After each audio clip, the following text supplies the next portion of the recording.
Hello. What's up, guys? How we doing, Yo, Hey, howdy. bro? I don't even know how I'm here right now. I don't know how either. I'm like, I have barely slept. ever since the other podcast, I'm like, bro, that is like, yeah. Hey, everybody, clap it up for Mike right quick, because content creator doing a 13-hour plus stream, and then he went to work right afterwards, and then came back the next day to do a whole other discussion is crazy. Yeah, I did unheard of. Sophie's discussion as well. So I Yeah, did the 13-hour stream, then I did a video, then I did Sophie's stream for 5 hours, and then I did the 11-hour stream with Tope, and now I'm here with you guys in between work. So do you know what? I thought it's my last week in this room. Like I'm not gonna be here again. So I thought, you know, let me make the most of it. I'll sleep when I get to my new apartment. okay. But outside of that, today really is nothing serious. Just felt like rage baiting people. So Y'all better be ready, man. I'm just letting y'all know. I'm just Today, letting y'all. today, people are gonna see how reasonable I actually am compared to you two. I am super reasonable. I will We never say said that you're not reasonable. That's yeah, the you're reasonable. I mean, maybe I didn't know you guys knew that. I don't think chat thinks I'm reasonable, but I think they think you're reasonable. Who do you think is the most unreasonable person that I bring on here often? low key. that's a good question. Maybe King J. Damn, King J, really? Shit, Yaya might be spitting actually. Yaya Maybe actually might King be spitting. J. Yeah. It might be King J. I was thinking King J Finn, but it comes from somewhere. King J would laugh at you and be like, "No, that's stupid." No, so everyone's saying different names in the chat. I'm saying reoccurring person that is on here, like someone that's basically part of the furniture on the podcast. Okay. It would, yeah, I can see King J being King J's stubborn. He says that himself. He says that he's very stubborn. Also, yeah, King J. Then maybe Shinblade. Yeah, especially when it comes to Tekken. yeah. Shinblade's takes on Tekken are bizarre, and he doesn't move on them. It just be funny to me because he be so locked in, but I was like, dang, he don't disagree with nothing. Yeah, he messages me after we've had podcasts, and he says, "When I see you, Mac, I'm gonna spine bust you." I've seen him say that in chat. It's very interesting dynamic you two have. Yeah, I think the most unreasonable guest I've ever had on here. I know people are saying Tope, but it's actually not, because yesterday when we did that stream, he was very, very reasonable. Yeah, bro. I don't know why. I hate that you made it a one-on-one though, because he said he brought me up, and I'm like, the three other people that was there, you went to the bathroom. He ain't bring them up. Yeah, true. we did the one-on-one for 6 hours, and then we had 6 hours of bringing people on. So there was you probably weren't here at that point, but you probably left. Oh, yeah. So people did have their back and forth with him, which it was entertaining. It was very entertaining to watch it. I really thought Master Havoc Shikamaru was going to come in here and school him. You know, he was in the chat giving it large, and then he failed us. I actually had to give that win to Tope. Are you not frozen? I was thinking, because I was just thinking, I was like, somebody said, I say Tom Brady, he's sometimes too much of a narcissist. I'm not gonna say that. It's just Tom Brady knows his stuff and he stands by what he says. And to be honest, that's more, I guess, respectable than a lot, because Tom Brady also has the numbers and research behind it as well. So it's not just yap. It comes from somewhere. You know. Yeah, no, definitely. All right, well, basically, I'll give people the rundown of how the stream's going to work, because I wanted to give something back now that I'm leaving my room. And obviously, like I said in the video the other day, the community supported me so much that I've been able to do so many different things. So today I wanted to give something back. So what we're going to do is we're going to have one winner today, just one. But that winner, I'll basically let them pick a game of like a certain value on Steam. So the way we'll do it is we're gonna go turn by turn, reading out our hot takes, and then bringing people on to basically give their best pushback, and we'll rate them on a scale of 1 to 4. So if we say that someone's pushback was really, really, really good, they'd get a 4. I'll put the poll in chat as well, so chat can chime in, and then we can work out if the pushback was good. And then we'll go through rounds, and we'll get to a grand final where we'll have 2 people who will have to push back on a super outlandish hot take. And whoever we feel like gives the best pushback will basically deem them the winner. And then, I don't know, I'll buy them something on Steam or something. I'm not purchasing DOA Venus Vacation for any of you, so don't ask. No, why you say that? Somebody in the chat said, Yaya, you being a gooner is unreasonable, but more reasonable than Shield Blade. That's crazy. Number one, what does me liking ass and titties have to do with being reasonable or not? I think you're a reasonable gooner. Like, I've spoken to unreasonable gooners. I think you're a reasonable one. Like, would that be fair? That would be fair, right? That's him agreeing. Yes, I take it. Whatever. Have you guys seen the Stranger Than Heaven trailer? Yes, bro, straight fire. So fucking sick. C4, have you seen it? I have no idea what this is. Stranger Than Heaven. So it's made by the people that do the Yakuza series, and it's set in like early, I think, 1900s. Is it set in the 1900s? I can't remember the exact date, but there's multiple times. Okay, it's multiple times, and it's like as Japan's like evolving, so are the gangs, and I don't know if it's actually in the Yakuza universe because you do see Kamurocho in the trailer, so I think it's probably set way before Kiryu's time. Do you guys want to see the trailer? It is so fucking sick, dude. The music in this trailer, whoever put this trailer together, they deserve the infinite money glitch. It is chef's kiss. It's so sick. Are you allowed to show it? I'm guessing you are, right? If it's on YouTube. Yeah, it's just a video game trailer. Okay, cool. Yeah, I've not seen it. I don't think I've heard of it. Why are he pulling that up? Alexis said in the chat, the fact that you said goon with a purpose came out your mouth. And I'm like, wait a minute. First of all, I didn't make that up. Globku made that up. All right, we did a Bleach Blade Battle second video. And he gave me old girl with the pink hair with, what is her name? Because everybody had to pick a character and learn the character in like 2 weeks, right? Oh, yeah, I remember that. Yeah, Yachiru. I didn't want Yachiru. I was like, how you going to deny the Gooner, Yororiji, or Soy Phone? That's crazy. He was like, damn, you really trying to goon with purpose for content. I thought you would have gone for Matsumoto. My favorite characters in Bleach is Toshiro. I'm a very big Toshiro guy. Rangiku's funny because of the chest, because everybody would expect that. But in the games, I don't like how she plays. Then I played her, but then it was based on the tiers of like who had as much subscribers or whatever and stuff like that. So everybody just had fun and picked whoever they could get. And luckily, I'm middle, so everybody else took all the cooler motherfuckers before me. So, so Toshiro's your favorite? I like Toshiro a lot. Yes, I just like the powers. He's ass. Don't get it twisted. Yeah, I was gonna say he's a little bit of a especially what Aizen did to him, where he tricked him and made him stab. Byakuya is. Y'all know. I go Sinbon Sakura, Kageyoshi, like at least one time every day. Even if I'm playing something that don't even relate to Bleach, I'll say it if I see rose petals. Yeah, he's my favorite character as well. He's really sick. Let me bring up this trailer. I want to see. So wait, C4, are you not on camera today? It's only because I'm eating. As soon as I finish eating, I'll turn on the camera. All right.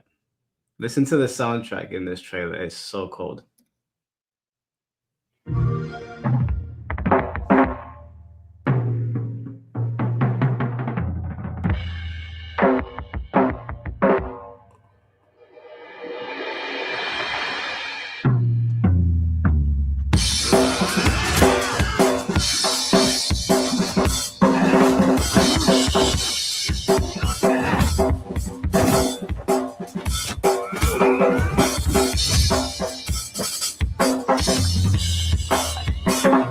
Yakuza, but people died.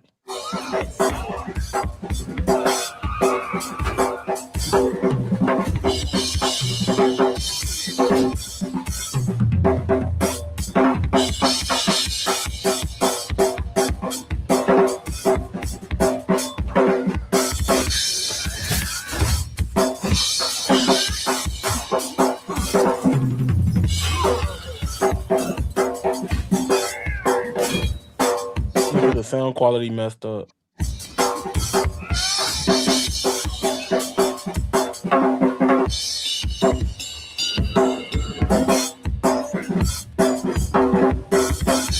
This is Stranger Than Heaven.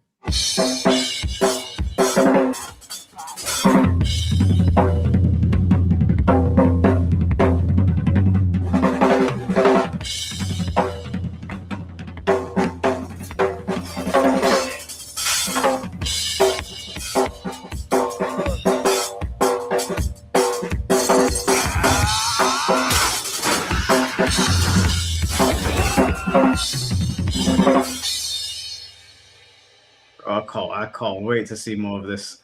It's gonna be peak. Do you know what? Like my favorite single player series is the Yakuza series, and I feel like the last couple of games have not been hitting. Like Yakuza Infinite. You don't like the Pyre one? I played it for a bit. Do you know what my problem with it is? I feel like they've done so much in Yakuza, they're leaning too hard into the comedy. And Yakuza used to have quite dark stories with like comedic undertones, but it feels like they flipped it on its head now, and it's more comedy with the dark undertones taking a backseat. And it's kind of annoying. And the gameplay feels a little bit childish sometimes, where if you look back at like Lost Judgment and Yakuza 6, they felt like dark and gritty crime stories, like stories about the mafia. These ones don't really feel like it. It feels more like stories about friendship and I don't know, like it's just not hitting like it used to. I get what you mean. They're more spin-off-esque than mainline elements of Yakuza. At least like my favorite Yakuza game so far would be Like a Dragon. I just like turn-based, but I would say like Song of Life, Kiwami. Like Song of Life is so best story out of all of them. Song of Life is and the fight with can't remember his name, is the guy that was in the white suit, like the main prick. When they're fighting in the bar and that music comes on, God, I was like, nothing beats RGG, and they just haven't been hitting lately. So yeah, hopefully Stranger Than Heaven is the game that brings it back. What was I going to say? Also, there was a trailer for a new martial arts film that's just dropped. Yes, I know what you're talking about. I can't remember. I just saw it because it was kind of crazy. It was fighting on the ladder. Yeah, it's got a bunch of guides from the raid in it. Mm-hmm. Yeah, and yeah, I don't know if I can play that one on YouTube, but it looks so sick. Do not. That is gonna get you cooked. Yeah, probably. I want to show C4 something actually. I'll just quickly read out these super chats. I watched the Blackheart video today. I don't know if you guys saw it, but he fired shots at Sophie. I'm not surprised. He fired. I said to him, "You chose the nuclear option, bro." The whole video is one giant firing shots at after school Sophie. Really? Hold on. Let me wait. Let me bring it up. Let me bring it up. Furious. That's the name of that movie. The Furious. The Furious. Yeah. Mm-hmm. Yeah. On Sophie's stream, he was gunning for me at the beginning. And then I guess we both calmed down. I said some pretty fucked up stuff. I almost said his content shit. Nearly. But I didn't. You gotta stop using that. Like that's like a trigger reaction, bro. Like you gotta stop using that, man. I get you angry, but it's my secret weapon. I was saying, like, I find you funny, but your content kind of goes over the top sometimes if you're trying to give a message. But anyway, he was cool with me by the end. But yeah, he was so mad at Sophie. So mad. Yeah, well, just listen to this because you can tell how mad he is. Okay. Hi guys, what's up? It's Tiger here and welcome to a new video. I'm gonna follow the suggestion of my dear friend Sophie, after school Sophie, and I'm gonna get on Leo in Tekken because I think she got some crazy changes, some very good changes, and today we're gonna see all the changes they did to Leo in season 3 and why I don't comment them. Let's go. So let me do one second because. And you know what? The video is 9 minutes. He just does this the whole video. No. Yo, Blackheart kind of crazy, bro. Like, I stand by it, bro. Blackheart could do any content and he'd still be funny. He doesn't need to just be Tekken, bro. He's actually so funny. And you know what? Sophie saw it and she responded and she said, "Oh, I was gonna leave you alone, but I guess we'll just keep this going." And I was like, "Damn, we got Sophie versus Blackheart. Might need to run a beef set." Yo, Sophie is okay. I'm not gonna lie. I haven't said this, but when I was on the stream, I remember the clips of her like getting canceled for. And for me, like I have dark humor, so when I heard that shit, I was fucking dying. So when she was cursing back at Noma that night, that's the only reason I stayed up. Cause I knew I wasn't gonna be alone. Cause he's just dumb to me. But when she started cursing her out, I was like, yo, the voice changing.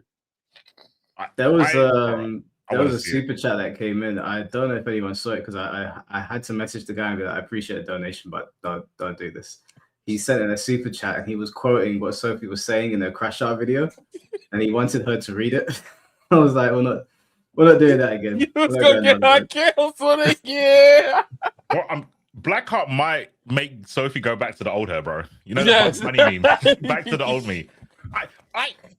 I think if she can, you know, take away the N-words, then she can go back to the old way. It's pretty funny when you're getting cussed by a fucking VTuber with a potential voice changer. It's pretty funny. Like, it's really hard to beat. Like, Blackheart's got the whole, you know, Italian rage where he says the same word over and over again. That is also funny. I think it will be content to see them to proper go ham and then play a match. Because I heard that Sophie's actually really good, like at Tekken. She's got a couple characters over GOD, so I would like to see, because they can both play a lot of characters. So I think a good beef set for them would be like each match is a different character. You both randomize every single match and then see who wins. Because Blackheart can play any character, and I think Sophie can basically play any character as well. So I would definitely like to host stuff like that. I think that would be sick. And they both have to be mic'd up. I'm going to tell Blackheart, speak exclusively in Italian. I'll tell Sophie, ramp it up to 11. Just don't say the other word. Yeah. I don't want it to go. I don't want to get cancelled again. But she has got dark humor, and I'm like, yeah. I think it's funny. Do the edgy VTuber shit, bro. Like, there's nothing as hilarious as a VTuber fucking cussing out someone. That's what I want to see. Also, I think you can. I don't know if you can stream modded Tekken. Can you like mod Tekken and stream it? Are you allowed to? I mean, you ain't with Bandai, you can stream it. Like, well, they were cooking people's channels for a while. Like, if you had modded costumes and you streamed them or you uploaded videos, they were taking your channels down. They were. Yeah, they were. Because in Strive, they replaced, you know, when it says counter, some people have changed it to say Bumbleclaw is fucking hilarious. And Sophie could change counter hit in that game to Wabazoom. That would be hilarious. I'll get sub instantly, bro. She could do that. She could get away with that because Shinblade has changed all of Steve's lines to him saying stuff. So when Steve throws out a punch, it's Shinblade talking. Bro, it's so funny. I can imagine him doing a parry to go kinfolk. That would be bro, literally. But in a lot of them, he's just repeating what Steve is saying, but with his accent. Oh, okay. I'm down for that. That's pretty sick. Yeah, she could get away with that. Umad, thank you for the $5. Tekken 8 is 60% off on PS. Should I get it? 60% off is quite a lot. If you're asking me, 60. How much is it now then? 60% off. What was it full price? 70. I thought it was 70. So it'd be £60 for us, 70 for you. So yeah, it's like 25-ish quid. Yeah, I guess so. Like, it was 70 over a year. Yeah, I guess so. I mean, yeah, I don't really want to tell people what to do with their money. Man, you just don't want to say it because the game ass, bro. Like, look, yeah, like on one hand, 60% off, bro. If it's under like 40, 50, go ahead and copy it, bro. At least if you mad, you ain't spend full price like everybody else. Yeah, I mean, there's that, or you can get invested in Pokemon and you can start your journey on becoming a Pokemon master. You could do that. What Pokemon game are you saying to be saying this right now? What have you been playing? I just completed the Fire Red Pokedex. Okay. Me and C4 were talking today. We're actually going to get involved with the competitive Pokemon scene. Like, actually going to get involved in it. Like champions? Yeah, because I've been, obviously, I've played Pokemon for like 10 years straight, and then I stopped playing for a long time, like 8 years ago. Yeah. So I knew how Pokemon works, but obviously the meta's changed, and with fighting games basically being in the shitter, because I do mostly podcasts, I was like, well, what am I gonna play? And I've got 96 hours on Pokemon now. So I'm like, okay, well, I'm really invested in this. I might as well learn to play it and go to tournaments. You know, you might see me at a Pokemon tournament fucking flipping the bird to some bastard that eliminated me in top 8. It's okay. Bro, I have a lot of honestly- comp friends, so I think this is going to be revolutionary for like competitive play because they're doing champion on mobile. yes. And it's going to be free on mobile. Anyone can get involved now. Anyone. And it's just the battles. It's not the whole story thing. It's just battling. They made it super streamlined. It's VGC, so it's like officially sponsored. I think it's going to go fucking I think it's going to crazy. be really big. Yeah, I think it's going to be. It's big now. Like, and they are so behind. Like, people, I guess VGC is like the second most thing I watch other than fighting game tournaments. Do you know, until champions come, well, to date, when they play offline, they're playing online. Did you know that? Yeah. In the VGC, Wait, what? when they're at tournaments and they're fighting each other in like Pokemon, They have to connect. They have to connect, but they don't have wires. When the game came out with the Game Boys, we had cables, right? Yeah. They're playing on switches through Wi-Fi. Yeah, but big 2026. But it's not. It doesn't matter for Pokemon though, because like it's not frame sensitive. So you're just pressing the button and waiting for the Pokemon to attack. True. I thought that, and then someone got a DC, and this was I can't remember the match, but basically someone got a DC and they were going to win, but it DC'd because he picked up the Switch. So the Switch was in like a dock, and he picked it up. It DC'd, and he lost the match, even though he was clearly winning. And I was like, why are we going through a Wi-Fi when the two people are offline? Well, it sounds like they've made it retard proof. Why the hell are you picking it up? You deserve what you got. It's in the rule. But you shouldn't pick it up till after the windscreen. That was one of the rulings in VGC. You hold that shit. I don't know why we're in this fucking. I know, I feel you, but I have my fighting game group homies and the people that travel for Pokemon. Like they're at PAX East right now in America, and they're playing champions, and they're finna compete today. And like they still ask me about like, because I stopped playing at Gen 4. I was comp Pokemon at Gen 4, and then I stopped. Is that Sinnoh? That's the Sinnoh region. That's Sinnoh, yes. Yeah, that was a good region. And then I don't hate it or nothing. I just stopped playing it because I was playing other shit. And then later down the road, Sword and Shield came out. And you know that game's polarizing. But I got pissed because I beat the game and I went online and I was like, damn, they really don't have half my mons in here. And there was no Garchomp. I ain't gonna lie, I'm a Garchomp merchant. Yeah, so with the sturdy and Eevees, Ivies. They had Haxorus though. That's really weird. They had Haxorus, but not that Garchomp. was weird. Yeah. But I just really like Haxorus, like Garchomp was my thing. That was like my Pokemon. I was like, so wait, let me get this straight. Yeah. If I go online and I go into ranked mode, I can't actually use any Pokemon I want. There's a select number of Pokemon I can pick. You can. It depends. So that's the difference between like VGC and Smogon. Smogon has rules. Right. They've got tiers of Pokemon. Yeah, I don't play Smogon. That's like community. It's just made by the community. But they'll have like, due to the meta, they'll have like Ubers and I can't remember what it was, like Omega Ubers, and then you can only pick where VGC they'll have regulations, and like one regulation will be like you can have one legendary in your team. Just one. Okay. So if I go to a tournament, like if I'm playing, like if we're playing together, I don't want to play community-based stuff. I want to play like what can I go to a tournament and like win? That's what I'm interested in. Yeah, ranked. Yeah, ranked will do that. From Sword and Shield, if you go into rank and you have like a team that's illegitimate, it will say, "Oh, you've got too many legendary Pokemons," or "This Pokemon's not in this regulation." Right. Okay. So so go change it. Yeah, but Mewtwo depends. Sucks. Yeah, but he sucks. Mewtwo sucks. Mewtwo sucks. Mewtwo sucks. Like Volcania is better than decades ago.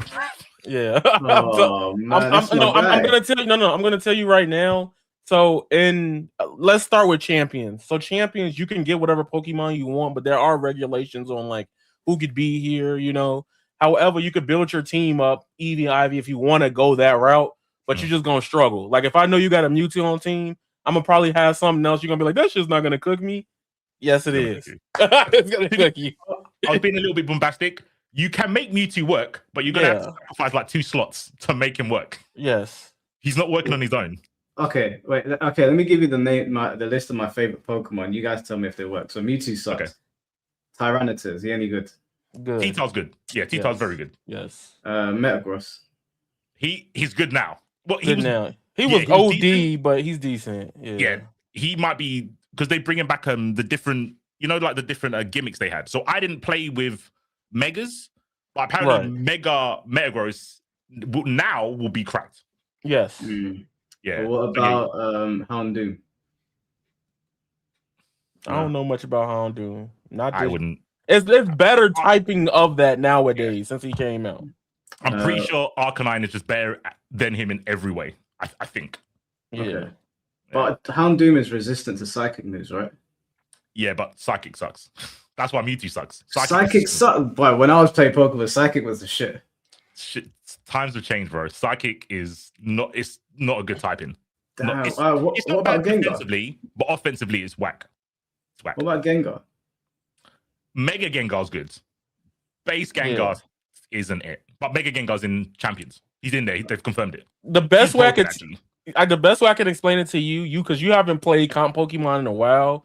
So since you probably touched Pokemon, there's been Gigantamax, which is the Sword and Shield of Kaiju ones. There's Mega Evolutions. Then there's fucking crystallization versions of Mons, right? Then you got to think about there's Alolan versions that could be like different attributes and typings and stuff as well. Oh, I saw that for Ninetales or Vulpix. They've got different versions. Yeah, Alolan Ninetale. Yeah, where it's ice instead of fire. Yeah. What about Sharpedo? Is he any good? He's super fast, but I don't think he's good. I could be wrong though. It depends on the moveset. His stats for speed is good, but like every generation they might add a new move, maybe. But they very rarely change stats on Pokemon. Very rarely. But here's the thing: if you build your team around a Mon, you can still cook. Yeah. Like you have Sharpedo EVs and Rain IVs. might be good. Yeah. What about Giratina and Darkrai? Giratina, because she's a legendary, you don't see her that much, so you have to wait for the regulations. Wait, Giratina's a female. I think sucks. Huh? Giratina's a female. Is it not? I don't know. You heard Tina and you thought it must be a woman. Probably. Is that misogyny? I don't know. That's mad. All my boys got cooked. No, half of them are good. No, but I haven't seen Darkrai. I think they got rid of his signature move because his signature move was broken, where he just literally done like 80% and put you to sleep. I think they changed that. But Giratina, I very rarely see Giratina. My favorite fire type, Magmar. Please tell me he's viable. Who's gonna tell him? Oh my god, are you serious? Magmar. There's better fire types, bro. He should be a lava type. Like he should be separate. Like for me, I would tell you if you want to use a better fire type off the top of my head, I would probably use Talonflame. Wait, what's the thing that Magmar turns into? Is it Magmortar or something like that? Yeah. He sucks. It's probably worse. I think Magmar Magmar and Electabuzz. Electabuzz is one of my favorite Gen 1. Him and Cypher. They both got a buff in I think the last generation. But the buff is not what you're going to want to hear because it's follow me. It's basically a move that it's rage bait. It attracts the next move. So he's a support Pokemon. So you'll put Magmar Mewtwo might work because what you do is you put Mewtwo and Magmar next to each other. You do follow me with Magmar. So the two Mons try to kill Magmar first. So Mewtwo's got time to do Calm Mind and then he can start hitting people really hard. Magmar's a support Mon. But loads of Pokemon that are stronger in defense can do follow me better. So you just don't pick Magmar. It's all about the strategies and the EVs, IVs, and when it comes to Pokemon, like you're gonna find you can make something work. That and you want to. Until you get to that certain point, you'll be like, damn, you might have to change, but you can still make it work. All right, my last one. The last one I want to know. Very important. I don't know what Electabuzz's evolution is called, but is that Electrovile. Oh yeah, is he good? Nah, I tried. I tried with him. I tried him too. Yeah, he's. You're gonna have to go. You'll see. You'll go through it.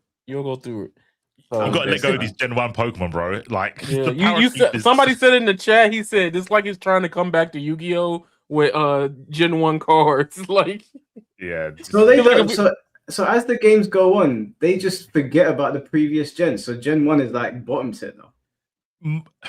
Stat wise, because they don't update stats very often, Gen 1 Pokemon don't keep up with the new stats. But someone like Cypher, when you've got the right ability and moves, you can keep up. Or like Clefairy's kept up because of the moves that they get and the items that come out.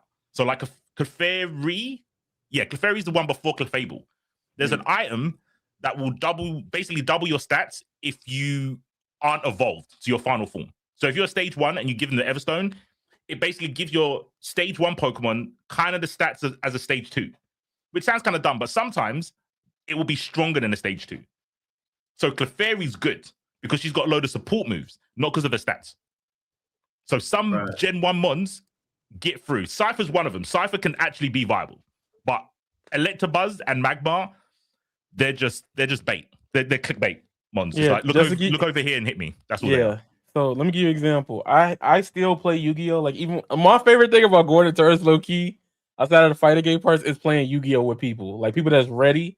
And like, I have a whole bunch of Gen 1 cards that just suck now.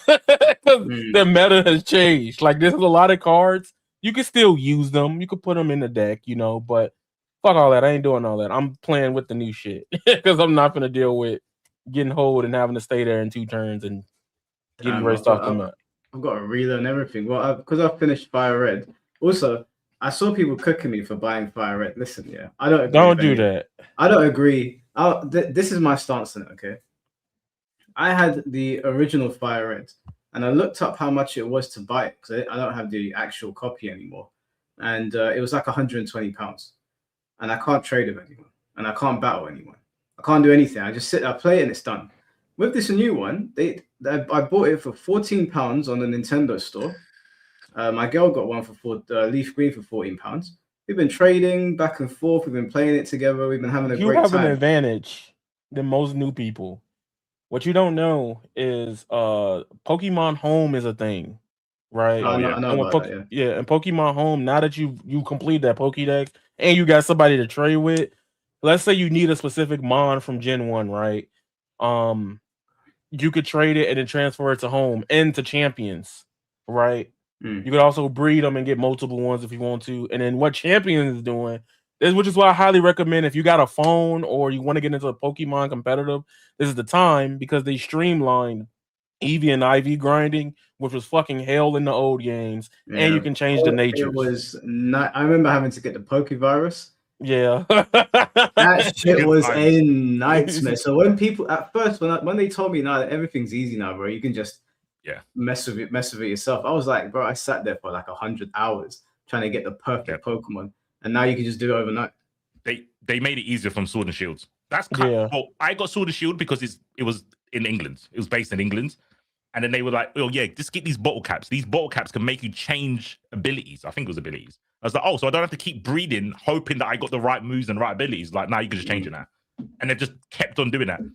Champions is basically an emulator. It's just a Pokemon battle emulator. I just want, don't get me wrong, everybody. I love Smogon. I love going to Pokemon Showdown. I was just, as soon as they announced Champions last week ago, I was showing some of the VIP. I was like, look, this is how you play comp Pokemon. Just don't quick play right quick. I love that guy. It's been around since I was here. Funny enough, I wanted to be a Pokemon YouTuber when I started. Still time. My thing is I stopped because I had the capture card and I just gave up. But I might do it still. Who knows? Because my homies have texted me like, "What team should I use at Pokemon Packs?" And I'm like, "Bro, I ain't played in a minute. What? Give me a month. Like when Champions come out, then we can talk about it." But out, I do want to respond to this. It says, "Mike, you have a smartphone. I ain't trying to hear that. Why would I play Fire Red on my smartphone? Why would I do that? Yeah." Can you guys tell me, am I missing something here? Can I trade Pokemon with my missus from my smartphone to the Nintendo Switch? No. Right, I don't think so. No, why would I play on my phone? Can I take my phone to tournaments? Can I go to a local with my phone and play with people? No, I don't think you can, mate. Right, so you want me to play Pokemon where I can't trade or battle with people on my phone. For what reason? I never considered this, but it was kind of obvious. Some people just play Pokemon for the story. Couldn't it be me? That's cringe, Finn. Playing Pokemon just for the story, it's cringe. You gotta enjoy something else about it. Yeah, even speed running, at least speed run or care about the battling. No, I think it's fair because there's multiple ways to play Pokemon. I know how you feel. Because there's people that shiny hunt all day. That drives me insane.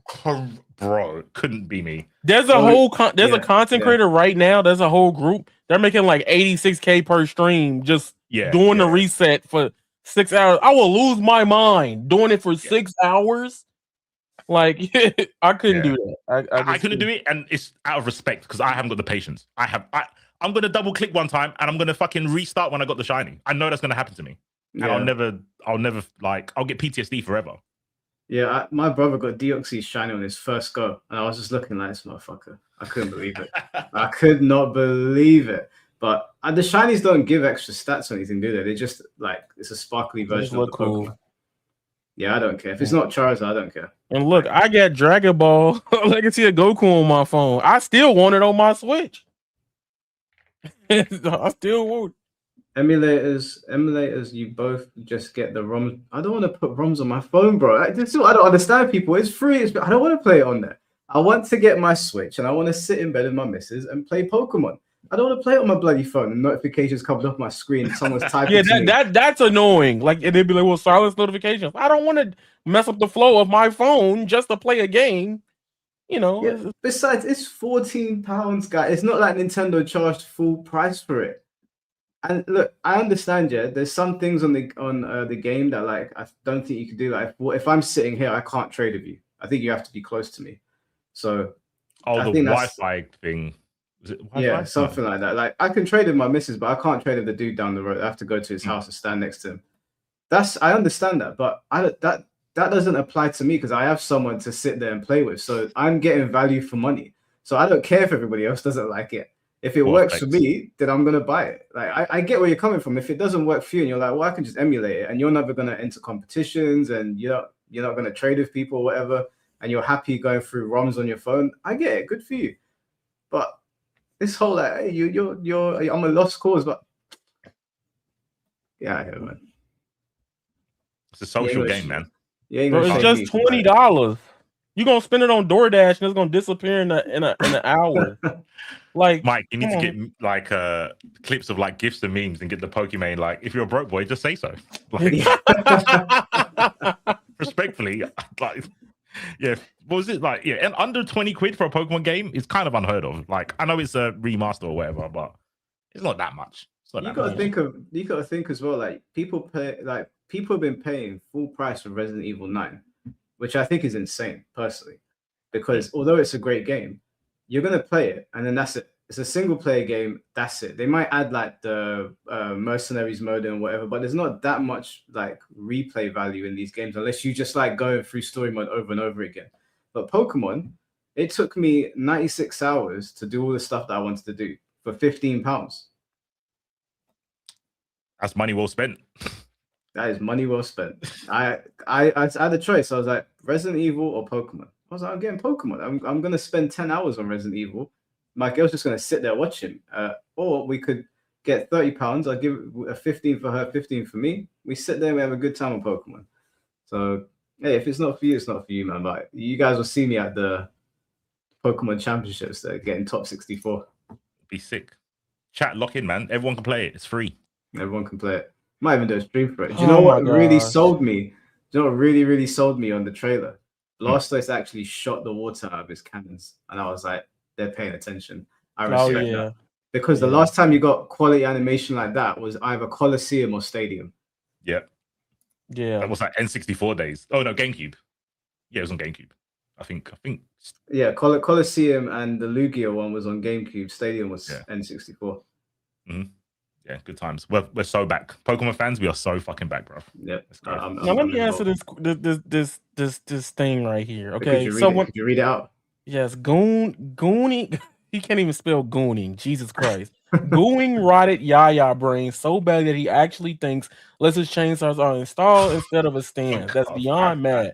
Now, when I said that on the stream, that was my fault. I'll hold that. But I was generally asking, like, what class. I was trying to get King J to talk about archetypes in a different way. And it took 30 extra minutes for him to get to that point because Sophie had to piss him off to get to that point.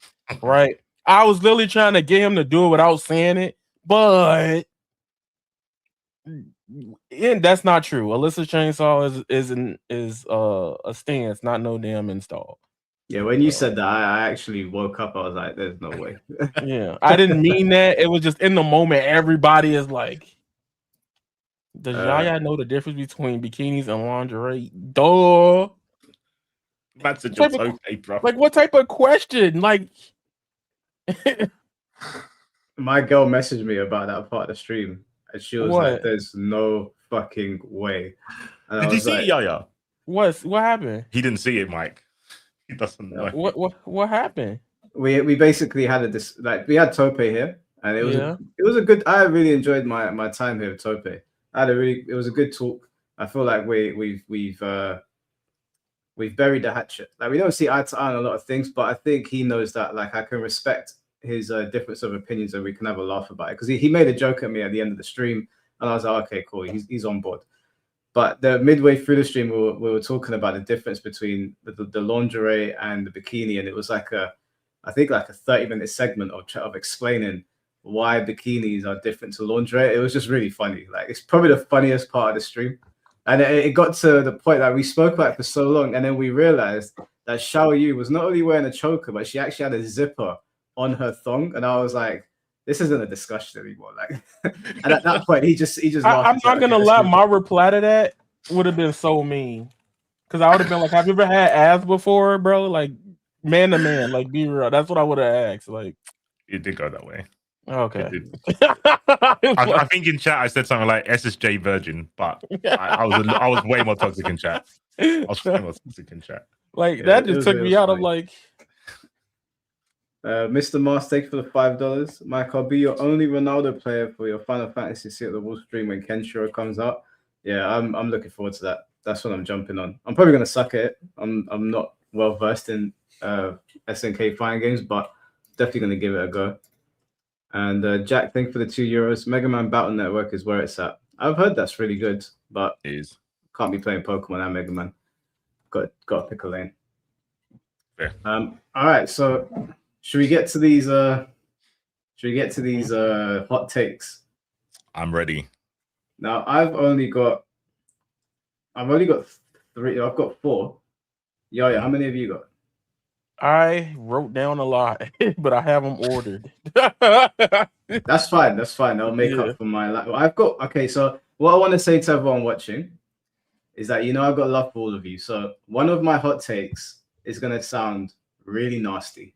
It's gonna sound like I'm attacking people, but I just want you to know that the name of the stream is Extremely Extreme Hot Takes. So I thought about it. I went into the darkest recesses of my brain, and I was like, what can I say that I somewhat believe, but say it in the absolute worst way possible? So I just want you all to know, when you hear this, don't unsubscribe. I don't hate you. I promise I don't hate you. Let's go. I'll save that one. I'll save that one for now. We'll start light. We don't want to start with a nuclear. Okay. So C4, if you want to go first. Also, sorry, just before you go, just to explain to them, when we say the hot take, thing is, I want to push back on your hot takes, but if I push back on your hot takes, then someone else is just going to hear it and come in here and say that, and it defeats the purpose of the game. So I'm trying to think of how we would award a winner on this and give someone a prize. I can't think of anything smart to do. I mean, maybe you can do. I was about to say, maybe the person that comes up can call and assist in one of the other 2 people on here, and then they always get you deduct a point from them. So if they come up and they would have got 4 points, if they ask for Mike's help against my point, you have to take a point away from them.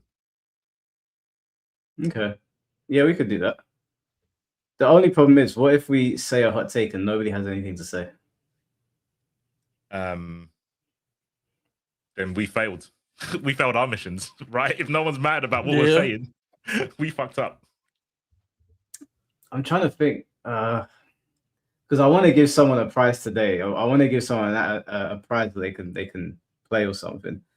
But I want to make sure that it's done in a way where like we're not constantly waiting for someone to like jump on the stream to like fight back against the points. Because it's gonna keep on slowing down the stream, and people that are just listening are gonna be sitting here waiting. What about we all say one, and then chat can just pick? Yeah, I guess we could do that. Okay. Yeah, all right, we'll read them out. We'll do all of them, but I guess we'll read them out and see. Oh, actually, no, do you know what? Do your one first, and we'll see how chat responds, and we'll go from there. All right. Go first. So I can go first because I know this one.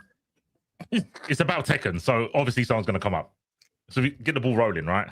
Yeah. I've only got one Tekken one, guys, so don't worry. All the others are different topics. My Tekken one is Tekken has no archetype. No, sorry. Tekken has only one archetype, and it's Mishima. That's the only archetype in the game. Everyone else is a mutation of a Mishima style. Remember, I don't play Tekken. Do I know your game? Do I know your game better than you, chat? All right. Well, you guys know how it goes. If you want to jump on, just send me a message on Discord or on Twitter. The instructions are on the screen, and we'll put you on. I want to say something so badly, but if I do, it's going to derail. So I won't say anything. That means I got a good prompt. He sent me all of his prompts earlier, and I literally read it, and I was like, I felt my blood bubble. It's all right. I know people are going to come up and go, oh, but what about grapplers? And I'm going to say, is King actually a grappler? Has he got a command grab that you can't take? Has King got a he's got yeah, I mean there's grabs in Tekken that you can't take. I'm not sure if King I'm pretty sure King must have one. I'm not well versed in King, but I know that there's grabs in Tekken that you can't take. I assume the grappler probably has one. You'd assume so. See, in my games, I know my archetypes. And when I say a grappler, I know that they have a grab you can't take. Yeah, I'm pretty sure he does. Like, I'm just drawing a blank, but it would be absurd for King to not have one since other characters do. Like, Negan had an untackable grab. Then usually those grabs come out a bit slower, or they've got like some sort of drawback, like they're a high or like there's no like mid variant, because sometimes King can like grab you from when you're crouching or whatever. Yeah, in Cross Tekken, he had that. It was a Shining Wizard. Shining Wizard. I don't think Shining Wizard in Cross Tekken is the same as Tekken, though. Shining Wizard in Cross Tekken is when you're crouching, he steps on your knee and then he knees you in the head. Yeah. The Shining Wizard. Is that Shining Wizard in Tekken the same animation? Yeah, he like sort of jumps on your knee and then kicks you in the head. Yeah. Oh, okay. Okay. Yeah, that move is fucking savage, bro. I love that move. That's one of my favorite grabs I've ever seen, bro. It's a very popular move in Japanese wrestling. Let's see. Let me go on Twitter. It doesn't look like people have any pushback for your prompt. So what are you saying? That Mishima is the only archetype in Tekken. There's no others. Yeah. When I listen to Tekken, or when I watch Tekken, I hear Hell Sweep all the fucking time, even when there's not a Mishima on screen. And I'm like, oh, okay, cool. Everyone's a Mishima with a deviation. And that's because they have moves that operate in the same fashion as Hell Sweep, but they're not Hell Sweeps. Does Tekken have, I mean, no, Tekken's got other archetypes. It definitely does. Like, I would categorize King, Armor King, Marduk. Those are grappling characters. They're centered around their grappling, like heavily. I would categorize who could I put together?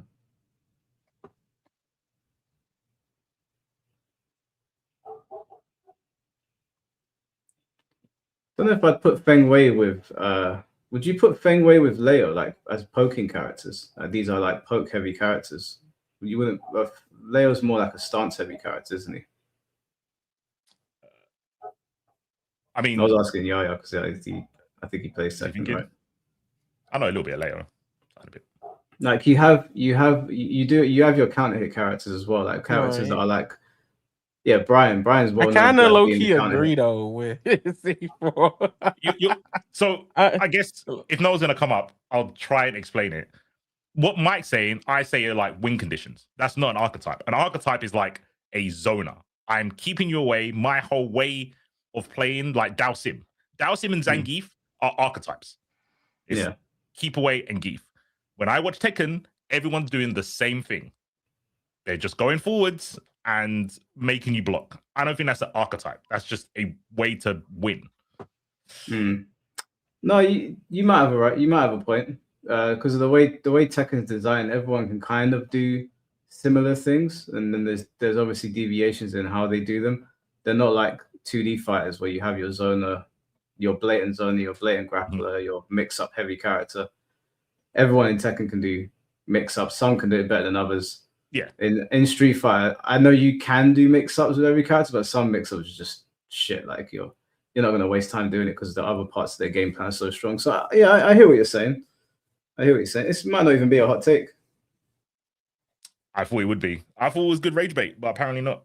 I think Tekken movesets are so vast that it becomes difficult to have archetypes. And because it's a game that focuses more on close quarters combat, having characters that are full screen doing moves is kind of like, I mean, when we first saw Akuma shoot a fireball, we were all like, oh, that's a weird thing to see in Tekken.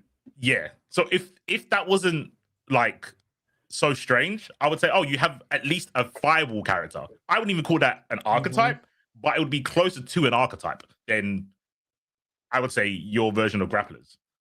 Because like a fireball is so distinct in terms of like, if you talk to a Street Fighter player, they don't say that Dalsim is a poke character, even though he can hit you from full screen with a normal. They don't call him a poke character.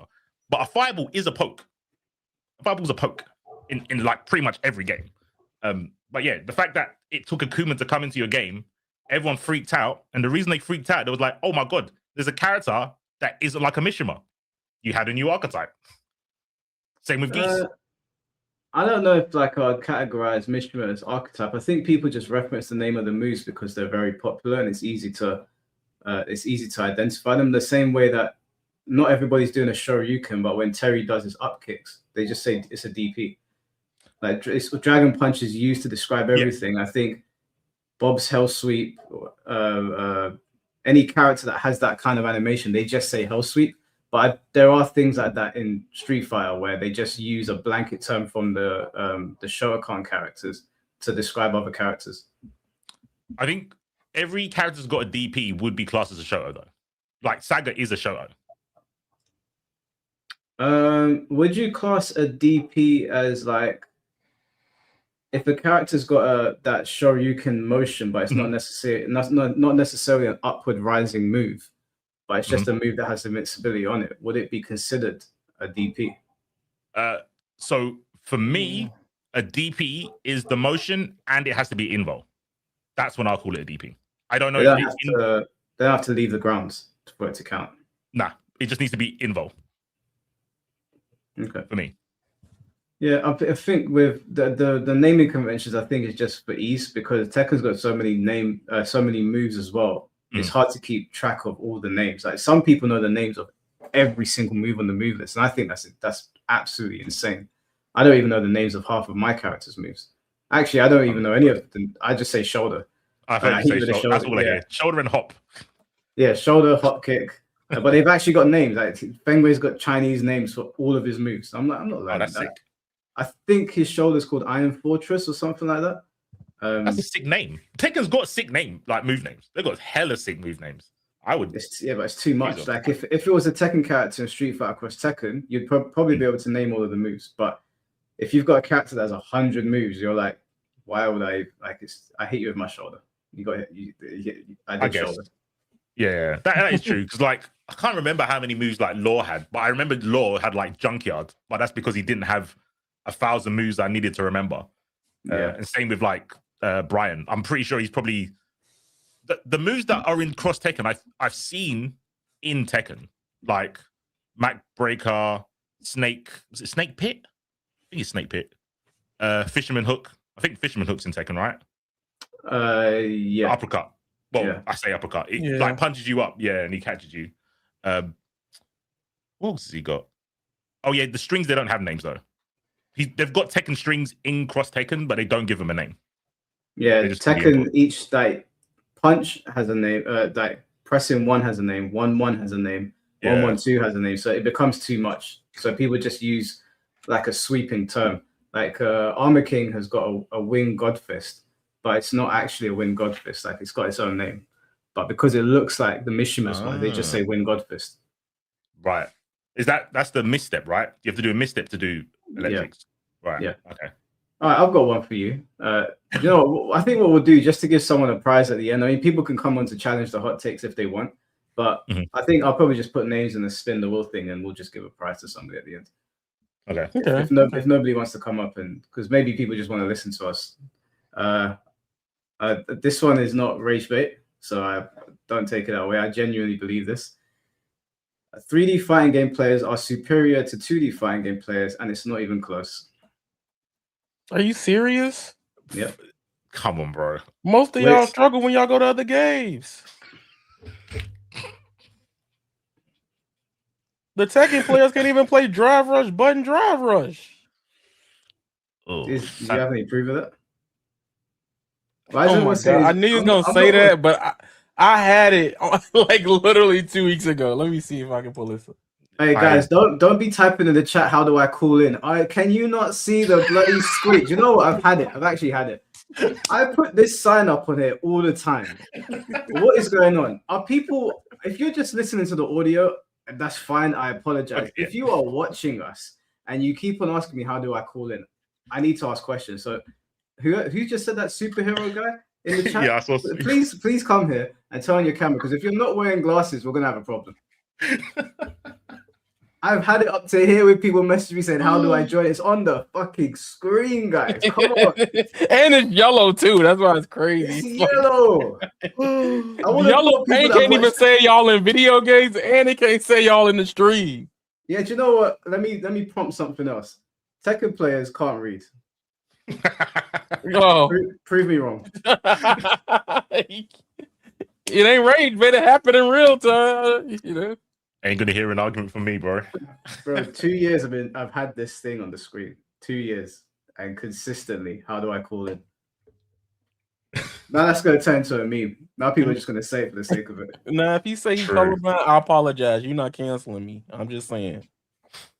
But back to my take. 3D fighting game players are superior to 2D fighting game players, and it's not even close. Do you mean in playing fighting games? Yeah, I'm saying that our games are so much more difficult to play at an intermediate to high level than your games, that we are better than you at playing fighting games simply because our games are harder. And to be fair to you, I'm guessing you're not including Tekken 8. Yes, we'll ignore Tekken 8. I was gonna say. Okay. You're so wrong. I don't even know where to begin. Like, you're wrong is like as long as my street, and I don't know what house to start at of how incorrect you are. Mostly because there is no way that you know even half of how many 2D games are out there to know that they're hard. You want to know what's our Incredible Hulk? What? Incredible Hulk? Me what our Incredible Hulk? Remember the Avengers? When Tony was like, I have an Incredible Hulk? Mm-hmm. Y'all don't got a Justin Wong. The closest you've got is Arslan. You've got Arslan's just KOF. Well, no, we got. Oh, you mean as in he's played multiple games and been successful? Yes. We have Arslan. No, we do. And we got maybe Ryan. Oh wait, he technically plays 2D games as well. I was going to say Itabachi Zangief, but he plays obviously Street Fighter as well. But he's also super high level in DOA and Virtua Fighter as well. Yeah, so, I think Fudo did. I'm pretty sure Fudo started in Virtual Fighter. Oh wait, we got Ryan Hart. Ryan Hart is technically one of our guys. He was a Tekken guy first. Make that make sense. He was on our turf first, so he crossed over and did well in your games. Receipts? Yeah, it was. Is this not common knowledge that he was the Tekken World Champion at one point? I know he's super I sick know at he Tekken. is, Yeah, I just want receipts that he was from Tekken. I granted you Arslan. I don't know. Arslan might have played SNK games first. I grant it. You can have Arslan as your Tekken guy. But Ryan, I think he was multi-game from the get-go. But I could be wrong. That's what I'm saying. Which fighting game He's- did Ryan Hart? King J was so right. Look, his first tournament was Street Fighter 2 Turbo, held in London, Trocadero in 1994, based on Wikipedia. No, hold on a second. Everybody's first tournament was Street Fighter 2. My first fighting game was Street Fighter 2. Am I a 2D guy? You was. And then He you was. left us. Yeah. You're a 3D immigrant. He's a 3D guy. He's a 3D guy. And then after that, he said, unsuccessful in both tournaments, Hart began to visit central London to play with more experienced players. It was there later on that he was introduced to Tekken and Tekken 2. What about Perfect Legend? You see, he was a DOA player first. He was a DOA player first. Yes, he was. You can have PL. Did he win? You know, his Evo trophies are all Mortal Kombat, right? No, one of them's DOA. One of them's DOA. Okay, He got more in MK though. Let's be real. He's got more in MK, but he was a DOA player first. He was pretty good at Tekken, and he obviously won the titles on Mortal Kombat. But Mortal Kombat's very easy to transfer over for a 3D player because, especially Tekken players, because the notations in Mortal Kombat are not that different. They're kind of like dialer combo as well. I'd be interested to see what he would say, but I think he would say he's a 2D player if he had to pick one. But he did start in DOA. That's Ninja Killer. Ninja Killer was a Tekken player first. Didn't he start in Tekken 7? Did he play Tekken before that? Ninja Killer was a high level tag 2 player. Oh, really? Yeah. I give him that. Okay, so But Tekken and Mortal Kombat. I could combat that with one person though. Go for it. Don't say There's Chris G. Oh, you ain't got nowhere near anyone like Chris G. That's what I'm saying. It's like you're just not winning this. Like, let me explain to you guys why you're wrong. So your games are much more popular than our games, but and within our niche, our games are more niche than yours. But I think the reason that our game is more niche than yours is that in our niche place, the players probably figured out we're already in a very small place. We're already in a very small environment. Let's go where we can have the most success, which is the easier games. Why would we play these really difficult games over here, which are even harder to like get to a high level, when we can just go and learn these games that have 10 moves per character? I could pick a character like Storm, trap someone in the corner, just throw Hellstorm at them all day. I ain't really got to think too much. Or I can go and play DOA or Tekken where I've got to learn 100 moves, and I've got to learn that character's 100 moves. Then I have to learn all the different hold systems, all the different ways to step, and blah, blah, blah. Your games are much more streamlined than our games. Our games have a lot more variables in them for us to worry about. Have you got something to say, Yaya? I'm just appalled at that bullshit he just said. Like he really ran with that. Like, he couldn't say it with a straight face, so I know he's capping. But he's trying to downplay Tekken as some like holy grail. Tekken is like the second most popular game. Look at all the entrances for tournaments. It's normally Street Fighter, then Tekken. Yeah. So you're not. But we said three. We said because no one wants to play a game. People we play said a game. three. We said 3D games though. Like as a whole, 3D fighting games are more unpopular than 2D fighting games. Okay, so for DOA, we know why people don't play that game because most people aren't Gooners, respectfully. So no one plays that game. And DOA looks not great. What really? I think for a 3D game, it don't look great. Soul Calibur looks good. Yeah, I think DOA looks good. I always thought DOA had really good presentation. I think so. I don't mind it, but and I guess you play MK. So when I showed people Invincibles, they went, "It looks like NRS jank." Yes, it does. Yeah, and DOA is the equivalent of NRS jank for 3D games. Damn. What do you think of Virtua Fighter? Virtua Fighter is smooth, but it just looks boring. I'd put that on if I wanted to go to sleep, unless Chad's streaming. Damn. Do you have any games that are harder to play than Virtua Fighter at a high level? Yes, bro. I was about to say Smash. Oh, then Virtua Fighter, are you insane? Melee is harder than most fighting games. Let's not do this. Melee is not harder to play at a high Yes, it level is. Melee is hard as hell, no, bro. It's not, bro. And you have a bunch of idiots playing your games, bro. These people can't even tie their shoelaces and they get in top 8. The people That's not true. If you were saying Ultimate, okay. I've played Comp Ultimate. It's regulated to bullshit. I know that, but Melee, just to play the game alone, it's almost like Tekken. Bro, it's hard. You have to know how to. Tunnel Central, bro. You have to know how to move to do anything in Melee. You have to be built different. Like your fingerty hands, you have to be built different to play Melee. I don't even play Smash, and I know that. Yeah. Okay, so I played both of them, and Right. I can't see what you're saying. You think that someone going like this on the pad and wave dashing a lot? Like the notations and the execution, I'll give you that. The notate and the execution, well, then you got to remember there's characters like Akira. I'll give you the execution, but Virtua in its entirety over Smash Bros. Bro, what are we talking about here? You know what's crazy, Yaya? I didn't even think. Tekken players don't know what execution means. Yeah, but we're talking about Virtua. All your 3D games don't have execution. That's a lie. That's how I know you don't know. Ask anyone in chat. Virtua has execution, and some of the characters in there are very difficult to pilot. Okay. Go see Big Ups Chris G again. Go do an Ash combo from KOF. Then you'll know about execution. You do not know about execution. Wait, hold on. Let's not move the goalpost. We're talking about Smash. We're talking about Smash Bros. Versus Virtua now. I sent you a video of Melee inputs per second on Discord. I know, but but that shit's harder than you have to be able to also do that and have awareness.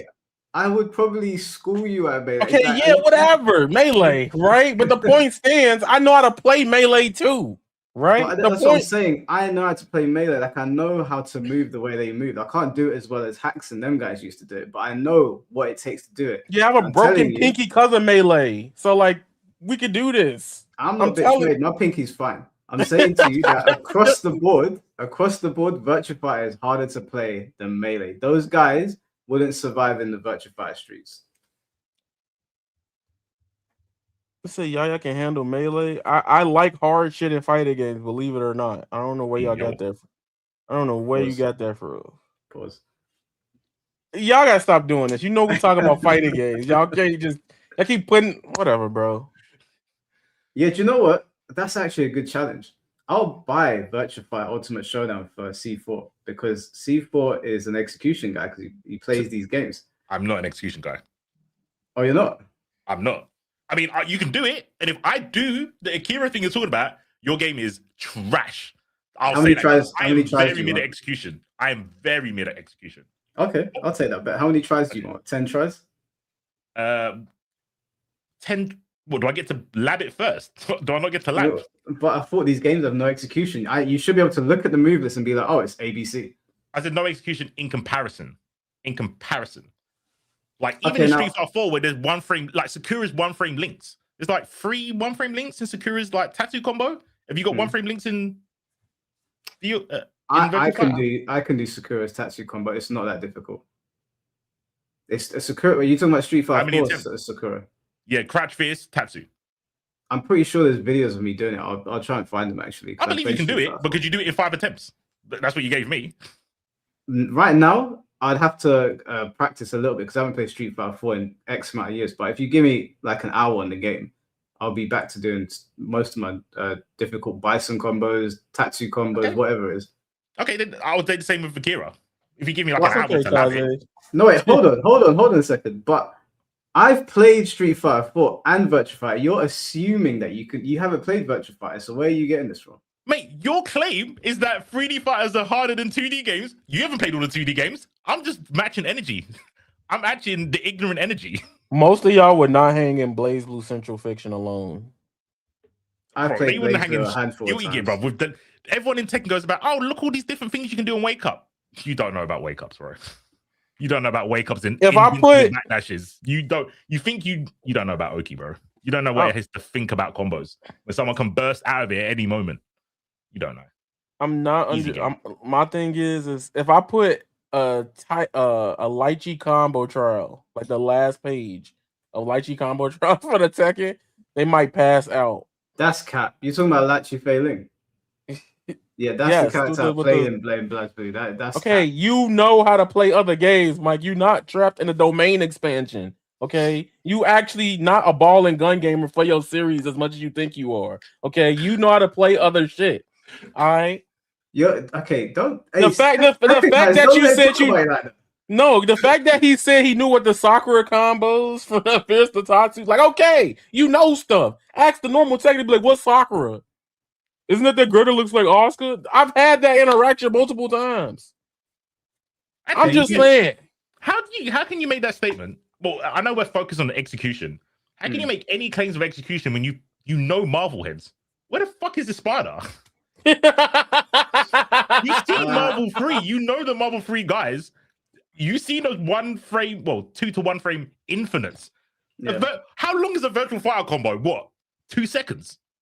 Yeah, no, but that's when I say that they're harder to play, it doesn't just boil down to execution. Because the only thing that you guys could lean on, your saving grace in terms of difficulty, is execution. But because our games are so vast and we have so many different mechanics in our games and so many things to learn, we simply outweigh you by volume.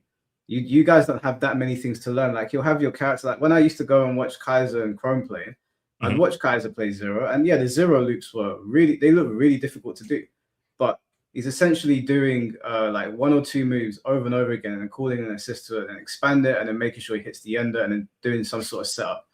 With 3D fighting games, it's not you're not doing 1 or 2 things in a loop over and over again. Generally speaking, you're doing about, in the space of 10 seconds between 2 good 3D fighting game players, more moves have been used and more systems have been used in your entire game, in your entire fight. So I'm saying we outdo you by volume alone. You have us on execution, 100%. Okay. But that's all you have us on. Okay, now we've put execution to the side. That's the one for 2Ds. Play a game like KI, Guigui, Xrd. I don't know much about Blaz. BB Tag would fuck your brain up. Like, if any 3D player picked up BB Tag, their brain would melt instantly. I've never even seen it. You could not comprehend it. I played a BlazBlue game with the character that looks like Michael Jackson and the one that shoots swords from opposite side of the screen. You're talking about Taromi or Hazama. You're talking He's about got like the Spencer grappling hook thing that I can't remember his name. He wears a suit, right? Yeah, Hazama, but there's a female character that stands on one side of the screen. She's going like this, and there's swords appearing everywhere. Oh, New 13. Yeah, I played that character. Oh, that bitch. She was not hard to pilot. I played. She was not hard to pilot at all. Like, I did the combos very easily. I mean, yeah, because that's basically an auto combo, bro. Yeah, like play an actual character in BB Tag. You're like, there's 2D players that can't comprehend more than 2 characters on screen. A 3D person who plays the game without a real jump in it, their brain is gonna fucking fry at the sight of 4 characters on screen. They're gonna be like, which way do I block? That's literally what casuals say. I'm gonna make you a bet. I'll make you a bet. So down here, you guys can't see it, but basically, when I was clearing out my room to move everything, I found my 60 gigabyte PS3, and it plays PS2 games and PS3 games. What we're gonna do, C4, is I'm gonna invite you to my new place, and we're gonna get a camcorder, and you pick your favorite 2D fighting game, and I'm gonna put on Tekken Tag 2. And I guarantee you, I'm gonna get more wins on your game before you get wins on mine. Okay. Okay. We're gonna be there a while. I promise you, we're gonna record it. Okay. Give me the name. I've given you the name of the game, so you have time to practice now. You can get the ROMs or whatever. Give me the name of the game. I'll make sure I've got it, and we'll record it. I'll bring my Steam Deck. It's gonna be MVCI Beyond, bro. Okay, I'll play Evo. You think you're gonna get game off of me? Okay. I think that I'm gonna get a game off you before you get a game off me in Tag 2. Okay. You better get some caffeine, bro. I wish I was over there with y'all, because I was like, I gotta commentate the MVCI, because it's no way in hell, bro. What we could do, is there a way that I can who do you put? Don't even say it, because I literally was like, you really want to do that? You want to do that, Mike? Yeah, we can do several games. We can do what's it called? MVCI Beyond. Is that Max's one? Mm-hmm. Yeah. Okay, we can do that. We do that. I'll raise you Tekken Tag 2. I'll also raise you Dragon Ball Z Burst Limit. Okay, and I'll give you Den's Fighting Heads. Oh my god, that's so okay. Okay, and I'll tell you who to pick. I'll tell you to pick C4, bro. I got you. All right, I know I'll win that because he won't even practice. Yeah, what? Exactly. Easy W. And then a third game. Here comes the pain. Really? Technically a 3D fighting I'm game. not gonna lie. that game got neutral. It has neutral. Did you see them playing it in tournament? They was at Combo Breaker last year playing it, and I was like, "Y'all playing wrestling?" He's like, "Yo, this shit hype." It's got neutral. It's got actual neutral. It's got proper mix-ups because it was made by Japanese developers. It's a proper. If you strip away the fact that you're using WWE characters, it's an actual fighting game. You said, "Hey, C4 got to give him cross Tekken." Nah, I don't want Mike to have any advantage because that's what he's doing to me. There's Tekken characters in cross Tekken. I want him to be blindsided when he comes into my TV I know how to game. play cross Tekken. I played cross Tekken with Wolfie, and his jury was really, really good. See, I would make him play actress Speaking again. of Wolfie, Skullgirls. There you go.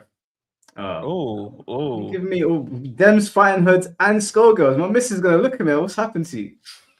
No, you can show a Beowulf. Don't challenge me because I'll bring up all the obscure, weird games. Can't you play something that like men play? Yeah, nah, I can't. Sorry, mate. All right, we'll run it. You thought I was like a Street Fighter guy. You thought I was a gun and ball fighting gamer. I'm not, bro. I thought he was gonna say Street Fighter 6. I'm gonna clean this up. Jeff Young fight for New York. Yeah, that's a good one. I'm good at Death Jam in ages. I would have gave him Primal Fury if it was me, but we ain't got the connection for that. Even Parsec wouldn't be good, sadly. Yeah, one of these years I'll go overseas. I don't know if you guys can see over here.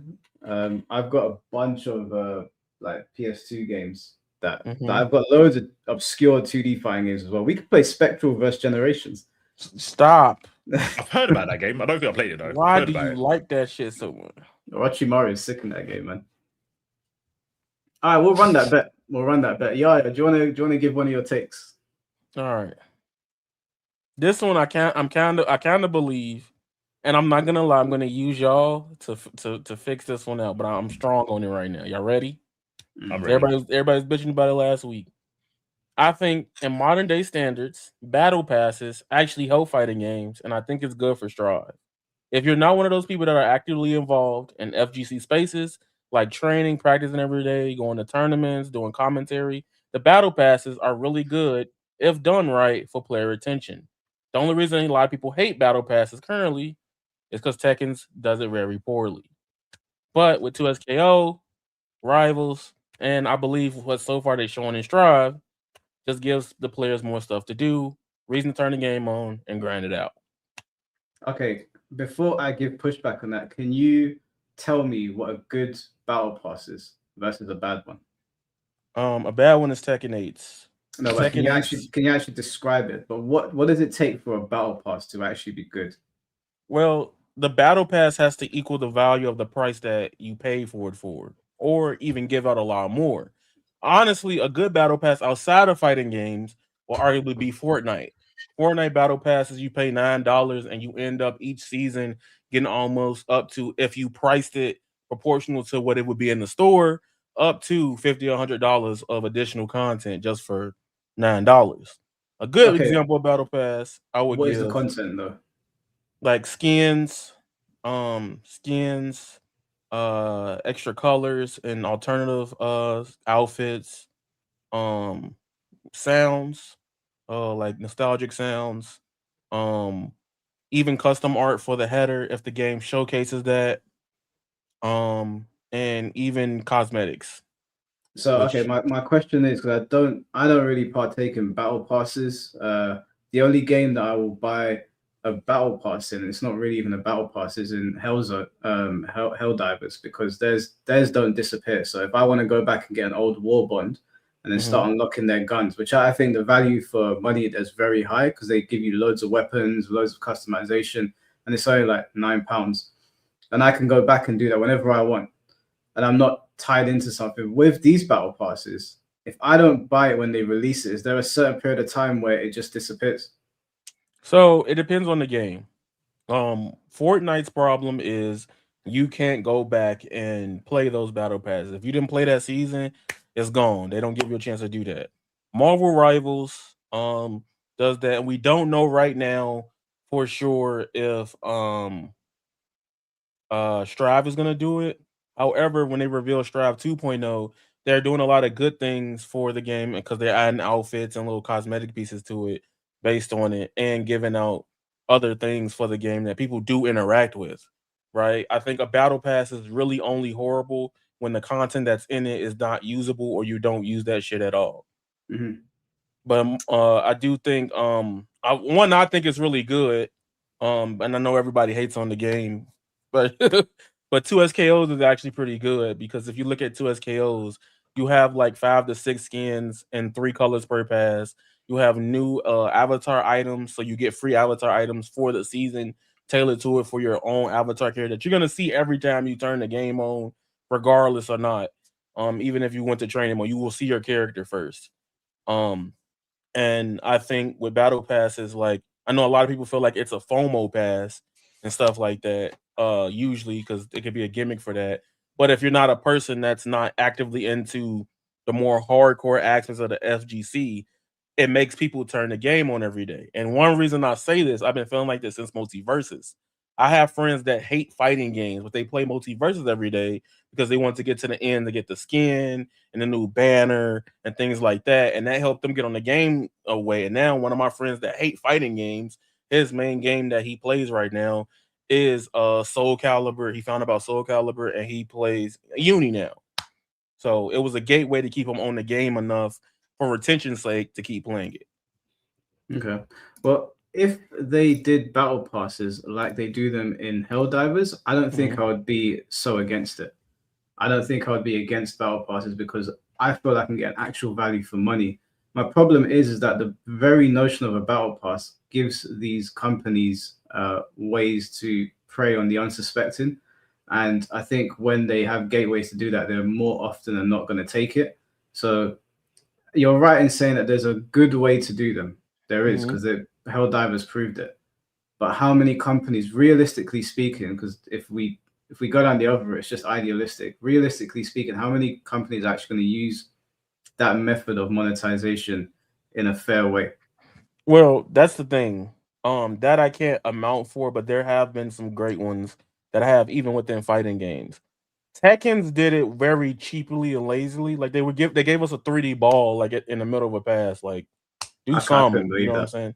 I actually Uh couldn't believe that. that was like the worst case scenario. They was like, here, nigga, damn, like here's something to do when you get to like that's crazy. But when I say not hardcore, by the way, because I'm looking at the chat, because y'all just helping me make this video I'm working on.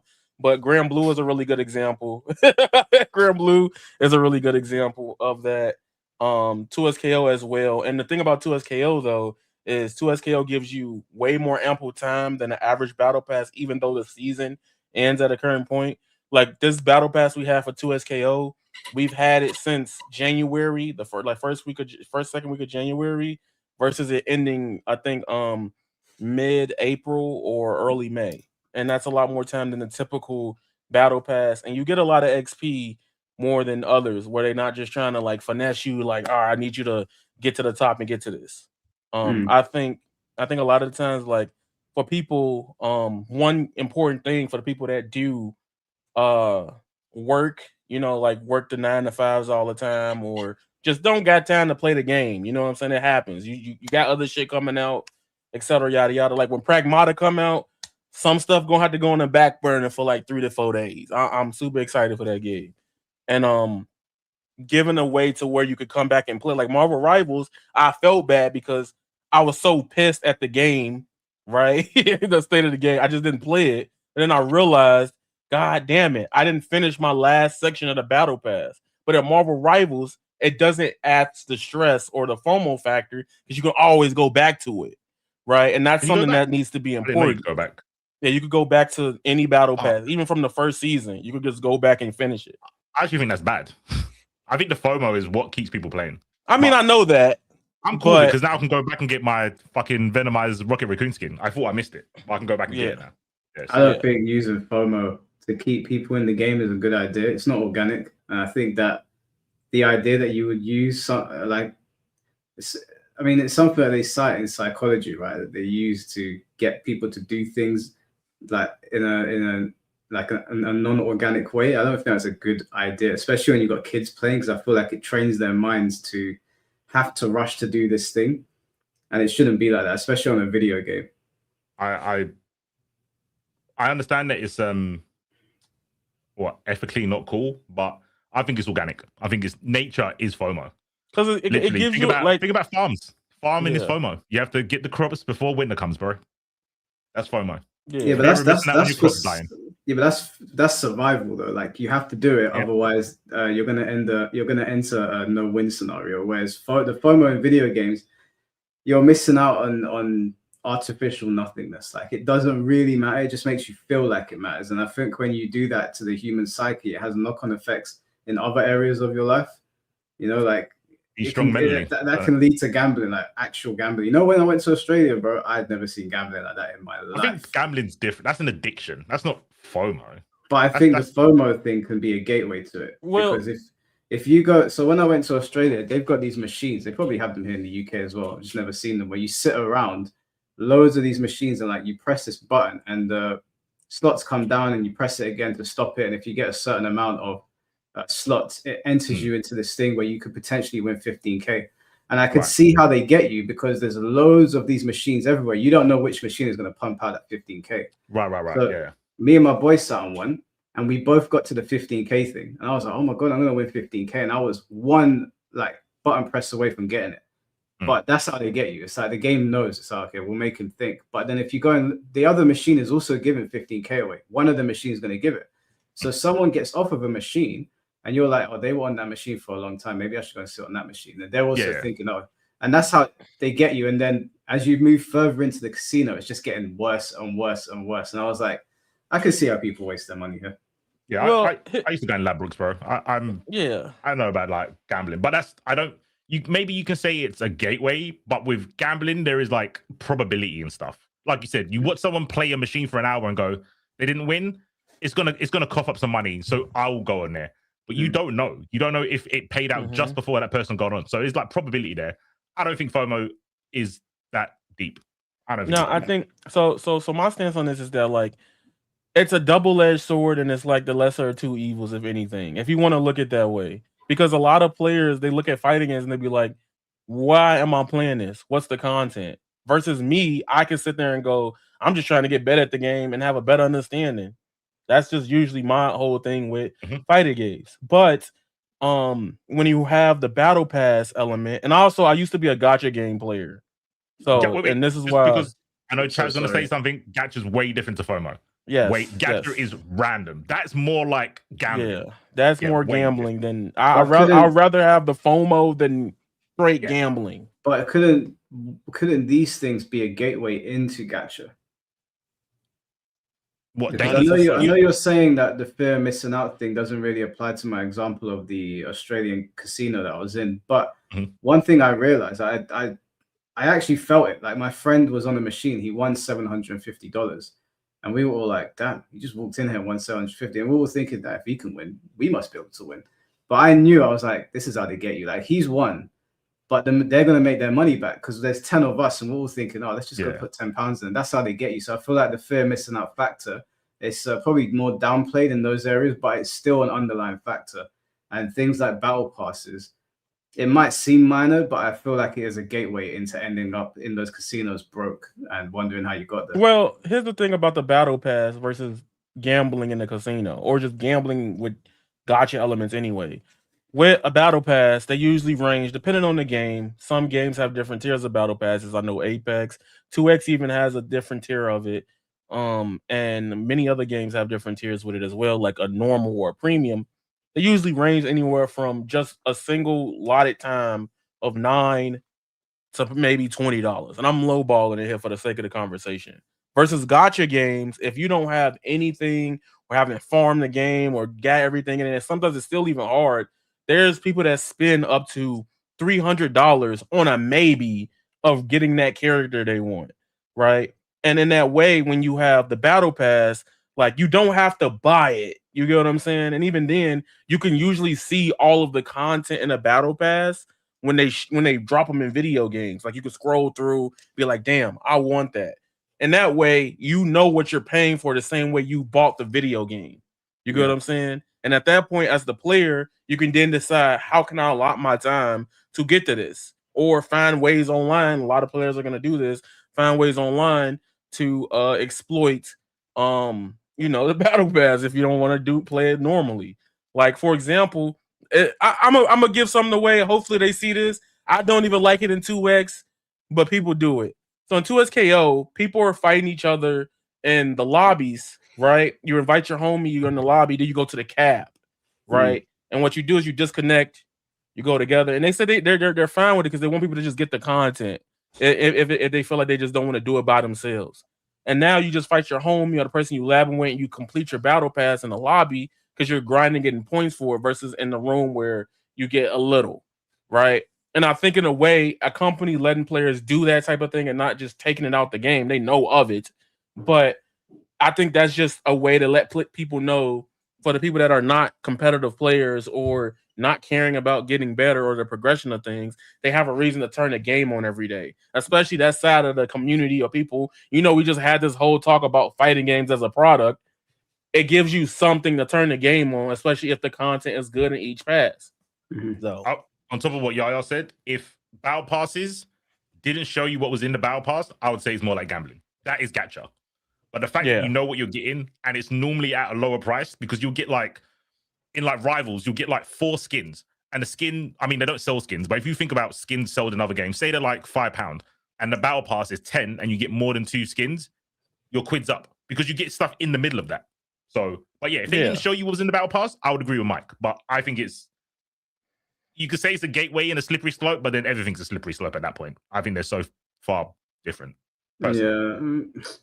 I don't know. I hear what you guys are saying. Anything can be a gateway to anything, but I think some things have a much more detrimental effect on society. And I think that these corporations putting these things into the game know that.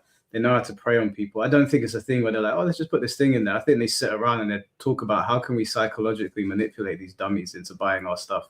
I think that's how they look at us. Yep. And that line of thinking, these are very intelligent people that run multi-million-dollar corporations, right? So they know how to siphon money out of people. So I don't really want to be like, it's okay, because I know that these guys are way above my pay grade. They know how to fuck everyone up basically and get their money. They know how to put their hands in our pockets. And I don't like the idea of people in suits sitting around thinking about how can we use their favorite game to exploit them. I agree with you. So I probably should have said this from the beginning. I think FOMO is a tool. I think FOMO is a tool. It's not good or bad. People can use it in a bad way, and I agree. The gaming industry uses FOMO normally in a bad way, but I wouldn't look at dailies and go, that's predatory, because dailies is most not gacha daily, mobile dailies. I play Marvel Snap. I literally play 4 matches and I get my dailies. I don't think it's super predatory on my time. You were gonna do it anyway. You might as well get rewarded for it. Obviously, there is really bad ways of doing it, and I think that's what Mike's talking about. But I don't think it's necessarily bad to apply FOMO to your game, but it can be used for bad, 100%. Yeah. All right, I agree with that. Let me just quickly read out these super chats, and again, I guess C4 can do his next prompt. Mr. Jamie, thank you for the 199. But Fire 5 feels easier to play than Melee, and I main Go. No, you're capping, bro. I main Go. Okay? You're capping. I love it. You don't agree with me? You're just wrong. How dare you, Mr. Jamie? You traitor. I can't believe it. Jamie no ball. He don't know ball, man. Ball. Sleepy Time T, thank you for the $5. C4, I'll give you $100 if you can beat Mike in tag 2. You're gonna have to. You don't have to super chat, but you're gonna have to give me a time limit for me to pick it up. If it's any time, I'm gonna wait till Mike's sick and just roll up to his house and say, "Run the set in it." I'll pray for his downfall and his weakness, and then I'll play him in it. You don't want that. What we'll do is we'll do 1st to 20 on every game, and we'll measure, because it's unlikely that you're gonna get a game from me on tag 2. It's unlikely I'm gonna get a game from you on Guilty Gear, whatever you said, fight them fighting her, but. We can record the matches and be like, okay, well, Mike took a round or C4 took this much health, and then we can weigh it up and see who actually did the best. Okay, yeah, that's fair. That's a better way to do it, probably. Yeah, I'm not for that. Eddie's in that game, right? Taking tag 2. Yeah, Eddie's in tag 2. Okay. Oh, I had to deal with Capoeira characters. Capo teams in tag 2. Oh my lord, bro. Yep. A good thing I played Jinpachi because he was good against them, but otherwise it would have been a nightmare to deal with those characters. I'm happy to roll the dice. I'll ask Finn who I should play, Eddie, and someone who's basic and gets the job done. We got a hot take here. Mr. Wade of the £10. Demon Slayer, JoJo, and One Piece are shit animes. Monster is way better than all three of these garbage animes. I don't know what Monsters is, so I guess I'm out. You just want to be different, man. That's all it is, bro. Monster's amazing. Yeah. I could take the Demon Slayer slander. I'll let that rock. No, we ain't letting that rock. I think Demon Slayer is pretty, but like the story is just, it's fine. That's where I'm at with Demon Slayer. Demon Slayer makes you feel good when you're watching it. Like when I'm watching Demon Slayer, it's not a super deep story. I'm not sitting there having to be like, oh, what did he do? It's not like Attack on Titan where I've got to like think, am I the bad guy for supporting this person? There's nothing going on like that. It's a very simple, streamlined story, but what they do is very entertaining. Like when I watched Mugen Castle, I was entertained from beginning to end. Music was on point, animation was on point. It was funny. It was sad. Like it did everything that it needed to do. It didn't need to be this super complex thing. And I think a lot of people that watch anime, if your show is not super complex or it hasn't got a super complex battle system, or there's not some like deep nuance in the characters, they automatically deem it as shit. Whereas I look and I'm like, okay, this is a super basic anime, but in their simplicity, are they actually nailing it? Demon Slayer, everything that Demon Slayer does it well. What does Demon Slayer do poorly? I will be here too long. That's why I was like, what does Demon Slayer do? You sent the energy off of my brain of slander like full force, and I was like, I have to hold myself back. What does Demon Slayer do? Bro, do you know the problem with Demon Slayer? The main why people drop it? Why? So in Demon Slayer, warning, I'm not gonna spoil, but warning, if you've seen the Rengoku arc, you'll know why I don't like Demon Slayer. That came out years ago, man. If you haven't seen it at this point, that's your fault. All right. So Demon Slayer, the author, she said that they're not actually doing breathing techniques. There are personifications of how hard they swim. No one cares about that. No, shut the hell up. Why do you read my name? Read my name and act like that don't matter. What, Melty Blood is Pete? No, my actual name. The first part of it, man. Avatar, no one gives a shit about that trash. We're not talking about Avatar is trash. We'll get to that in a bit. Avatar is trash. Hold on, let me. Are you serious? Yeah, Avatar is rubbish. I'll get there in a little bit. So is the game. Anyway, what I was saying is that see how he did this. He rage baited me. If this was money on the line, I would have lost because I would have cursed his ass out for saying listen. Let me explain myself. Chat, hold on a second. Hear me out. Let's just hear me out. I'll land the plane. I trust me. The author saying about Demon Slayer doesn't impact what you're seeing. So when you're watching Akaza and Rengoku fighting, her saying that Rengoku's not actually creating flames doesn't change your viewing experience. You might not just like hearing that, but nothing changes your viewing experience of that, does it? Yes, it does. He does fire attacks and he doesn't leave burn marks on the train. But later that scene, Tanjiro does Hinokami Kagura. That's a fire attack that blows up a fucking train. But wait, isn't his fire attacks different to Rengoku's? The fire is fire, bro. No, isn't one of them? Isn't his one like sun or something like that? What is sun and what is fire? That's like saying what's the difference between Akainu and Ace?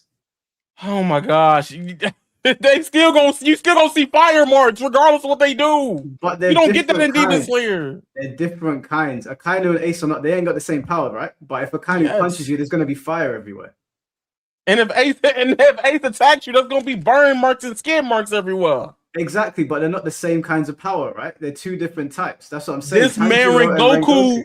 And you know what's crazy? I got a Rengoku statue over there. Literally, he blitzed the whole 8 floors of train, and there was no fire. But they said that the Demon Slayer characters are not creating water and fire. They said that's a visual for the people watching. That doesn't change your viewing experience. This is like my friend, yeah.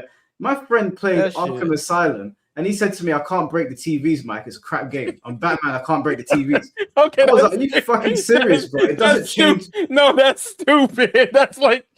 I'm not even joking, bro. That's no way now. He said that shit. That's a whole level of... You don't believe me? Let me call him right now. Let me call him. Hold on. This is so dumb. It Hold on, takes I'll for put my me last why he do that. Let's see if he answers.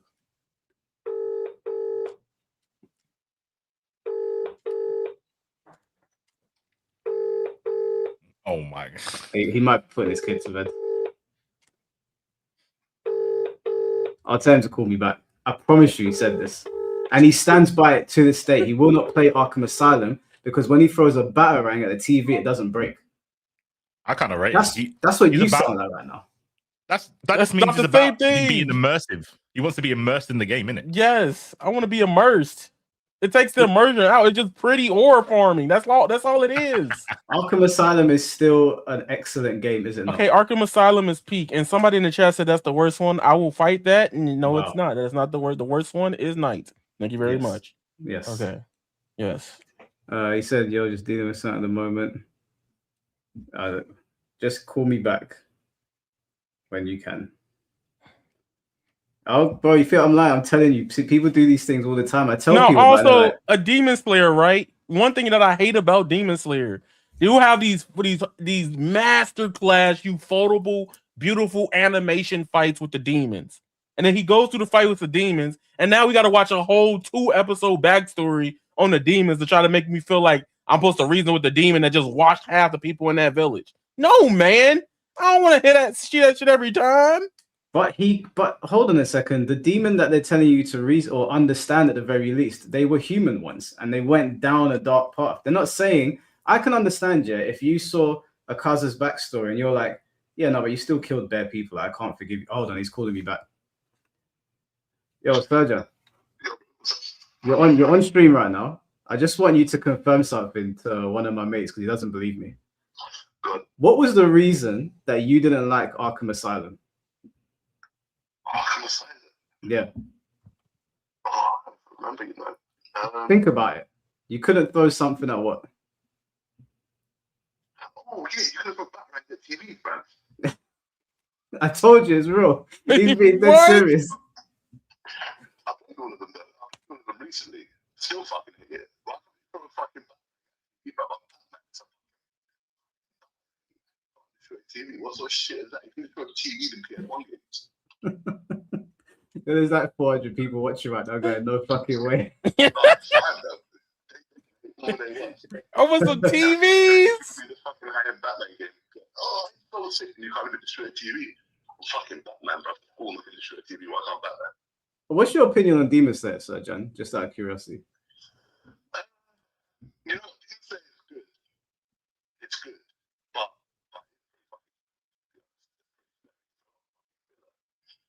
Do you care that do you care that the author said that the character?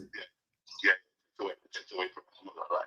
It's away from it. No. The fact that it's all just visual effects, it's away from it. What do you mean they're jet breathing and visually we're seeing fire or water? What sort of bullshit is that?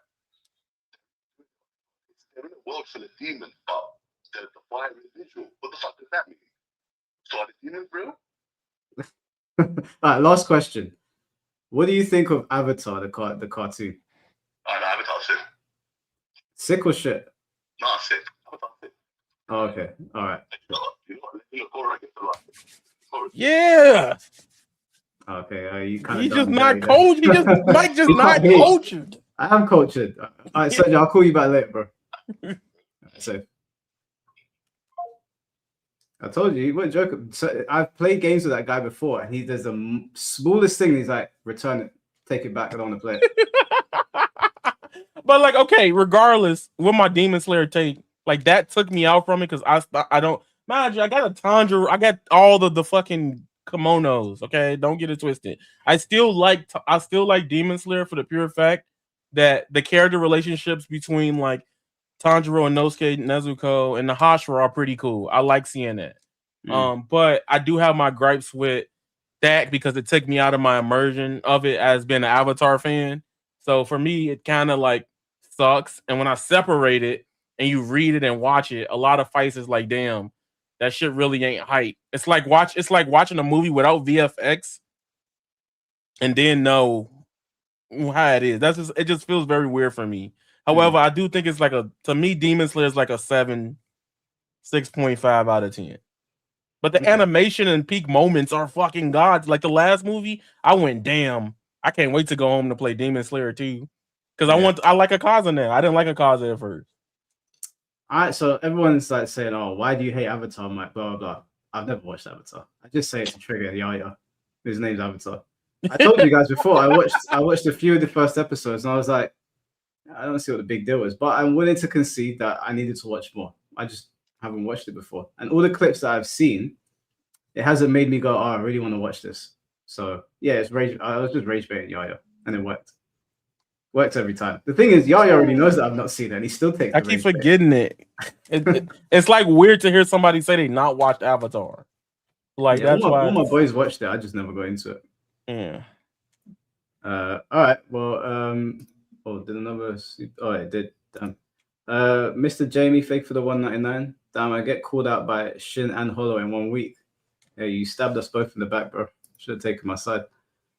Mr. Moss, thank you for the $10. I won't take Arkham Slander with the exception of Knight.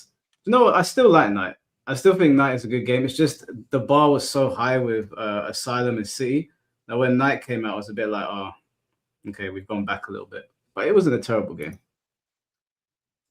Fight the Rave, thank you for the $2. 3D players better. Name 3D game Evo moments. Me sleeping at Tekken 7 Wait, Evo. hold on a second. Why is that?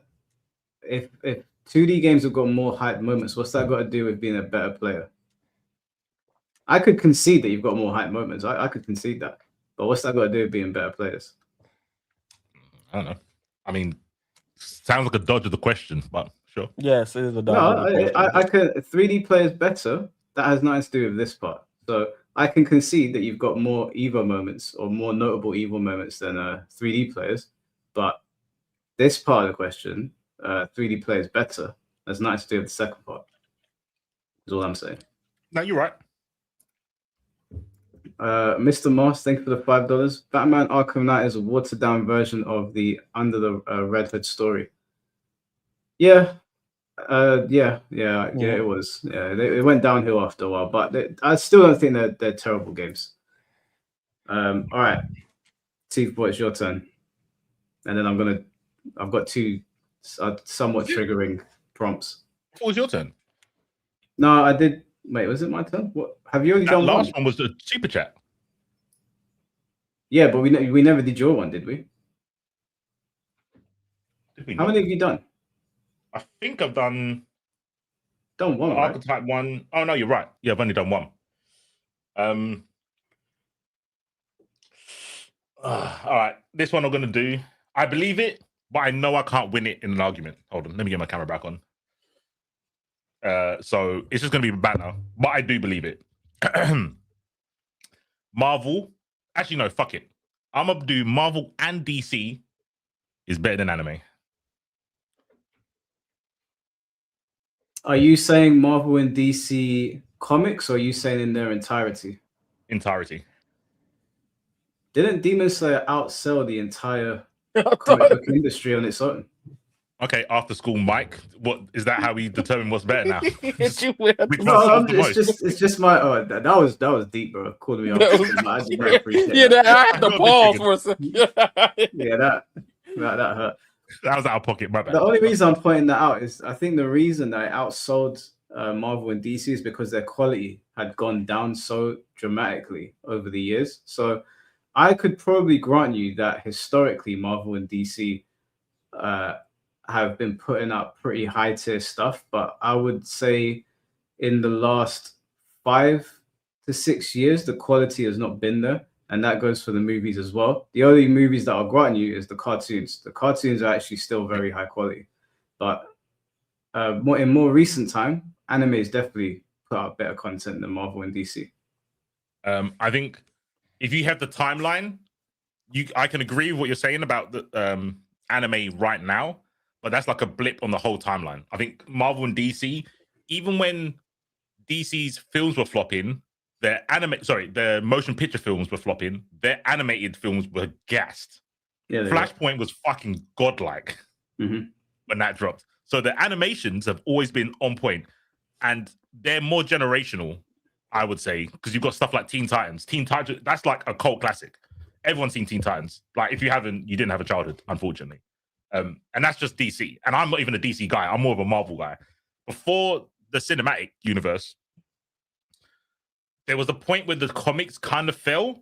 But when the comics got kind of shit was the whole, you know, political DEI woke stuff. But their animated things were still sick. And they still had good films back then. They always do one or the other. Either the comics are really good and everything else is shit, or their films or TV series are good and then the comics are shit. They're consistent. And they've got a continuous timeline. Anime is all over the fucking place. They're just long drawn out. There's no filler. Show me a filler in Marvel. There is no filler. Yeah, okay, but my pushback to that would be that Marvel and DC are very consistent at being super inconsistent. Like they will constantly power creep their characters to the point where they have no other choice but to do universal resets, and at a point it gets annoying. I also don't like the multiverse thing's been a thing for a long time. I've never liked it because it's always been a cop out. It's been a cop out for a lot of characters in the comics. It's been a cop out in the movies. It's not. It takes away the emotional like flair. If I'm like, well, there's just a Gamora over there. Like, it's not the same Gamora, but she's going to replace this Gamora, and we're just going to move on. Whereas anime, bar Dragon Ball Z, just bringing people back all the time. Most of the time, when there is a death in an anime, it means something. It doesn't mean anything in comics. It hasn't meant anything since like Silver Age Superman. They're always going to come back. So like, I feel like there's stories. There's been some great stories. Like I wish I could bring my comics over because I've got them right over here. Like, I've got hundreds of comics in that thing. So like, I've enjoyed it for a long time. And I think there's isolated stories like The Killing Joke or what have I got near me? What have I got here? Once I pull up a comic, but yeah, like The Killing Joke is an example of like an isolated story that I think is like top tier. But the stories that progress over time, like the New 52 run, it just got out of control. Like I was just like, you're gonna have to do another universe reset. I don't feel like I get that of animes. I get a conclusion. You don't get conclusions in Marvel and DC. You get resets. That's a hard answer for me. I kind of agree. I'm gonna cop out and say that's just writers, though. I think the ethos of something hard cop out, bro. It is, bro, I told you. I said I can't really defend this. This is a feels. This is vibe based. This is all vibe based. So cop out is some writers are shit, and that's what they do. But there are characters that their death is like solidified, like Uncle Ben. I think there's some holy grails where like this character cannot get resurrected, and even if they do, it will be like, oh, it's a Spider-Man from this universe we're never going to use again. That Uncle Ben's alive. He's going to talk to our Peter Parker, 616. It's going to be heartful because it's like, this is what I want my Uncle Ben to say to me, but you know that Uncle Ben is long gone. Long gone. Like, he's not coming back. There's actually a problem with that, though. Uncle Ben's death is pivotal for Peter's story. So when they tell stories where Uncle Ben doesn't die, like a multiverse story, it doesn't have the same... Spider-Man doesn't have the same impact. Like, Ben Parker has to die. He has to die. So no matter how many times you retell a story, you have to kill this man. So at some point, I'm reading Spider-Man. I'm like, well, I know what's going to happen for the first couple of issues. Someone's going to kill Uncle Ben. Then we're going to get on with the story. He's one of those characters where he unfortunately has to die. And that makes it super repetitive every time they reset. I sort of agree, because I think I used to think about that. I think with Spider-Man, it's a little bit different. Sometimes I think Uncle Ben's the pivotal point, and sometimes I think it's Gwen Stacy. Because the net snacking thing is brutal. Like, there's something losing a relative, and you technically killing your girlfriend by mistake. Yeah, I didn't think they were going to redo that in the films. When they did it, I was like, oh, damn. And you hear it as well. I was like, damn. It's dark. So, yeah, to me, I understand what you're saying. I think more of Batman. I'm like, could you write Batman without his parents dying in the alley? I don't think so. So I do agree with that. I do agree with that part. But that's why the different universes and timelines work, because we could get a Batman where his parents lived. You could get a Bruce Wayne that's, I don't know what it would be. Yeah, right? Okay. But all right, let's just stay on Spider-Man for a second, because I feel like Spider-Man's a good one because he's so popular. Yeah, Ned, okay, cool. Ned, for example, it's hard for me to get invested in Ned because I know what he becomes in the comics. We know he becomes the Hobgoblin. They think they're being slick in the films. Okay, now, I don't know if anyone has pieced together what is happening in the Spider-Man films, but he's got that Ned in the Spider-Man films, the like Samoan Chinese-looking one. He's gonna become Hobgoblin. They've already dropped Easter eggs everywhere. If you watch what he's doing throughout the films and the things that he's wearing, I don't know if you noticed, but you know when they were in the laboratory and they were trying to figure out the three Spider-Men were like working on different things. And Ned was in there. Did you notice what clothes he was wearing?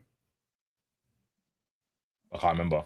What Hobgoblin's colors are yellow and blue, right? Hob is yellow, orange, yellow, blue. Yeah.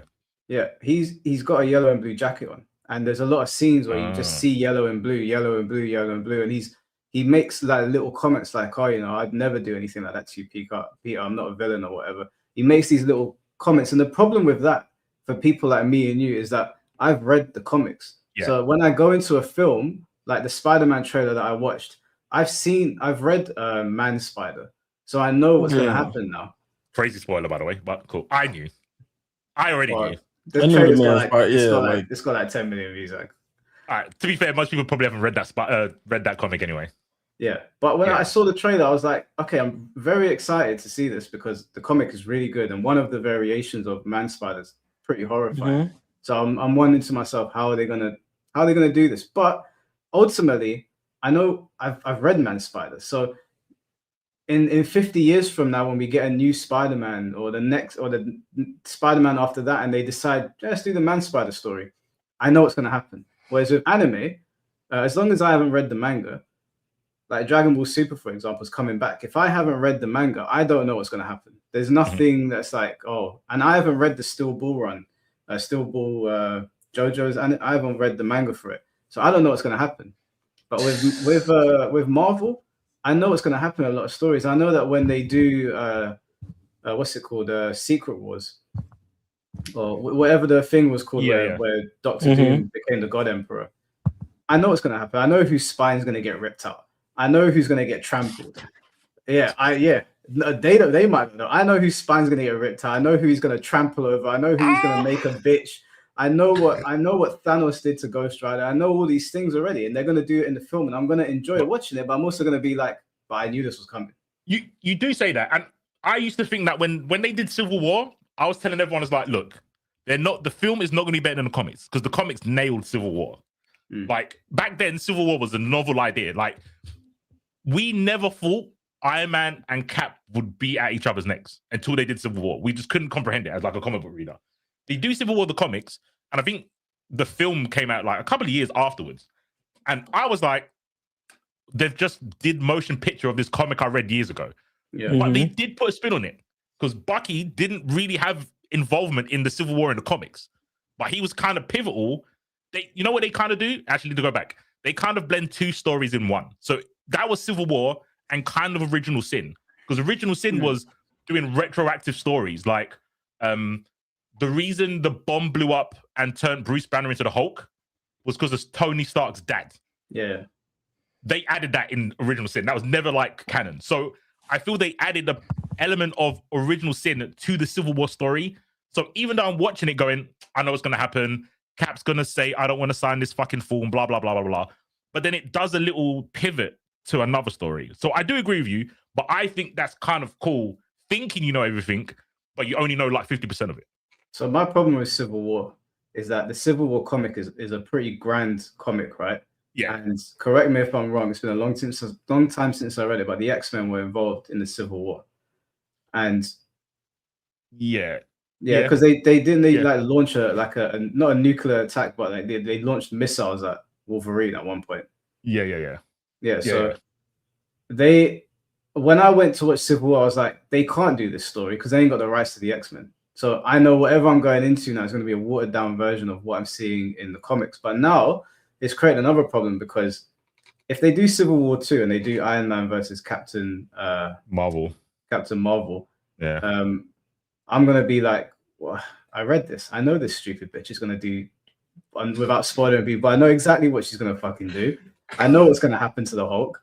Like I've already seen it. Like, and that's my problem with these with these comic to movie things or or redoing comics. If they redo Civil War and Civil War 2 again, they're gonna retell a story that we've seen 100 times. And there's but I certain think things. Go on. I think because I get how you feel, because I feel like there's a double-edged sword to that, because they can adapt a lot of the comic side of things into film, but the way the MCU is set up, not everything fell into place, or characters weren't there. We didn't have X-Men for a long period of time. And I feel you where you're just like, I read this already. It's exciting, but like not really, because I already know what's gonna happen. But then if you do the more original route, not saying you specifically, but it's bad. You know what I'm saying? Or you just like, what the hell is this? It's not even remotely good as the comic. It's a And I want double-edged to answer, sword. and I want to answer the question, because I was thinking about it, and I was like, I'm not gonna lie to you. And I'm blaming my grandparents' fault. I should have been a Magic fan like 20 years ago, because I recently read the original run of Magic. I'm like, what the fuck? Like, where was this at? And then I looked up a lot of the shows around, because I was watching everything from X-Men Evolution to Superhero Squad. I was watching There's a live everything. action with Magic in it. Yeah, I know that. Yeah. Yeah, I haven't seen it, but I just heard about it. Yeah, and I was like, yo, why the hell did I not know about this character? And a lot of it's kind of hard, because there's a lot of highs on both ends of like anime and manga. I'm a person that I get more excited when I read the source material, then go into the movie to see the adaptation, right? Like, no spoilers, because people probably watching it.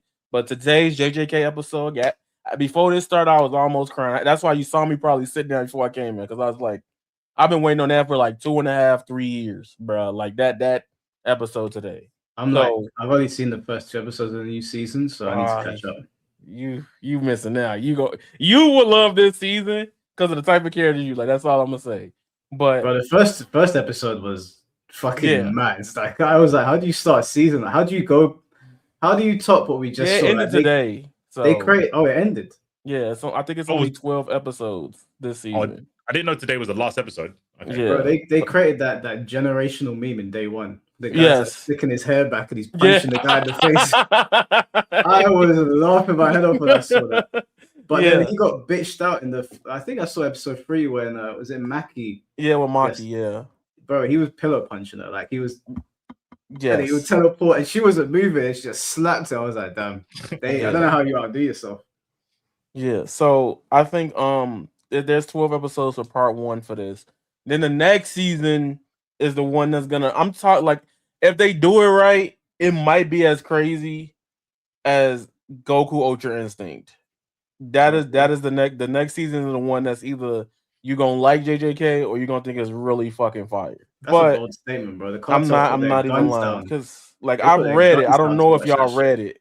I'm telling you, if they do that right, this season almost made me say, as a shield of that anime, I'm like, JJK is better than My Hero from today's episode. I can confidently say how long to figure that. We would shut up, ho. Okay, shut up, you Demon Slayer lover. Like, just an aura farm and pretty cutscenes. That's all you want, literally. But like it depends, because if you put them in different categories, they do something better than the others. Like if we're talking about Marvel video games, like in DC video games, they got back and forths, right? But like to me, like DC got the Arkham series, Marvel has Spider-Man. Marvel also has fumbled with Avengers, even though I like parts of that. But then DC, they fumbled with Suicide Squad. Anime games have a lot of ones that are really good, like Tekken, but then a lot of bullshit. It's like, it depends on what you like. It's important that you said that, because when Mike was talking about the comics to the action or animated, literally people read manga and then go, I can't wait for it to happen in anime. It's literally the same thing in comics. Plus, Dragon Ball has literally been telling the same fucking stories and games since I was born. Yeah, but Dragon Ball gets away with it because of the gameplay. Just being able to be like, and then punch your opponent. You can tell me the same story. As long as I can fly around the earth in 2 seconds, I'll play it. Okay, cool. So we've established that you don't care about the repetitive nature of things because you're okay with Dragon Ball doing it. No, that's unfair. Because we're talking about a video game. Killed so many times, bruv. That's burnt into my memory. I've seen fucking Special Beam Cannon go through Raditz and Goku in every generation. I've seen it in 4K, 1080p, all of the fucking different graphics we had since I was like 18. I've seen Raditz get shot the same way. But hold on, I couldn't even get through Kakarot because I've played the story so many times. So I haven't played through a Dragon Ball story in I don't know how long. Even Sparking Zero, as soon as I realized I don't have to do certain things, the only thing that I wanted to play through was the Gohan Black story because that was the original story. So I won't play Dragon Ball story games. If you gave me like a 10-year gap and you brought out a Dragon Ball game on PS6 and the graphics were just out of this world, I might be like, okay, let me experience the Dragon Ball story in this version. Yeah, it's my favorite anime, so I'm willing to accept. I'm biased, so I'll put up with things with Dragon Ball that I won't with other things. But generally speaking, I can't play another Dragon Ball story. You're right. How many times am I going to shoot Raditz in the chest? I can't. If you do a Dragon Ball story like Xenoverse, I will play. It's brand new. It's fresh. We ain't seen none of that shit. I'll jump into that. I'm in the boat where, as a person, like, all right, so you say you didn't play Kakarot. I played Kakarot up until you get to Namek, and I was like, Saiyan Saga is my favorite. You stopped before it got peak. Because literally they do a different rendition of. What if I told you one of the rawest fights in that game is Goku versus Raccoon? I'd believe you because CC2 they made him look so raw. Like I've always been a Raccoon, like whatever. But in that game, CC2 took it to another level. And like I feel you like playing the same story, yada yada, is kind of boring. But I 100% of Kakarot platinumed it, and just moved on past it. But I can understand. But for example, like that's why I've always like people get mad at me when I say this in my own content. Like when it comes to anime games, I do not care about the story element of the games. And as much as they are part of the package, I've seen it already thousands of times at this point, right? And I just care about just the gameplay and does the online part, the features work. And when it comes to like the product thing and versus like everything all together, you're like the cutscene in there, it's so crazy how they did it. You don't see it. Yeah. Watch this. This is like, I'm like, bro, why did they turn up for Raccoon, bro? Like, well, that wasn't much fun. Ah! Say goodbye!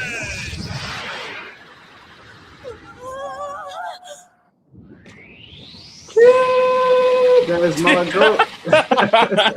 I was like, yo, this man. One hand. Like, why did they sauce this up so much? Like,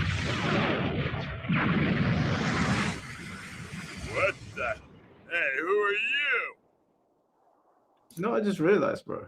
What? Raccoon looks like Jeffrey Epstein. Whoa. Turn it off, bro. Yeah, why would you say that? Some things you don't have to say out loud. I don't even like it no more, bro. You finally show your face. I already didn't like Raccoon like that, bro. Like, here you go. Zoom. It's a senzu bean.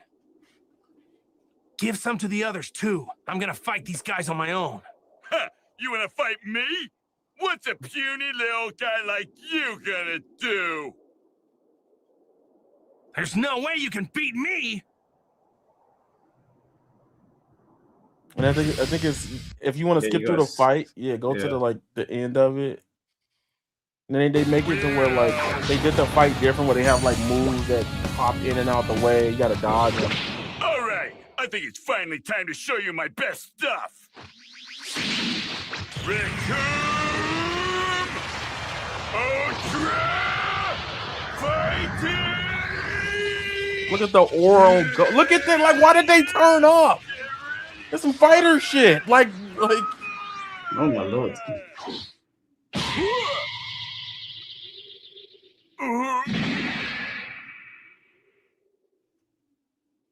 How can you hate Goku? Easily, bro. So easy. Sorry, you were wide open, so I just went for it. I fucking love it. That's very well done. You know, and then the Frieza one, that Frieza version, and I'm very big on this. My favorite Frieza version is the Budokai 1 version. That version is almost close or even better. That shit is crazy. Like, yeah, Budokai was well ahead of its time. Yeah. Well, to end this anime versus comics debate, who do we? I'm going to put a poll up in chat actually because I'm curious to see what they think of this as well. I don't want anyone to. Actually, let me wait. Let me put the poll up first before I say it because I know people are going to start flipping out. Oh, you know what you're talking about, blah blah blah. Cause cause now I'm thinking about it and I'm like, dang, the comics do get MCU though. Think about it, Yaya. Where would your My Hero be if there wasn't for fucking comics, bro? I need to say that shit. Because if I was Spider-Man, we wouldn't have My Hero. Okay, here's the question: who's a better protagonist, Goku or Superman? Superman. I'm sorry.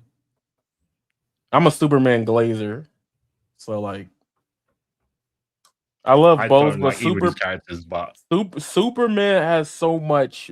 He has range, right? Hella range. Yeah. There's Beyonce. Well, kind of has to though. He has to have range because he could just go like this and everyone dies. Well, see, but my thing about I ain't even talking about the powers. Fuck the powers. That ain't the coolest part about Superman. All right, the coolest part about Superman is that you get to see the character relationship and all across the board of him dealing with his problems, either being with whatchamacallit, with Lois Lane, with like Joker, the way he deals with just how he's a human. He shows the human characteristics, but he's like, I don't have to be. I could just kill you, right? Like seeing that struggle with the character is really good. Unfortunately, Dragon Ball Goku loses because Super exists. Like they kind of hurt Goku's character because of Super. So even though I think he's still cool as fuck, Super cooks Goku. Well, it's neck and neck. It's 48% Goku, 52% Superman. So it's pretty close. Now ask the chat. What was the last comic y'all read? Watch this. That is kind of a good point. Yeah, but okay. I actually want to say this. This is not a hot take. This is an observation. I don't mean to offend anyone when I say this, but it has to be said. Okay. I'm willing to bet most of you are not actually fans of Dragon Ball because most of you haven't seen Dragon Ball. That's a powerful take. And if you ain't seen Dragon Ball, you can't claim that you're a fan of Dragon Ball in my book. I personally love Dragon Ball more than I like the rest of it. Just in case people think that's a stray to me, it's not. I like Vegeta. Vegeta's in Dragon Ball, so I watch Dragon Ball. If Dragon Ball didn't have Vegeta, I would not watch it. Because Dragon Ball, the original Dragon Ball, is literally the tale of Goku. So yeah, I did watch that. I didn't care about it. Yeah, but you don't like Goku, so it's fine. But like most people that say they love Goku, I'm like, if you didn't watch Goku's evolution and understand why he became the man that he became, you can't claim that you're a fan of Goku or even the show. That's fair. I'm not mad at that. The amount of people I've spoken to, I was like, I didn't watch the first season. I'm like, but you just jumped. But so hold on, you jumped in and just saw Goku die in the first episode, and you didn't understand why that was significant. And I can grant because it came over to the West first, and then we had to go back and watch Dragon Ball. But I would expect people to be like, okay, we need to go back and see why this was a big deal. But a lot of people didn't. A lot of people just didn't go back. I noticed that a lot with like Marvel stuff. Like it's a little bit different, but with the Marvel Cinematic Universe coming out, like past Iron Man, past Iron Man, there's a lot of stuff where it's like, why is he like that? And it's like, trust me, there's a million comics that kind of explain the characters. And then especially when Civil War came out, it's really hard to understand why it was so strange to see Iron Man and Captain America fall out because you didn't have that history with them together if you didn't read the comics. So you could retroactively go back and always see that, they disagreed on a lot, but their common goal was what kept them together. And I think it's the same for Dragon Ball. If you like Dragon Ball and you've not watched like the relationship between Bulma and Goku, you've missed like half the story. You've missed because you don't even see them interact that much in Z, right? Bulma and Goku. Yeah, because she's off with Vegeta. She's doing her own thing now. I mean, they interact, but it means more watching them interact when you've watched the first series because you know 100%. Also, just before we move on, Goku won 52%. Damn. Well, bunch of weebs. Yeah.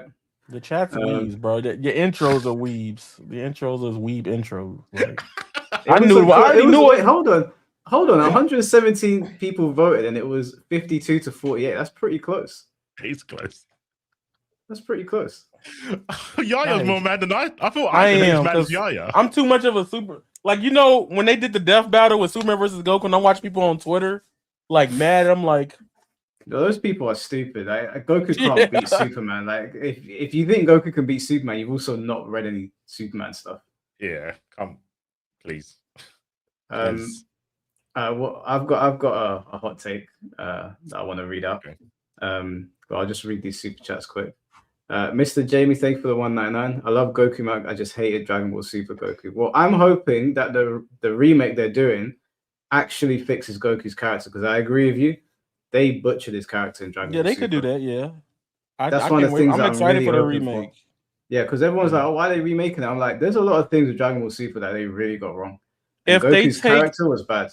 If they take the peaks part of what Super people loved and infuse the manga elements of it, I'll be happy, because I personally like the manga more in certain aspects than the anime.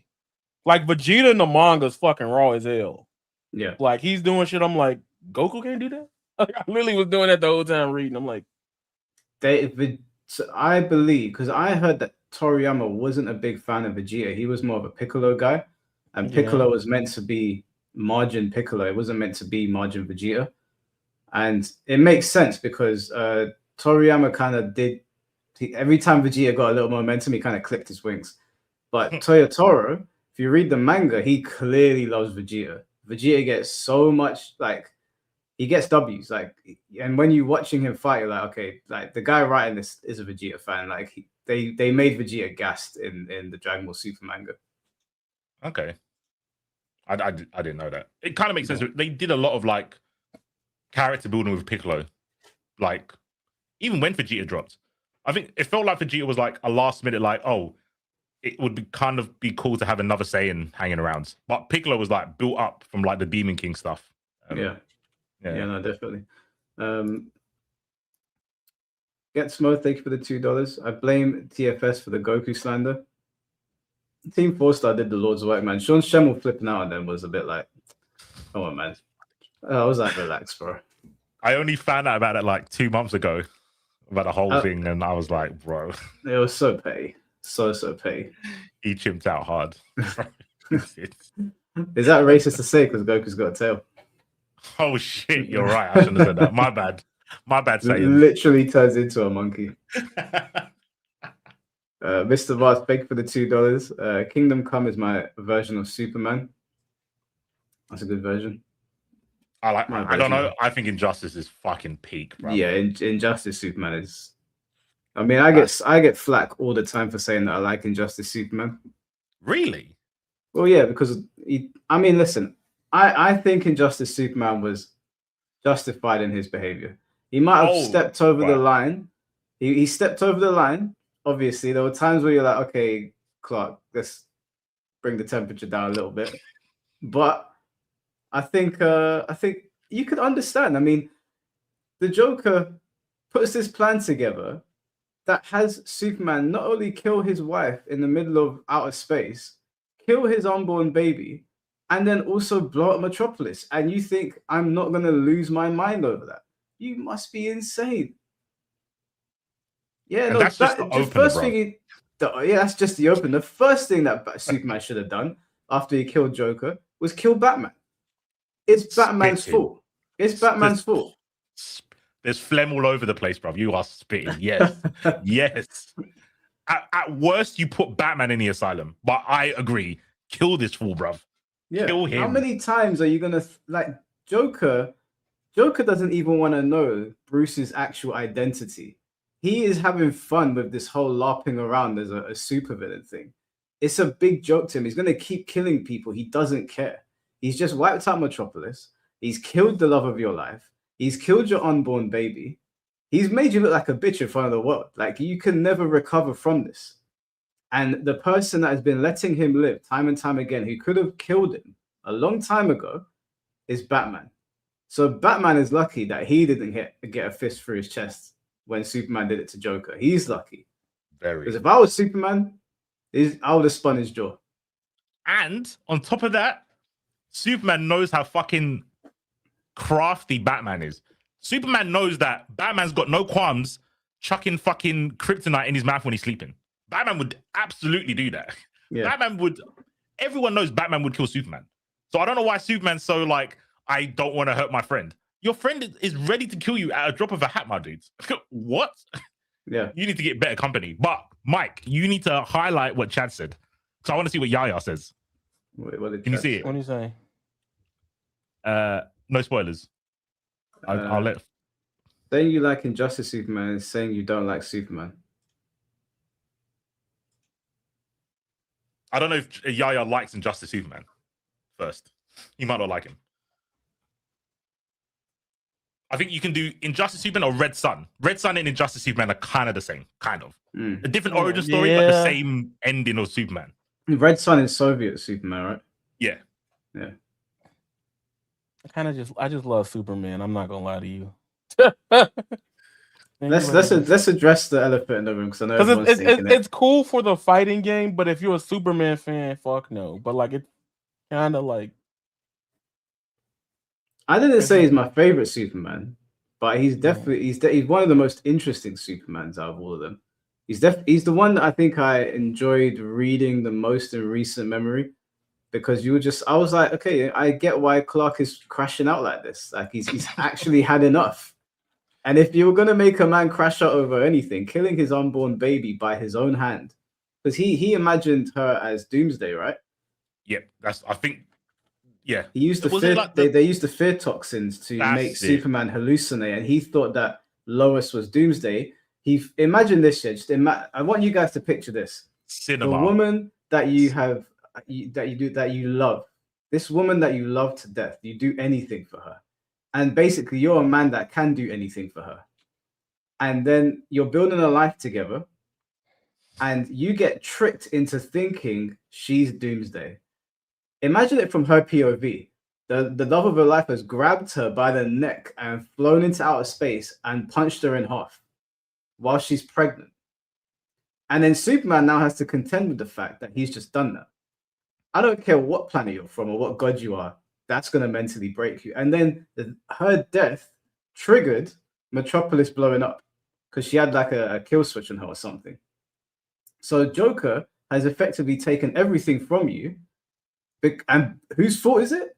Fucking Batman. Because Batman's caught him 100 times and thrown him in prison. How many times are you going to throw the same guy in prison before you realize prisons don't work on this guy? He always gets out. So I'm coming back down to Metropolis. I'm killing Joker. And then I'm going to spin Batman's jaw.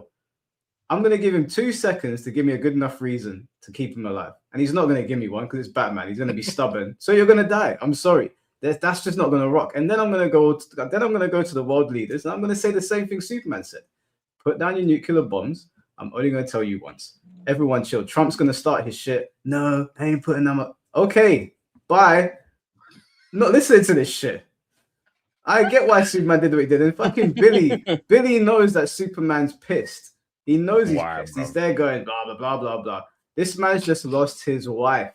Why are you chatting shit to him? You can literally breathe the planet away. Just be quiet. You've lost. It's a dictatorship now because you're all pussyfooting around Joker. Billy wants to yap. Do I care you're 10 years old? Bye. Goodbye. No more bullshit. Bro, I feel because it was originally part of the game that people don't give the credit to the story.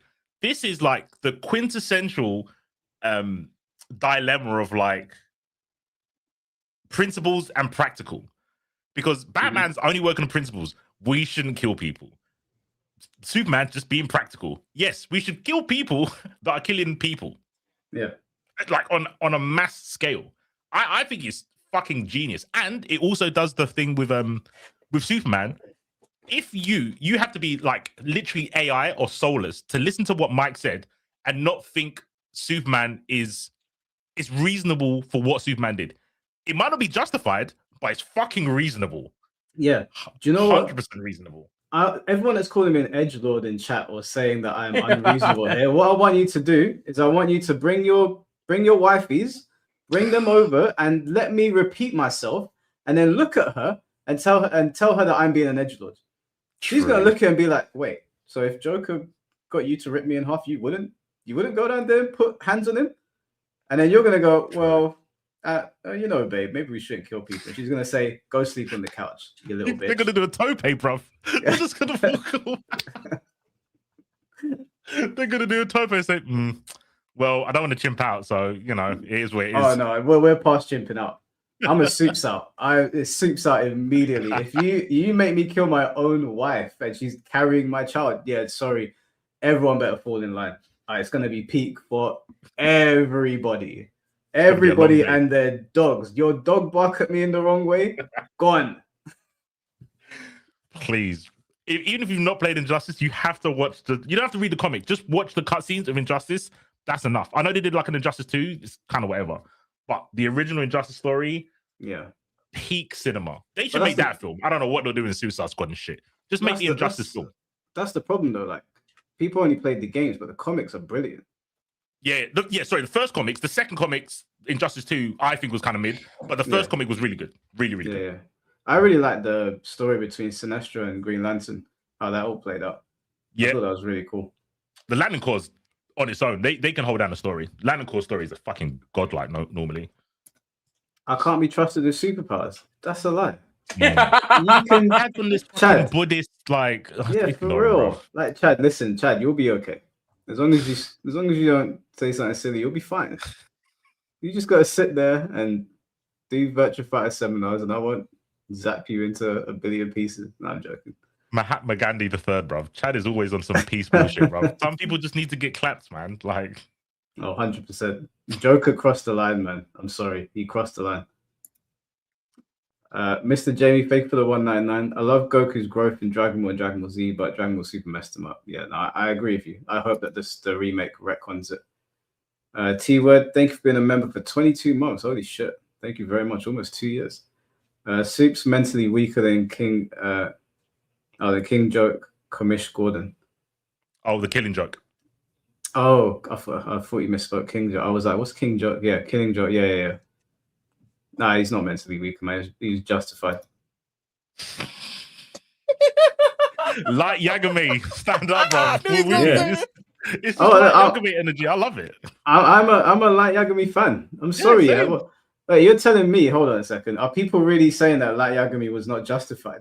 Bro, we're in the minority. You know that, right? Bro, I've got an L tattoo. I big up L. L's the GOAT. But if Light is killing the correct people that are really bad, you're making the world better for me. Why am I against that?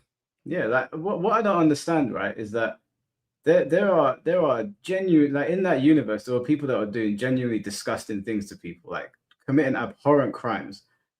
And Light was just like, we don't need these people. Like, this is the person where your mother's gonna be walking home at night, and they're just gonna kill her.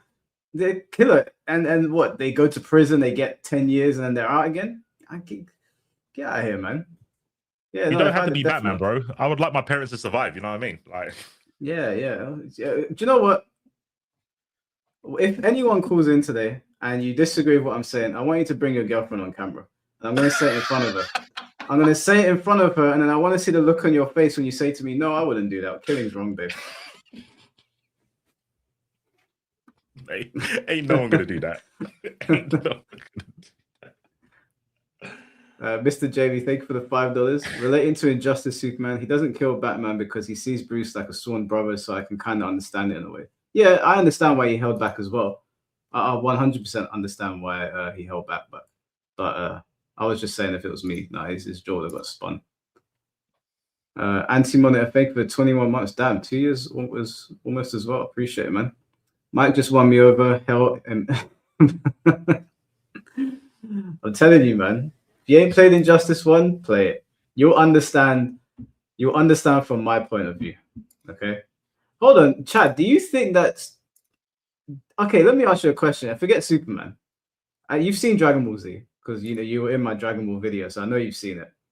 When Vegeta got recovered on Namek, and he killed the Ginyu Force when they were defenseless, do you think he was in the wrong for that? I'm just curious. You're muted, Yaya. Hey, Chad, I want to hear this answer. Chad would give him a century beam if it was Chad. He would give him a century beam and want to fight him. Like Chad, let me message him. Let me message him. Oh, he sent me a message already. Yes, Chad, come to the stream, please. Yeah. Did you say nah? He killed killers. Okay, then you're on my side when it comes to Light Yagami. Okay, no, he did kill some innocent people, but he. I was about to say, like, I was like, what the fuck are you talking about? Like, initially, he was on the right path, and then he fucked up. But it's kind of like with Superman with Shazam. It was like, look, I know you, and he fully acknowledged it. There was a whole there was one episode when they really, I don't want to spoil it, even though it's super old, but you have to watch Death Note. There was a whole episode where he was like, okay, for me to do good in killing bad people, if innocent people are trying to stop me, I have to, overcome the hurdles. Yeah, they were a net negative. Exactly.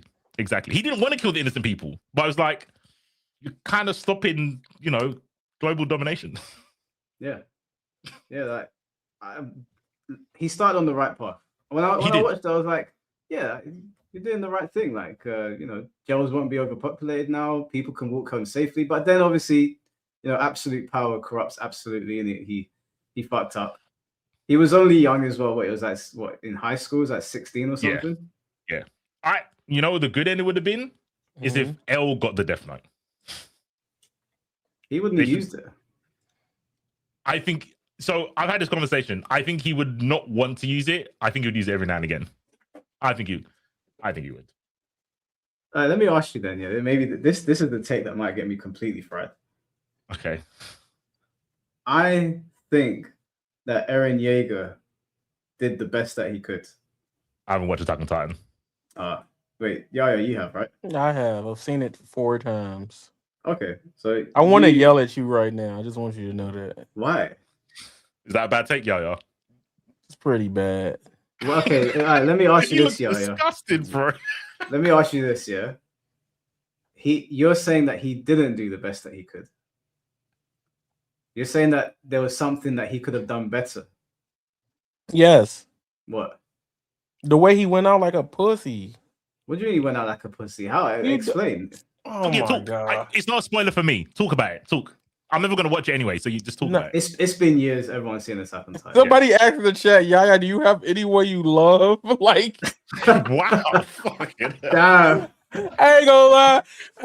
I was just trolling you. But yeah, he did the best he could in the realm of the circumstances. He had a lot of totalitarianism dealing with and dictatorship and people being today, like how they are dumb today, against what he wanted originally. And the world of Attack on Titan is just full of lies fabricated around essential things. So yes, he did the best he could.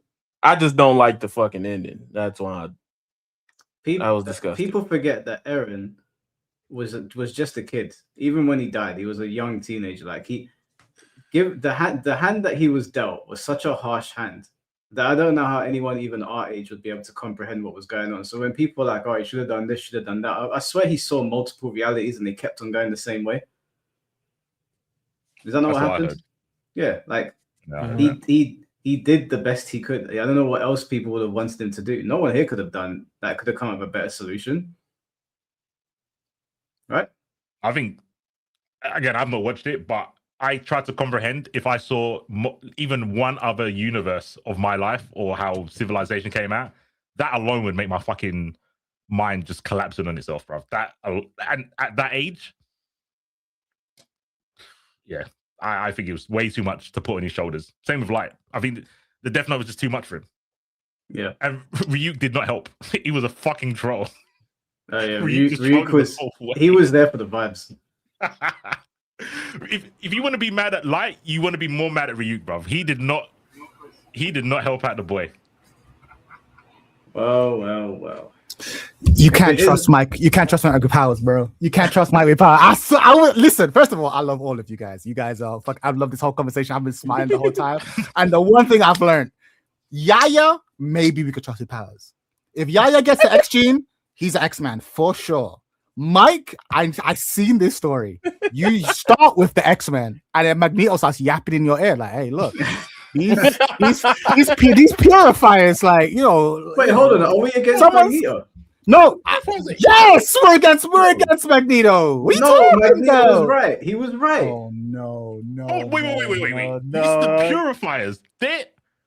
You literally said, oh, Mike would be bad if he went against the KKK, bro. The purifiers are literally No, but that's how it starts. This is what I'm saying. You're right. Those guys are bad. And he'd be like, join me in the fight against them. It's like, but the X-Men are already fighting the purifiers. Right? But then and then he'd be like, all right, well, you know, what about the motherfuckers what about the elected leader who kind of let them rock around? Maybe they need to die. And that's when Charles like, I don't know about that. What do you mean? That's cap. Nah, Mike, that's how it starts. I see the creep. I see the power creep, bro. Like, okay, listen to what he said earlier. Joker killed on the level. Magneto's not on Light or Superman Injustice level. Magneto said, you know what? Fuck humans. I'm gonna go get my own asteroid, and we can all live there. Yeah, no. Okay, it depends on where we are in the arc. You're right. Well, I'm thinking of like early Chris Claremont. Fuck the humans, kill them all. You're right. There's a point. I'm talking about Brotherhood. That's what I'm saying. Like, obviously, later on, it's like I want to go on my own, and then I'm with you. Later on, Magneto's absolutely relatable. But I'm talking about when if Mike has to choose between the goody X-Men and the evil Brotherhood of mutant supremacists, he's like, I'm an X-Man, and eventually Magneto gonna start yapping in your ear, bro. He's gonna start yapping in your ear, and you can be like, you know what? Chad, would you say Wolverine's in the middle? Because I think Wolverine's in the middle. I think he's a Brotherhood member in the X-Men team. Nah, Wolverine is a good guy who has been made a lot harsher than. How do I put this? If Wolverine was a bad person, he'd be Sabretooth. Like, what happened to Sabretooth is like he truly just went off the defense, narcissist. Wolverine always wants to help people. The way he goes about it might be a little rough, but in his heart, he actually always wants to help people. That's why he's good. But like, Sabretooth like, fuck it, survival of the fittest, and I'm the fittest. That's what I think. I think that's Mike. I think he's a good person. You know, like what was it? X-Force. Yeah. It's a bunch of good people. No, you're right. You're right. No, you're right. I don't think Mike's a bad person. I wouldn't say that. But I think very often the most dangerous villains are not the truly evil ones. The most dangerous villains are the ones. Dr. Doom? 100%. See, this is what I'm saying. I'm respecting you. You wouldn't be some C-list villain. You'd be a top tier villain because in your heart you're like, I'm justified. And those are the motherfuckers. They're not gonna stop. They're not gonna. It's literally, if you ever see that, they're not gonna stop. Then you can't talk no jutsu. That kind of villain. They're not gonna stop. Right? That's what I'm saying, Mike. That's what I'm saying. If Mike gets powers, he'd start off as a hero, right? And you'd be like, I love this guy, and then eventually. One too many innocent people's gonna die, and it's gonna be like, look, you either stick with the principle of justice or vengeance, and you're gonna be like, look, maybe you're the maker. You're the maker. You're the even you villain, and he was the worst one. He just one bad day. 100%. Joker would turn you. That's what I'm saying, bro. I'm noticing a slight pattern in my character though, because even in Naruto, my favorite character is Obito, and he's basically the opposite to Naruto, right? He had one bad day. That's one bad thing and that's what I'm saying. You'd be a relatable villain. You'd be a fan favorite villain because they'd see how it happened. But I'm just saying, every hero has a moment where they're like, okay, are you really about this justice life? Or do you just want to take the mask off? And I feel like when that happens, you were like, I'm taking the mask off. And it'll feel good. And once you go down that road, there's no bringing you back, bro. There's no bringing you back. That's what I think. I can't remember what character said this, but I think this is so true because they even did it to Captain America. It's like you die a hero or you live long enough to be the villain. 100%. It's true. It's true. I think that's everyone though, because every hero has a breaking point.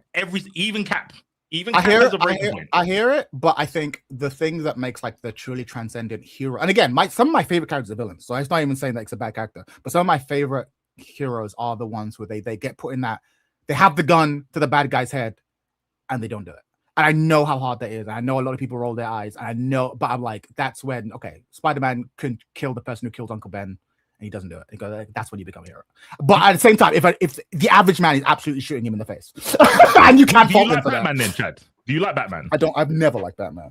I understand why he's popular. I don't like Batman. But that's his ideal is literally what you're saying. Batman I hear it. Rule. I'm not saying there's nothing about Batman I don't like. There's just things about that. I'm just not a big fan. Fair. That's fair. My favorite. I think Batman. Hot take. Batman is the least interesting character in his own universe. I think his villains are more interesting. I think the Robins are more interesting. He's the least interesting character in his own fucking universe. And I'm tired of people acting like I'm not like. Yeah, but you do need Batman is the connecting dot though. You need 100% for them to be interesting. but that's like saying you need Master Splinter. I do not agree, y'all. Teenage Mutant Ninja Turtles. It's true, but like I ain't here for that. I ain't here for Master Splinter. Yeah, I also like to say Two-Face way more interesting than Batman. Akainu's my favorite character in One Piece because I believe that he does want to do the right thing. Like when you watch Akainu, you can tell he wants to protect people. He genuinely thinks pirates are terrible people, and I don't think he likes the what are they called again? The celestial dragons. I don't think he likes them either. I think he knows they're pieces of shit. But I think he just aligned on the side where he could protect the most people. And I get so much hate for this. I think you like Akainu, blah blah blah. And I'm like, bro, Akainu. Mike, have you ever read or watched? Because there's a great DC animated movie, Under the Red Hood. I was just about to say Red Hood. Very long time ago. That's your arc. That's your arc. 100%. Who doesn't love Red Hood? Red Hood's, you get it. You absolutely get it. He's a villain though. What's going on? No. Oh shit! He's not a villain though. He's when he was introduced, he was a villain, and then he becomes. Yeah, he was. He's practical Batman. Yeah, I hear it. I actually prefer Red Hood. Comics to Batman, but again, that's just because Batman's the least true character in his universe. Red Hood is great. Batman just he solves the problem and then creates a problem 10 seconds later. I don't want to do that. Like if our job here is to protect people, let's just nip it in the bud. That's why when I said Injustice Superman, I get it. He put his fist through Joker's chest. Problem's over. But Mike, no one's upset with Superman for putting his fist through Joker's chest. Real talk, I get it. He doesn't stop there, Mike. That's the issue. You can't stop there. You can't stop there because why can't you stop there? There's more villains. They need to be taught a lesson. That's all I'm gonna say for y'all. What? Please give Absolute Batman a try. Please. I've not read Absolute Batman. I've heard good things. Really good. I've been reading Absolute Wonder Woman though. That's been good. That's my shit. That's actually Wonder Woman. Okay. Yeah, that's crazy. I'm like, they need to hurry up and fast track shit with that. That is really fucking good. Like, you guys will be safe in my hands. Like, yeah, so long as that's the thing. So long as just don't be talking shit. I'm gonna put one social media post being like, I don't know that Mike had to kill like the whole gang, and then Mike's gonna show up at my door. It's like, I heard you been talking shit. I'm like, I'm sorry, Hollow Man. I was just saying my opinion. Really? Really? After all I've done for this city. you do understand, like Superman had to take out Shazam though, right? We all understand why he did that. It's not just because he was chatting shit, it's because if I chat too much shit, Shazam can do what I'm doing to everyone else. Because Shazam beats him. Billy Baxter beat Superman because his magic. That's why he was more tolerant with people like Wonder Woman. And he knew Wonder Woman was playing like she was a mole, bro. She was a double agent. He knew that. But it's like, it doesn't matter. She can't stop me. Shazam can. But that's when you're killing Shazam, bro. Like you gotta look in the mirror and be like, you gotta look in the mirror and be like, I don't know, are we the baddies? If you're killing Billy, come on. But he stole the right on the route. Like Mike said, Billy is literally Naruto. He would be the only person who could talk Superman down. No, Billy's I get it. Because Billy's pure of heart. That's what I'm saying. It's like killing a unicorn, bro. How you gonna kill Billy, bro? Naive, bro. You see innocence, I see naivety, bro. He's too young, he doesn't understand. The line between naivety and justice is thin, because it's like they often do, and the naive and the just will often do the same thing for different reasons. Naive does it because they can't see the evil. Like a just person can see the evil, but they're like, but it's better to live in a world where we don't do it this way. It's different. Right, I don't think Billy has the wisdom of what did he get? Like Solomon? Is that where the S comes from? Yeah. That is so true. So he's actually not naive. He's actually making a long term. Like we can't afford to live in a world where the powerful just control everyone. But that's why you kill him. Right. That's why you kill him, because you justified it. Yeah, you've just justified killing him because Superman's got a mission, and this guy's a and he's like, you can't do it. Yeah, and he's actually smart when he's in that form as well. So Superman's thinking to himself, this guy could actually hurt me. And he's yapping in front of everyone. So, my authority is being challenged now. So now he's deviating from the mission. And Mike, the thing is, that's what I'm saying. Hold on. The thing is, Superman told him to shut up twice. He said, I gave you a warning. I did warn you. Here's where the real problem is. Because Billy's smart, Billy should have known that when Superman said shut up, given the state he was in, maybe I should shut up. But so he didn't. So that I'm like, this guy's also stupid as well. No, and he's mega powerful. Shazam knew if I didn't talk to him, no one was going to talk to him. It was me or no one. No one can. No one can step to Superman bar him. Like, who else was there? Like, Black Adam wasn't there. Mike Hollow. This hero, don't give this man powers, bro. Don't give him powers. Chad, you said you would in Civil War, you picked Iron Man, right? Iron Man was correct, yes. What do you think, Mike? In Civil War, Cap or Iron Man? Are you signing? You signing your life away? Comics and movie. He's correct. I'm siding with Cap.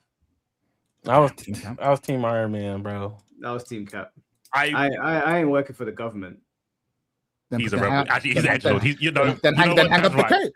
I pick Iron Man. I pick Iron Man. 100%. Because all Iron Man's saying is, if you got the power, you're gonna be held accountable. And I'm like, I hold me accountable. Fuck all of y'all. I'm like, nah, I can't trust you. That's the problem. Edgelord, it's okay. That was the problem. I'll tell you where I sit on this, because I'm a little bit contradictory, because Akanu's my favorite character and he works for the government, but I didn't want to side with Cap. But I looked at both of those situations and I was like, where can I make the most difference? Is it signing those Sokovia Accords, or is it getting together a team of heroes to stand against them? In Akanu's situation, in One Piece, most of the pirates are pieces of shit. People forget, because the Straw Hats are good, that they're like, oh, the pirates are fun loving. They're not. They're going around literally doing the worst things. Like, if you look at Doflamingo's rap sheet, he's done everything under the sun, including sexual assault. So I'm not. Bro. Yeah, I'm not doing the pirate thing. I'm gonna go work for the government with my extremely powerful devil fruit, and I'll influence people from within while dealing with these criminals. With the Captain America thing, that's not contradictory. Yeah, with the Captain America thing, when I looked at the whole Sokovia Accords thing, I was like, nah, Cap's not so strong where if he signs his life away, the government couldn't get him on a leash. He's not Thor. He's not God level. So I would, in that situation, I'd be like, no, I'm taking Cap's side on that. But I pulled up the receipts because everyone's saying that Superman's unjustified. So the duplicates, they've incited insurrection. We must suppress this filth. Willfulness leads to anarchy. It cannot be allowed to spread. I made them safe, shielded them. But are they grateful? Do they appreciate my protection? No. They whine, complain, side with those criminals. If they prefer chaos, I'll give it to them. Metropolis and Gotham, I'll flatten them. Set an example. Listen to this man. I'm finding the dimension these duplicates came from. No time for you, Chad. For interfering. Wait, we're wiping out whole cities? Invading worlds and other dimensions?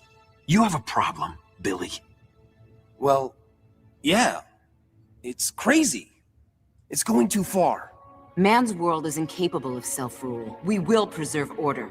No. There have to be limits. Even on us. Especially on us. That's enough. Billy's spitting. He's spitting. Have you gone nuts? Lois would never want it.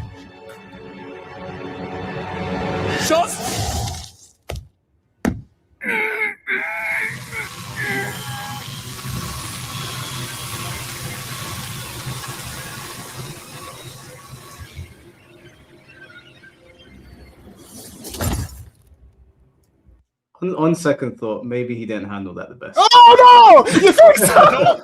No. Stand on business. He said Lois's name. He knew that was going to happen. Mr. Solomon Intelligence. He said Lois's name. Right though, Lois wouldn't want.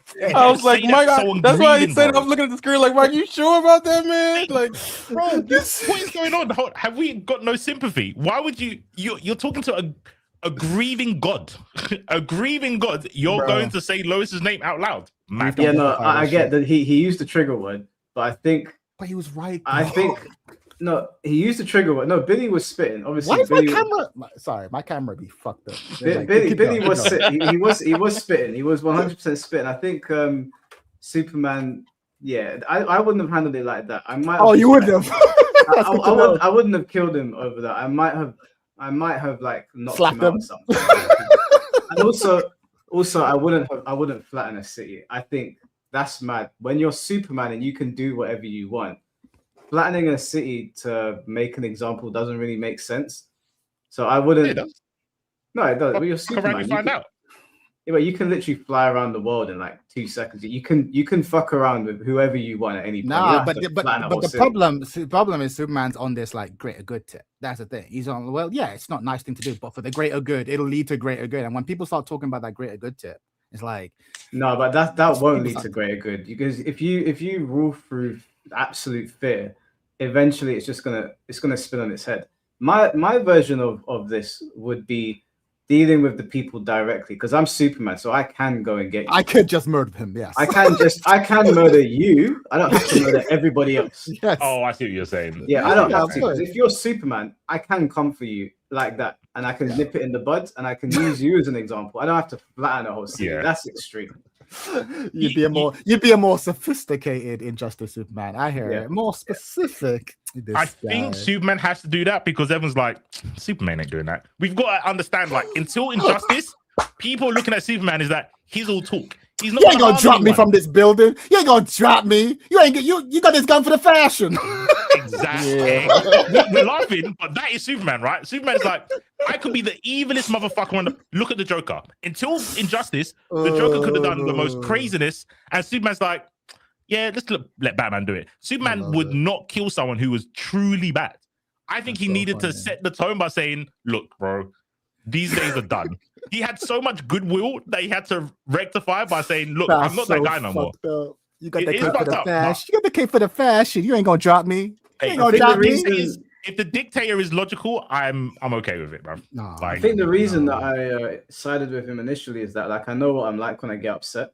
I understand. And it's very, very difficult for me to get to a point of like being angry. Yeah. But I know when I get upset, like really emotional about something, I go into like, I'm like that the whole day.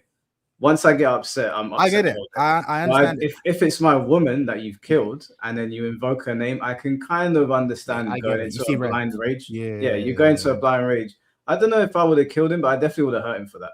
No, I hear it. But the thing is, Mike, like, and this is especially true for like men, because obviously we're like physically stronger than the opposite sex. Like, you gotta have like limits to how far you can go. Like, for example, there are things I imagine your girlfriend can tell you that will make you go crazy, but surely you'd have a point. It's like, yeah, but I'm never gonna hit her, or like I'm never gonna go crazy. Like, and that's not to say that it's impossible for her to say things that might deserve a slap, but that's not to say that at all. But you just won't do it. You have to have limits. Like on because Mike, there are things but there are things I can say to you that would deserve me a slap. So humans can say things that can absolutely warrant physical, fighting words. But there's an upper limit to how where you can get. And I think when you're Superman, it's that times 10, bro. It's that times 10. You have to be like, there's a limit. Yes, I can get angry. Yes, I can get livid. But there's got to be a limit. And the other thing is, I can't say this is enough. When he puts a fist through fucking Joker, I think everyone's like, I'm going to look the other way on this one. Like, no one's saying, no, I'm not such a pure heart person that I'm like, how could you do it? I'm like, I get it. In the clip, did you see? That's what the Green Lantern did, because he went Flash, step the fuck back, bro. Like, let Billy fight his own fight. He's technically a big boy. He's a small boy in a big body, but Green fucking shouts to how, bro. Green Lantern's a piece of shit, bro. Green Lantern's a piece of shit, bro. You know the funny thing is, I think Flash and Shazam could have taken Superman, but together. But Green Lantern said, nah. No, they couldn't have. Do you know why? Because Flash and Green Lantern, even Shazam, they were still in like a state of, we're good guys, we're doing what's necessary. Superman he's ready to kill anyone. So that you have to take into consideration that they're not really going in there to break bones and that. They want to restrain him. Superman's like, I hear it. Yeah, they'd have to. Yeah, you're right. If they came in already to do what was necessary, they could take him. But in that moment, they'd just been in the Justice League mode, and Superman would have been like, "No, I'm breaking necks." Yeah, they would have. Yeah. They wanted to restrain him. That ain't gonna work. I think Batman was out to kill him. They would need Batman. No, because Batman gets it. But again, for all my hate of Batman, Batman understands stakes. He's like, you if you're fighting Superman, if you aim for the king, you best not miss. Like you gotta. He gotta does commit. though. Joker's the king commit. of the underworld, and he fucking lets him live every time, and he knows what's gonna happen. Yeah. No, Red Hood's right about Joker. I love that. Red Hood's 100% right about Joker. Like he's gotta go. Think how fucked up Batman is. Batman, actually, no, I hate Batman a little bit more today. He's the fucking worst friend because he won't kill Joker, but he would kill Superman. That's 100%. 100%. I don't like that. I don't like Batman. I Fuck really Bruce, don't bro. like Fuck that. Bruce. Fuck Bruce. Fuck Bruce. Fuck that. Ah, man. A new level of hatred, bro. I think I hate Batman more than Goku now. 100%. Fucking hell. What an arsehole. Yeah, fuck Goku. We know this. Mr. Mars paid for the $5. Not gonna lie, I thought that Injustice would have been better if Batman was the one to snap. It could have been interesting. I don't know about that, but it could that would have been very interesting because Batman would have to get creative on how he's going to take everyone out. Yeah, 100%. Because I think Batman going evil is a bigger threat. Really? Globally, I think it's a bigger threat. Than Superman. Yeah, I think because you have to understand that Batman's real power is fucking plot armor and like having whatever the fuck he needs at a moment. Like there are stories where Batman beats the entire Justice League. I feel like evil Batman would have. Tower Babel. That's what I'm saying.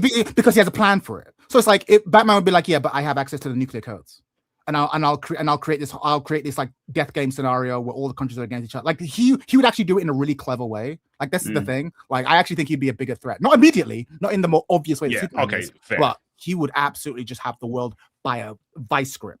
I think with prep time, Batman he's a global threat, but Superman is like. Immediate threat. Yeah, on site right now. The whole universe needs to be on guard, bro. You need to bring. He would have killed Superman first, bro. 100%. That's the thing. That's the thing. We wouldn't even have this conversation. Justice would have started off to be like, Batman has went rogue. Exactly. Now on the side of this line. Yeah, the Superman. If he got bad, I think Batman would kill all the Justice League before the bad guys.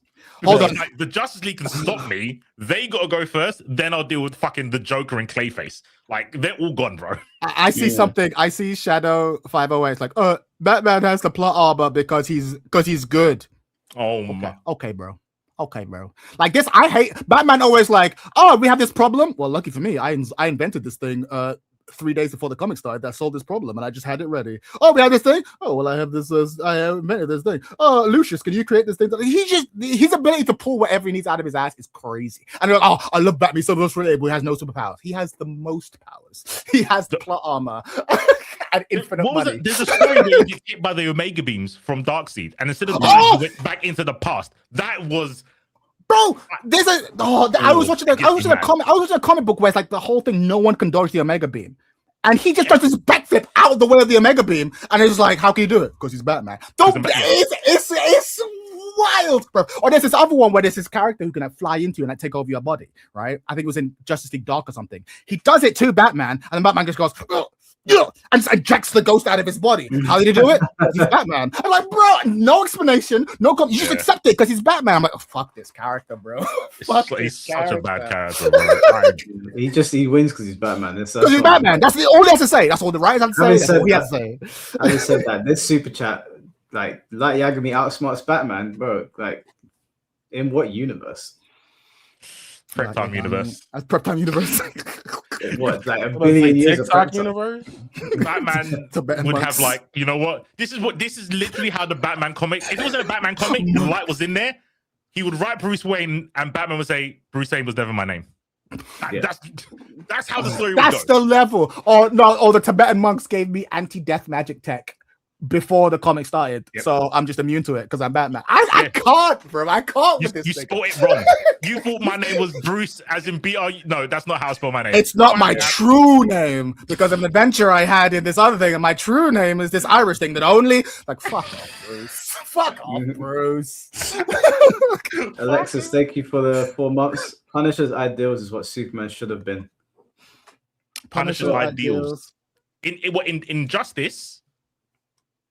If you gave Punisher Superman's powers, forget about it. It would be way worse. It'd be way worse. He just everybody just be dead. I think it would be better. No, bro. It'd be way worse. Punisher's temperament is all over the place. Yeah, but Punisher's not a good man. Like he'll probably kill Joker in front of him. He'd be like, I like it. and I loved it. Yeah, I love the Punisher. The Punisher's like a broken man who's like funneling his anger in the right direction. But make no mistake, he's not a good man, and he will tell you the same thing. Have you guys read the comic where Punisher has Doctor Strange powers? No, I've not read that. No, I haven't read that one. Yeah, there's a comic where Punisher has Doctor Strange and somebody else's powers, bro. Shit. I read that and I was like, yeah, you're all dead. Like he's gonna kill all of you. Yeah. Cosmic Ghost Rider is Frank West, isn't it? That one. What's that? Cosmic Ghost Rider is Frank West. That is Punisher as Cosmic Ghost Rider. I'm sure that's. It might have been this. It might have been around the same story. Yeah, I remember Ghost Rider was involved in that as well, but there wouldn't be a roundtable discussion with Punisher like there was with Superman. That wouldn't exist. Punisher is not talking to anyone. If he has Superman's powers, the universe is getting flattened. Everyone's dead. Okay, in Frank's defense, Frank's like one of my favorites. I love Frank. I think he's a great character. He's a great character. He's a great character. Wait, hold on, C4. Isn't there a comic called Punisher Kills the Marvel Universe? No, but that's a spin-off. That doesn't count because there's a Deadpool one as well and a Wolverine one. They're just don't worry, ignore that. That's for the edgelords. It's for the edgelords. That's the GT of the Marvel Universe. We don't count that. But they chose those three characters for a specific reason. Because Punisher's on business. But Punisher, in my mind, I could be wrong. Punisher's never harmed an innocent. And yes, there's no talking him out, but he's only sadistic to evil people. So you know when you said about Wolverine and Sabretooth? Sabretooth's sadistic just for the vibes. He loves to hunt and he will hunt anyone. But Punisher is only like that against bad people. But Punisher, I'm pretty sure I can't name the comic book, but I feel like I've definitely read comic books where Punisher has been like, you didn't do the horrifying thing, but you low-key allowed it to happen, so I'm killing you too. Like I've definitely seen him like mission creep the vengeance. Like I've definitely seen him like he said that to Daredevil. He has said that to Daredevil, but I don't think he's wanted to kill him. But you are right. He will check you. He'll be like if Punisher went to Batman, I think Punisher would kill Batman. I think he would go, you're a net negative. I think that's what Punisher would do. Sure, I can see that. Yeah. I think one of my favorite, the comic, the actual quality of the comic wasn't that great, but I remember reading this comic book where Supergirl gets given a Red Lantern ring. And it's the most terrifying concept I've ever heard. Because obviously the Red Lantern ring it basically just makes you like superpowered and like fueled by your anger. And Supergirl, the best Supergirl comics are the ones where she's angry. She doesn't like humanity that much. Like Clark Kent is like, humanity, yes, we have our faults, but we are good, inherently good. I will help us be good.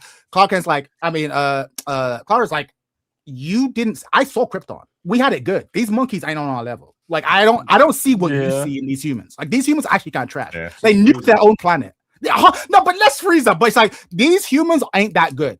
And so her getting a Red Lantern ring, I'm like, it would have been good to see an Injustice with Supergirl at the Red Lantern ring, that kind of thing. That I would buy, and then put Superman in a tough spot. Like, Superman's the only reason she doesn't just take over Earth. 100%, literally, 100%. Like it's kind of like Dragon Ball. Like she's kind of Raditz coded, bro. Like she's like, you guys are nothing. Like when she's written well, yeah, she is. But I think Black Adam's on that same level because he started World War III at one point.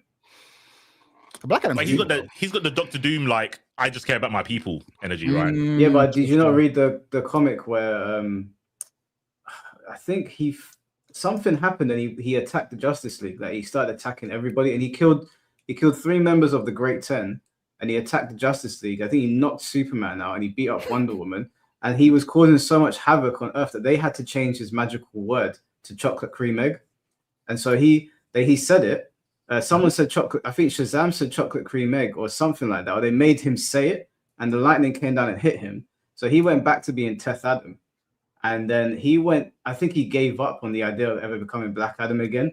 And he went to a store in Gotham and he ordered a chocolate cream egg. Because he didn't know that's what the magical word was. And the lightning hit him again. And he went schizo again. He was like, I got my powers back. Fuck all these people. Everyone's going to die. No, I kind of have to read that. That sounds so sick. That sounds so dumb. I want to read that, yeah.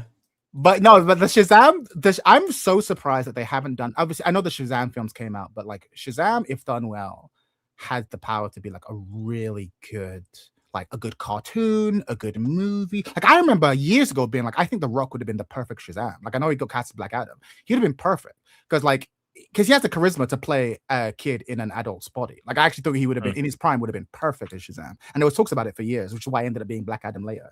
But man, The Rock as Shazam would have been a different timeline. That'd been so sick. So sick. Yeah, he tanked that whole thing, man. Yeah, 100%. Oh, so disappointing. Yeah, 100%. Kenjamin, thanks for the $2. Finally changing sides on killing Billy. No. I mean, it was a long time. It was a long time since I played Injustice. I remembered it slightly differently. I remembered him telling Billy, "Hey, Billy, shut up," like being more reasonable. But I guess it's because if I was in that position, I would be more reasonable. Mm-hmm. There's a point where Billy said Lois's name. He shouldn't have done that. That was a stupid move. He was correct though, because he's trying to be like, this isn't what it's like telling Spider-Man, this isn't what Uncle Ben would want. It's not what it's not. Superman, you know what I mean? No, but Superman's lost his mind at this point. Grieving, bro. He's grieving. Yeah. I get it. I don't think it was the wrong angle, maybe the wrong time. Chad. Think about it. We're having a conversation and I'm there. Yeah. I'm mad, and you're like, and you say my girl's name. I'm just like. I tell you what it is. No, I tell you what it is. I tell you what it is. I think it's a gambit. It either works really well or it doesn't work. You know what I mean? We've all seen enough Talk No Jutsu to know that is a high risk, high reward maneuver, because it will either snap you out of it and be like, "Yeah, you're right, Billy," or you get your next snap. It's one or the other. Like, you know what? I kind of agree. Low key, I don't know if it was the case of it would stop Superman. I think him saying that would invoke the action of Superman, and he thought people would jump in and help him. Oh, you reckon it was a third party play? Yeah. Nah, I don't think Billy's that. I don't think Billy's that. I don't think staked him. I don't think Billy. If I'm just I've got a Flash and Green Lantern, fucking someone who's powered by willpower and someone who is faster than fucking light. I'm like, and I've got magic. We take this guy, no? Yeah, but he fucked up by walking in front of his homies. He's trying to talk no jutsu. C4, do you not remember? Like, obviously, I don't think it was the same timeline, but do you remember when Batman and Green Lantern were fighting Superman? And Batman told Green Lantern, I think maybe you don't go and chat shit to that guy. And Green Lantern tried to fight him. And Superman battered him. It was New 52, yeah. It was New 52. Superman battered him. So maybe he got like some multiverse flashback and was like, yeah, I don't think I've got PTSD from another universe, bro. That'd be crazy. Maybe. Oh, man. Why not, like, all three of them together? I think they've got a chance. Maybe I'm wrong and I'm downplaying Superman's power, but I think if three of them stepped up, not only would they have a chance, everyone else would be like, okay, now we've got a chance. But Mike was right earlier. It's about the mentality. If they go in ready, yeah, they have a chance to take him out. But like they're all like they haven't discussed it ahead of time. They're trying to restrain him. He's trying to kill. There's no coordination. There's no nothing. Ain't no kryptonite nowhere. You're done. Like, no Avengers assembled. Like it was. You have to coordinate. You can't just walk into that boss raid. Like you got. You're right. Plans. Everyone's saying like even though Billy said Lois's name, was he in the wrong? It's not about that. It's that Superman loved Lois. That was his woman. So in his mind, he's like, how do you know Lois was the one? I'm the one that's with her every single day. So in his mind, it's like, you're stepping over the line here. You're going over the boundaries, bro. Nah, Antimon kind of spitting. I think low key the reason he snapped like that is because in his heart he knows he's right. We've all been in that situation where someone calls you out and you know they're right, but you don't want to be right, so you snap even harder. We've all been there. Like, but in your heart, if you took a step back, you'd be like, he's right, but I don't want to let this go. So, like, I think Loki, that's why he snapped as hard as he did, because he knows if I let this motherfucker finish the sentence, he'll talk me out of it. You gotta stop. Yeah, right, he didn't just kill him. He shut him up by breathing his ice right now. Yeah, he could have stopped at the ice on the mouth. Yeah, you're right. He didn't have to melt his brain. That, and everyone just looked like, everyone just watched, bro. You know, the kid that's standing, he's like, shit. I think that Annie is saying that. That's kind of sick. I like. But you said that Black Adam wasn't there. Black Adam was there. Black Adam just didn't move. He did. I actually forgot he was there. Yeah, that's fucked up. Yeah. Actually, Black Adam was he was literally there. Like he could have done something. He's fucked up. He's fucked up. But Black Adam, they're literally like blood brothers, right? Kind of like Shazam and Black Adam. There's a respect, but like they don't like you though. Yeah, I'd have let him get packed up. I'd have been like, Black Yaya just like, look, you shouldn't be talking shit. You shouldn't be talking shit. That's where my ethics lie. It's like Shazam not defending. Black Adam not defending Shazam. He's the actual problem. People like Black Adam the problem. He should have stepped. He should have been on business. No, you were right earlier. Actually, I think it's Green Lantern. It's Hal. That's the one that really like. You are truly yellow. You are truly yellow at that point. But do you it's think Hal's the one? Do you think he would have killed him if he didn't say Lois's name? Probably not. No, he pushed him. That pushed him. He would have been angry. He would have yelled, maybe even hit him. But you saying Lois, like I said, it's high risk, high reward maneuver. It either would have taught no jutsu him down or got him killed, and we saw what happened. Yeah. Have you guys seen the DC Universe opening? Thank you. I remember. Yeah, that's a great opening, man. Superman's he's sitting in the sun. That was a great game. It was a great, fun game. First time, yeah, amazing. Yeah, he was sitting in the sun for a little while, and he came down and just battered everyone. DCUO, man. Yeah, that was a good one. Wolfsbane, thank you for the $5. We already had a story where Superman showed how dangerous he could be in Superman vs. the Elite. He straight up lobotomizes the main bad guy. Yeah, I think that's the animated one, in it, with the British guy. I didn't read it. I read the comic book. Yeah, it's edgy Superman. I'm not a fan of edgy Superman. Not gonna lie, I've never been a fan of edgy Superman. But I get it. I feel like saying edgy is like a negative connotation. It's just being real. It's racist. nah, it's edgy. Being real. Like, it's edgy. Why are we calling like very matter of fact people edgy? No, it's edgy. It's not matter of fact. It's edgy, bro. It's edgy. Like if I had edgy. No, if I had a whiteboard, my whiteboard would say, "Don't say my missus' name." She's dead. Don't say her name. Don't tell my dog not to bark. It's not your dog. Okay. And don't fucking piss in my toilet. Right? Okay. Those are my 3 don't do's. Okay. Now that's a very matter of fact. No, but here's the question: what if someone does one of those things? How justified? How much wrath are you justified in exhibiting this? That's the question. How much wrath are you free to exhibit at that point? Don't say my missus' name is the first one in capital letters, so that should tell you don't do that one. Second one, I'm like, okay, I might break your arm, but I'm not going to kill you over it. Third one, I'm like, I might choke you a bit, but things will be okay afterwards. This guy. Wabazoo, bro. So I stand by my opening statement. Don't trust my. If you want a great comic book but a terrible life, give Mike superpowers. See what happens. No, that's not true. I will give my superpowers, bro. No, I wouldn't. I would, like I said, I would be reasonable. I would just tell people, look, there's no need for us to fight. Everyone thinks they're reasonable. Everyone thinks they're reasonable. Are you just scared of the slippery slope, Chad? Or are you? Yeah. Because power corrupts, absolutely, and like even the most noble heart is gonna have a tough time. But anyone who's got a vengeful streak in them with superpowers, it's a bad time. Because it'll start off, it'll be the bad guys, the truly bad guys who get hit. Then it's the jaywalkers. Know what I mean? Then it's like, oh, you drop litter on my streets? Slap for a building. And it's like, you know what that means? You're gonna be living in a clean street.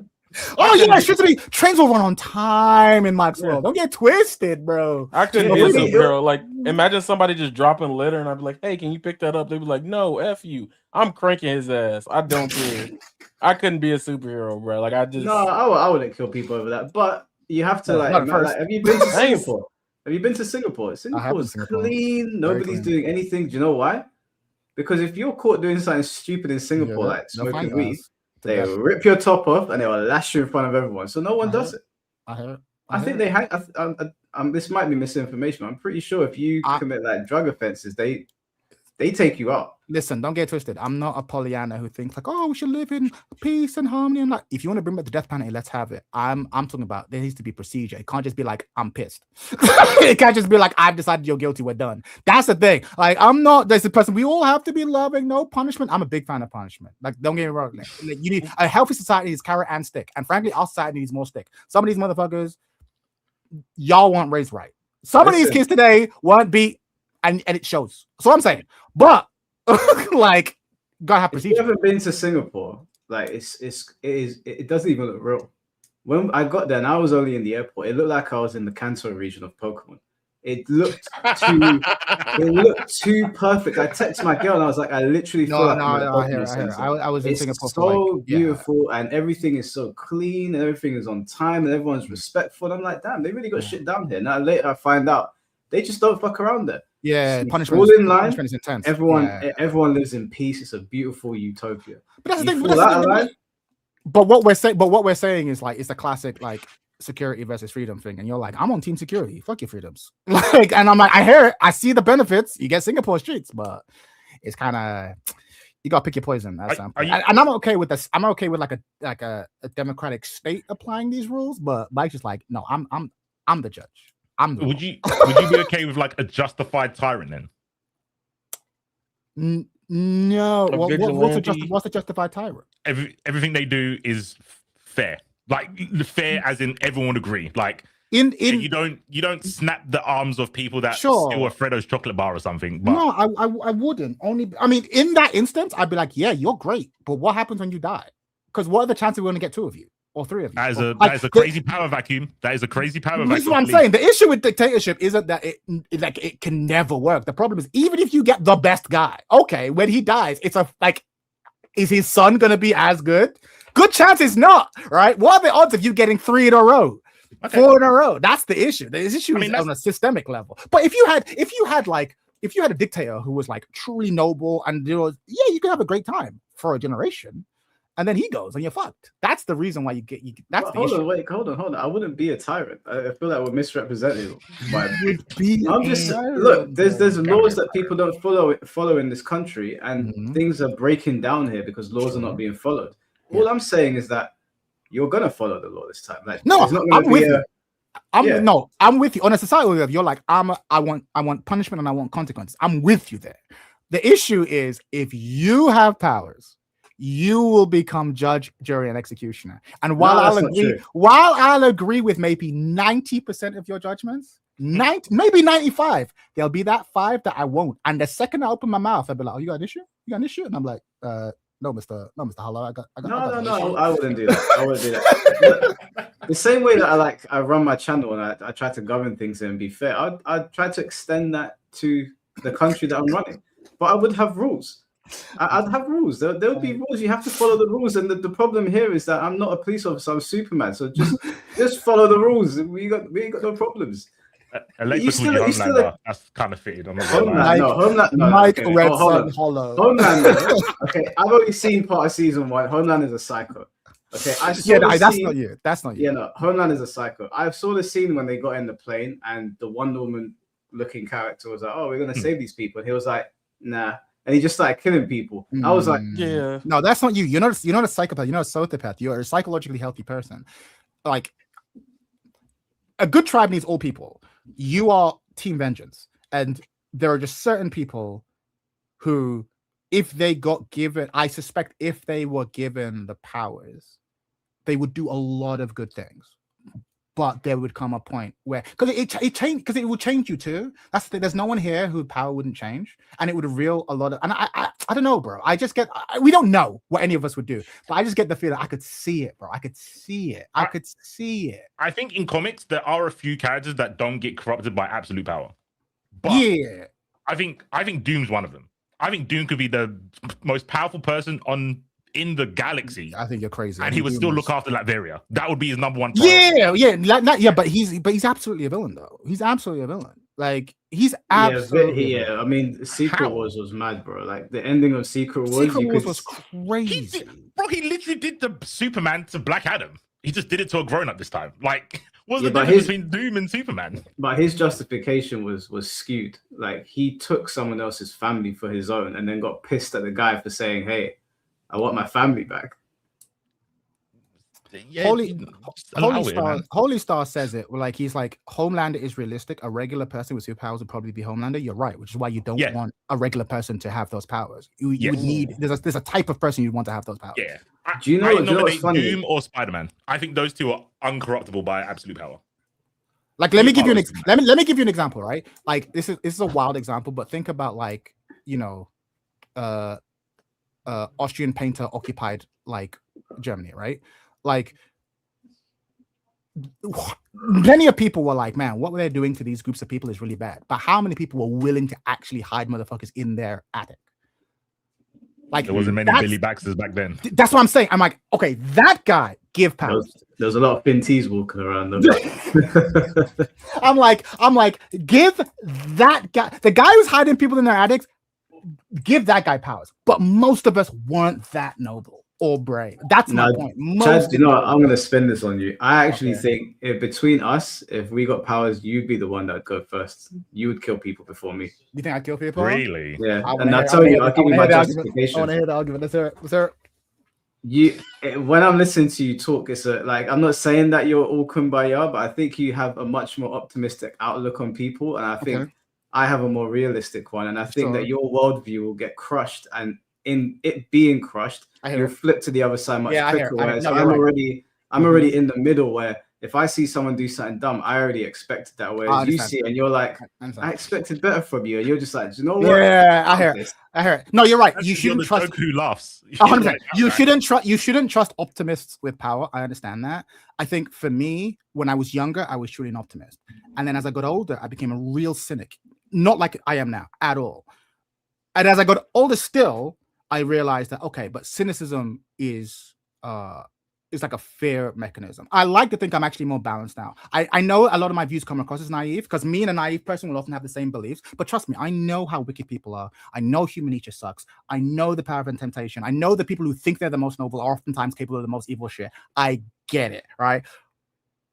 And so I'm not guaranteeing that if I got powers, I wouldn't do some dark shit. I'm not saying that, but I'm not the kind of person who's like, I think everyone is noble and can be trusted to do good things. And then what? You stole? And that wouldn't happen to me. Like, I'm very much capable of how evil it is. It's more a case of I have come to realize that just because I believe a thing doesn't mean it's true. Like, I have this question of like, there's a limit to how vengeful I'm allowed to be. Do you know what I mean? I believe in limitations on me and on you and other people. And a lot of people are like, there shouldn't be limitations on me because I know better. That's what makes me nervous. There's a lot of people like, I have the right to decide. Do you remember? Okay, this is to get weirdly personal. But remember when we were having that argument with a Finn and he was like, I don't want this guy in the community, right? He's a bad person. He's a piece of shit. And I was saying that I don't like this person either. But I think it's very dangerous when you as an individual think you can decide who deserves to be in and who deserves to be out. It's not that I like this person. I just think you've got to check yourself. Like, who are you to decide who's allowed in? And that's my point. When people feel that they can decide who's allowed in, no checks and balances on their own soul and their own judgment, don't give that guy power. Because you can't tell him nothing. Okay, Finty would definitely be the I give superpowers to. But look, to be fair to me, I know people are calling me a dictator and a tyrant, but I've been the one that has welcomed a lot of people into the community when they've been cancelled. I've had them on here, I've tried to be their friend, I've told people to be chill. Like, it's not like someone would step out of line if I'm Superman and then I'd fucking go Homelander on them. That's not in my personality. I'm a very, very charitable person. I'm just saying that I think that there are loads of good people that deserve to go about their business in peace. And if you want to be an idiot, you'll get your warnings. I'm not just going to zap you on day one. Prisons will still exist. But if we put you in there and you're causing problems in there for the prisoners, I'm like, well, bro, we gave you a chance. So... I can see now you said it. I've seen my name. That is not me, bro. Would I trust C4? Oh, here's a good one. Would you trust C4 with powers? I tell you what C4 would do. C4 would do what he does all the time. He'll come in and get triggered, and he will zap that person in the moment, and then afterwards he'll voice note me and say, "Do you know what I mean?" It's a little bit of I'll zap him in the foot, not in the fucking head. I don't know where maybe it's the taste. You would have killed Yaya by now. No way. Agreed. You've misconstrued my position, sir. Like, I am a man of peace. And I have so many receipts for that. He would have said that and then I'd have been dead in the universe. Like, I've just been like... First of all, Yaya would probably be my right-hand man. Yaya would actually beat my right-hand man. For the whole checks and balances, I would say, look, Yaya, he is the counter to me. Hold on tight to this, bro. That's what I would do, first of all. And you know I'm on peace because I was the one saying, you know what? Fate, Mike, you should be friends. I'm a man of peace. I always do this. I'm always like, give this person a chance. Maybe it's not as much as Chad. No, C4's a wild card. I don't. It depends on the power I get. Like, if I'm just Superman, yeah, I hear it. You get the counter. You can literally say, you give me like Shazam power. You can say my name and I depower. I think he's gonna say, yeah, I can just see that. Like, you're constant and shit. Like, I can just see it. Like, yeah, I don't know. The thing is, see, you wouldn't be the worst at powers. We wouldn't die instantly, but I do think there is a what the fuck is that power? He would be a black hole. I'm just reading the chat. Like, what the fuck is that? There's a stubbornness to you. I'll give you an example. You know that iconic image of Superman in handcuffs, right? Like the state has arrested Superman. Oh, right? Yeah. I feel like if C4 doesn't believe he should be in jail, he's like, get me out of these handcuffs. I don't give a fuck about your procedure. I don't need to be here. Do you know what I mean? I don't think there's reasoning with you. I think you'd have your own code and you would stick to it no matter what, and there'd be no reasoning with you. Do you not think you could have convinced me that I need to go to jail? I think I could be convinced to go to jail if I was Superman. I think the only one who could convince you that you need to go to jail is you. I don't think you could be moved by other people. And so when you are right, you will be right. And when you are wrong, you will be wrong. And there'll be no, I don't think you can be, that's my issue. I don't think that you could be always moved by a rational argument. I think once you have decided on a course of action, that's it. That's it. And if you're right, you're right. And if you're wrong, you're wrong. I don't know if you did it on purpose, but you fucked me, because if I argue with you, I'm proving my point. So if I say locked it in, you're gonna go, see, I told you only you can be right. We all have faults. We all have faults. Convince me. I think you've done it. I think Finn's done it. I think Mike's done it. Yaya's done it. I think I can be convinced, but I can't argue that because then I'll be proving your point. So. Yeah, I'm not sitting here saying that you're completely unreasonable. You're not like some stubborn mute. It can't be. But I think there would be key moments where you're like, I think I'll put more people in the hospital than kill them. I think so too. I actually think out of all of us, I think Yaya would probably be the one. I think we'd all be in the hospital. That's the problem. That's the problem. Yeah, sure. You know who would be dangerous to give powers? Tom Brady. The whole Mortal Kombat community. Don't Tom Brady powers. Don't ever say MK1 around him. You're gone. Don't ever. He won't even justify. No evil speeches either. No monologue. I feel like you couldn't even get the one out. You'd be like MK Shazam, and they just die. Like, and the thing is, the people that survive will look and go, "Yeah, but you made Tom Brady into this. People made him into this." So kind of like play games, make prizes. You made Tom Brady this mad to fucking just. Yeah, to 100%. Nuclear. Yeah, bro, you know what we need to look. I'm gonna float it now. You know what we need to do? Yeah, there's a TTRPG called Masks. It's like a Teen Titans style RPG, like this team of like teenage superheroes. We low-key need to play that game. We need to make our own superheroes, and we need to have an adventure to see what happens, because it would actually be a lot of fun. So I actually would love to see what you would do with superheroes. It would actually be super interesting. Browser game? No. It's not a video game. It's like Dungeons and Dragons, like a TTRPG with like games and rules. Yeah, with rules and stuff. It would actually be funny. Like your powers and blah blah blah. It would actually be super interesting. Because can we do it on? Of course, yeah. You can do it on stream. You can do it on stream. Do we need a game? We need a game master for it. Yeah, you need a game master, and I'll game master it. I've never played it before, but like I've read the book, I know the rules. But yeah, we could do it. We'll talk in the future. We'll talk because it would actually be a lot of fun. I'm down to see what people would do. I would love to see what kind of hero you'd have, what powers. You gotta make the thumbnail with everybody having. No, I with a mask with a domino mask. I could just turn everybody into different superheroes. It'd be fun, yeah. And seeing, but the whole gimmick is that you pick. There are like archetypes. So like one of them, I forget the names. So like one of them is like one of them is protege. So like you are the apprentice to a great hero. So basically Robin, right? Another one is like you are like, it's like freak. Like there's something weird about you, like an alien of some sort, right? And another one.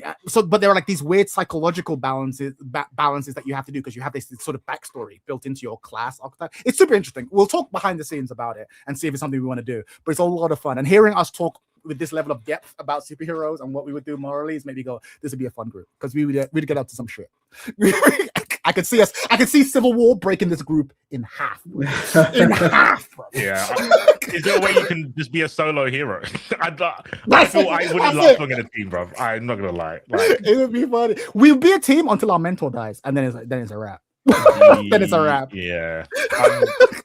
I don't work well in teams. I'm not gonna lie. Until our Red Ranger dies, it's a wrap. Unless the leader is like, if the leader's like Injustice Superman, I don't trust my peers. I need a leader that's not gonna take any bullshit. But what if it's Power Ranger rules, where it's like you either have powers as a team or you don't?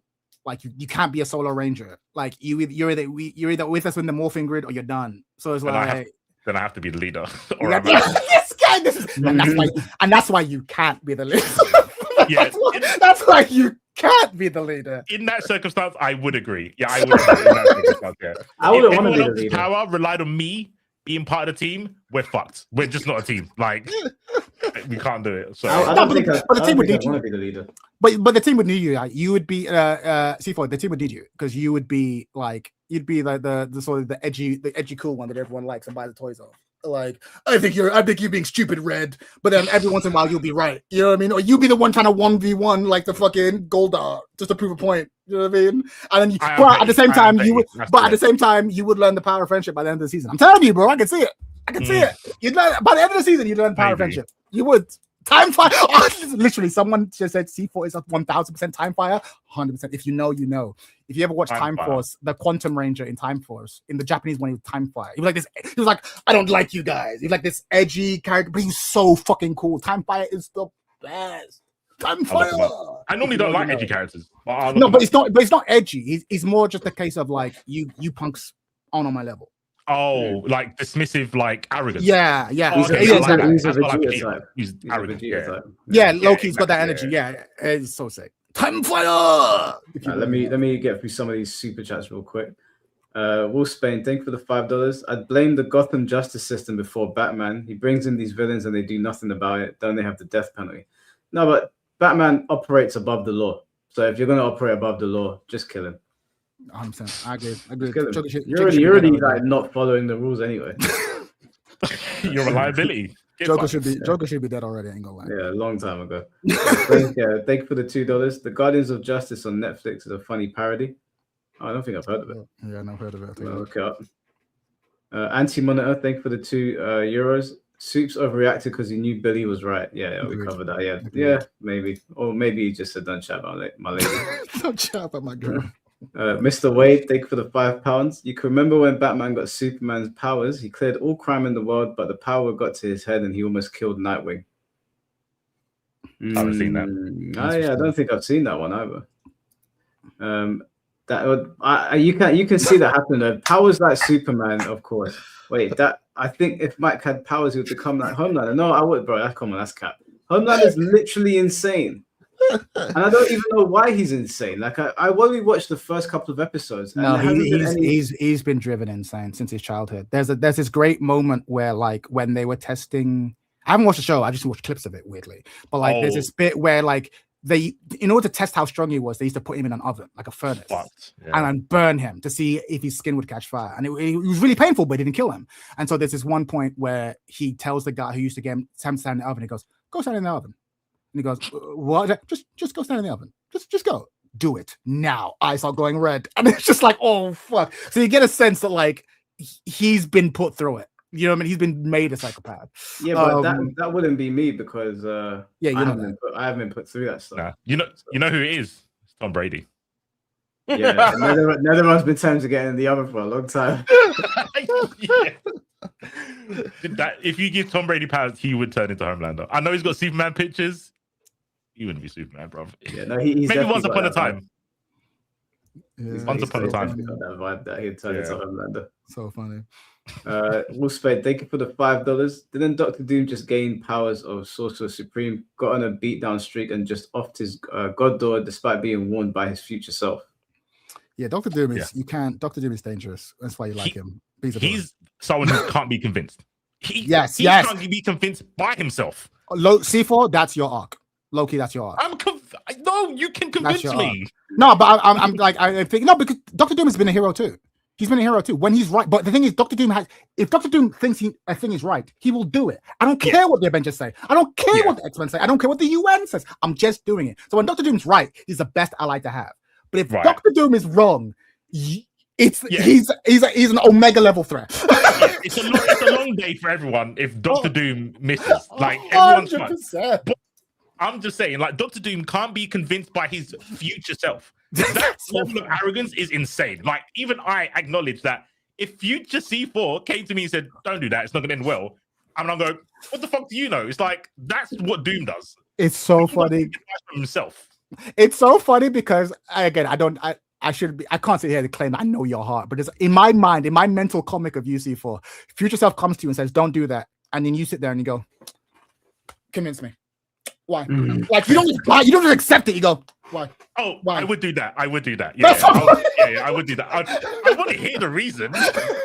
Yeah, I think I'd do the same thing because you don't know if future self is actually you from a different timeline. Like that's not. It might not be you. It could be an Sure, imposter. but- I could be a troll in the future. I don't know.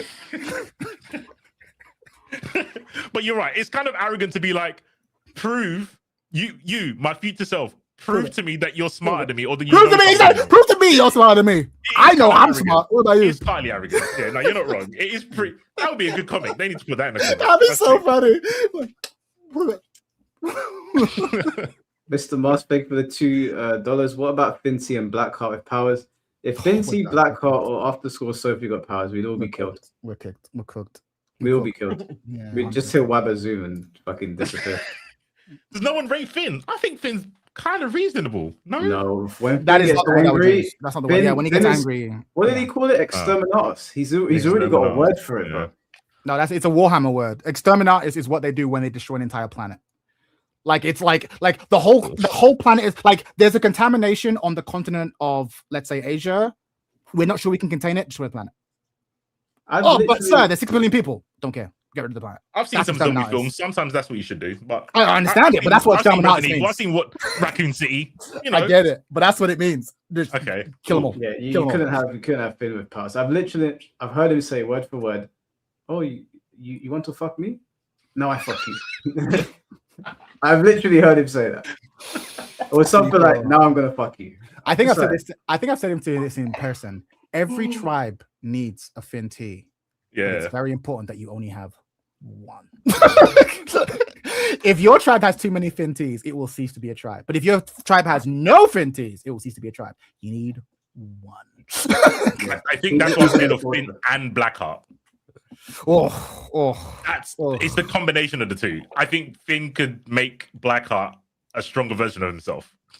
It'll be like, you know what it is? Finn is Galactus and Blackheart is the Silver Surfer. And he bestows him the power cosmic, and it's like, I think the Silver Surfer can now take out Galactus if you give him too much, you need to chill. We need an artist in the community to draw Finn T and Blackheart as fucking Galactus and Silver Surfer. That would be the most funny image. I need that. I swear that's actually happened. Like, I'm sure I can so imagine funny. Blackheart going into Discords like Silver Surfer looking for planets, and then he goes, Finn, here, I found a good planet. This Discord, go here. Exterminatus them. Thank you, my hero. Actually, that actually happened. When me and Blackheart found the cheating Discord, I went in there to talk to them, and then I told Finn T, and Finn T opened the floodgates, and the entire Discord got overrun by trolls. It was a massacre. He is Galactus. Yeah, I had to leave. I was like, I can't be associated. They were just reposting the most. I can't even tell you what they were. They were just posting shit. You that you have couldn't 24 hours to vacate this Discord. Yeah, literally. The fact that they had a cheating Discord is has crazy. spoken. Bro, I need to get Finn on a Marvel game just so he knows the reference love that it. I need to get him on something. That would be sick. We gotta get him. We gotta get him in the superhero game. There's a rebel archetype. He's got to be. Yeah. I always thought it would be Doctor Doom until the Blackheart thing. I was like, nah, he would be Galactus. He is the devourer of worlds. The Devourer of Worlds. He can't aim at one person. It's one person and any of their friends. They're all getting it. 100%. Yeah, 100%. Yeah, scorched earth. Wolf Spain, thank you for the $5. His future self literally tells him if he doesn't stop, he'd lose his goddaughter, the only woman he loves at the moment, and he does it anyway. Yeah, but Doom thinks he's smarter than Valeria. That's the thing. He's not, but he thinks he is. That's why we love him. I love him for both his strengths and his flaws. Like that hubris is the word, the hubris, because he is smarter than most people, significantly, but he's not as smart as he thinks he is. That's the hubris, and it's so great watching that. And ironically, he's got Dunning-Kruger. Yeah, kind of. But the thing is, a lot of intelligent people have that. Like people who are more intelligent than the average person tend to overestimate how far that intelligence goes. It's a common trait, and I love it. I love it, Dr. Doom. Nakatsu is Horus. Is Horus? That's Horus. it. That's it. Damn. Funny how silent they've been after all the chaos. He can't talk. He actually can't talk because don't forget that I'm doing a video tomorrow talking about this, and we have to remember that he said, season 2 was a shit show, but all the changes are going to go through me going forward. He said that. So now he better be quiet because there's no one else he can blame. He said all season 2 changes are going to go through me. I'm like, all right, cool. So now we know it's not. We can't be saying, "Oh, it's Michael Moore's vision." It's Nakatsu's vision because everyone change went through him. So yeah, he better be quiet. Yeah, he fucked it. All right. Well, we've done the comic book hot take. I feel we were on that for 2 hours. It's a good debate. I have 2 more hot takes. I know we said we were going to do about 4 hours today. So, do you guys have any hot takes you want to? Because these ones are going to deviate heavily now. Like they're not in relation to what we were talking about at all. Okay. Well, I'd rather you go since I know where to set the bar. I had a fighting game one. Oh, interesting. I mean, if you want to do the gaming related ones first, because this one is gonna go off on a. Actually, no, it's kind of gaming related. But if you want to go first, because my one's a little bit long, I can end on my one. I can do my one. I feel this one's gonna be a long one. I'll throw it out there, and then you guys can choose if you go into it. It's more of a vibe one. It's more of a vibes one. I can't really defend it, but I'll try. Vegeta is more important to Dragon Ball than Goku. Jiren? No, Vegeta is more important to Dragon Ball, Z and onwards. He is more important to the series than Goku. There is an argument for that. Yeah, that's not the wildest take. I don't know that I agree with it, but it's not the wildest take. Yeah, the story doesn't move forward without Vegeta. Like Dragon Ball Z Goku doesn't become the character he is without Vegeta.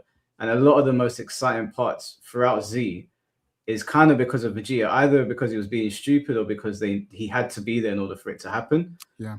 Goku wouldn't have become the warrior he was if it wasn't for the Saiyans coming to Earth. Yep. And he wouldn't have chased power to that extent without Vegeta being his rival. Mm-hmm. The whole Namek saga, all of the events in that saga up until the point where Vegeta died was driven by Vegeta. It was all centered around him, attacking the Namekians, fighting Zarbon and Dodoria, the Dragon Balls, him and Gohan and Krillin sort of having a little team. Even in the Cell saga, a lot of it was driven forward because of Vegeta's like silly actions. Hubris, and it was only because of Vegeta that Gohan was able to end up killing Cell.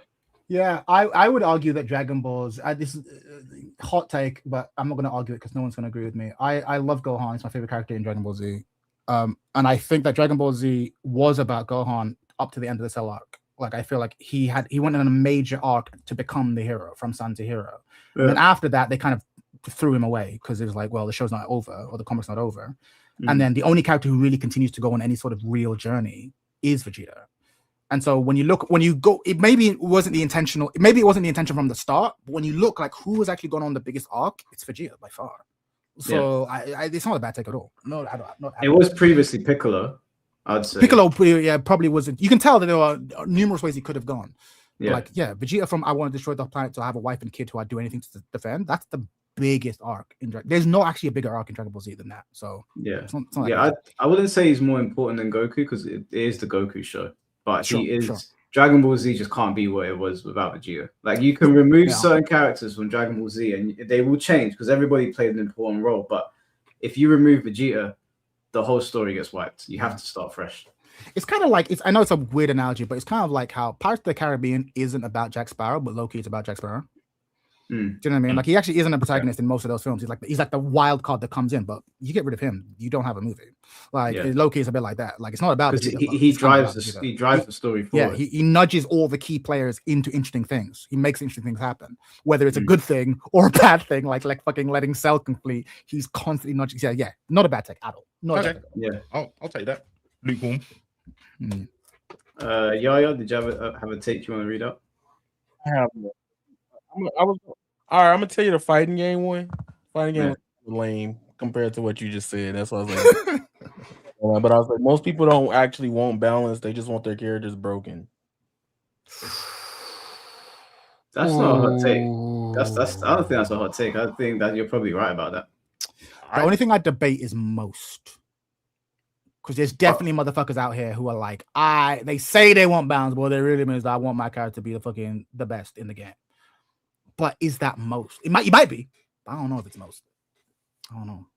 I agree with it. Just because I think most people don't want balance. They want fun, but they masquerade as if it's balance. Because most people couldn't balance the game. They can only see it from one or two perspectives. So I think they say they want balance, but they couldn't. What they are describing is fun. That's what I would say. I hear it. I think my only counter argument is, and maybe it's just Leo players, but like Leo got buffed to hell in season. He's never been stronger than he's ever been in season 2, and I hate the character. I stopped playing.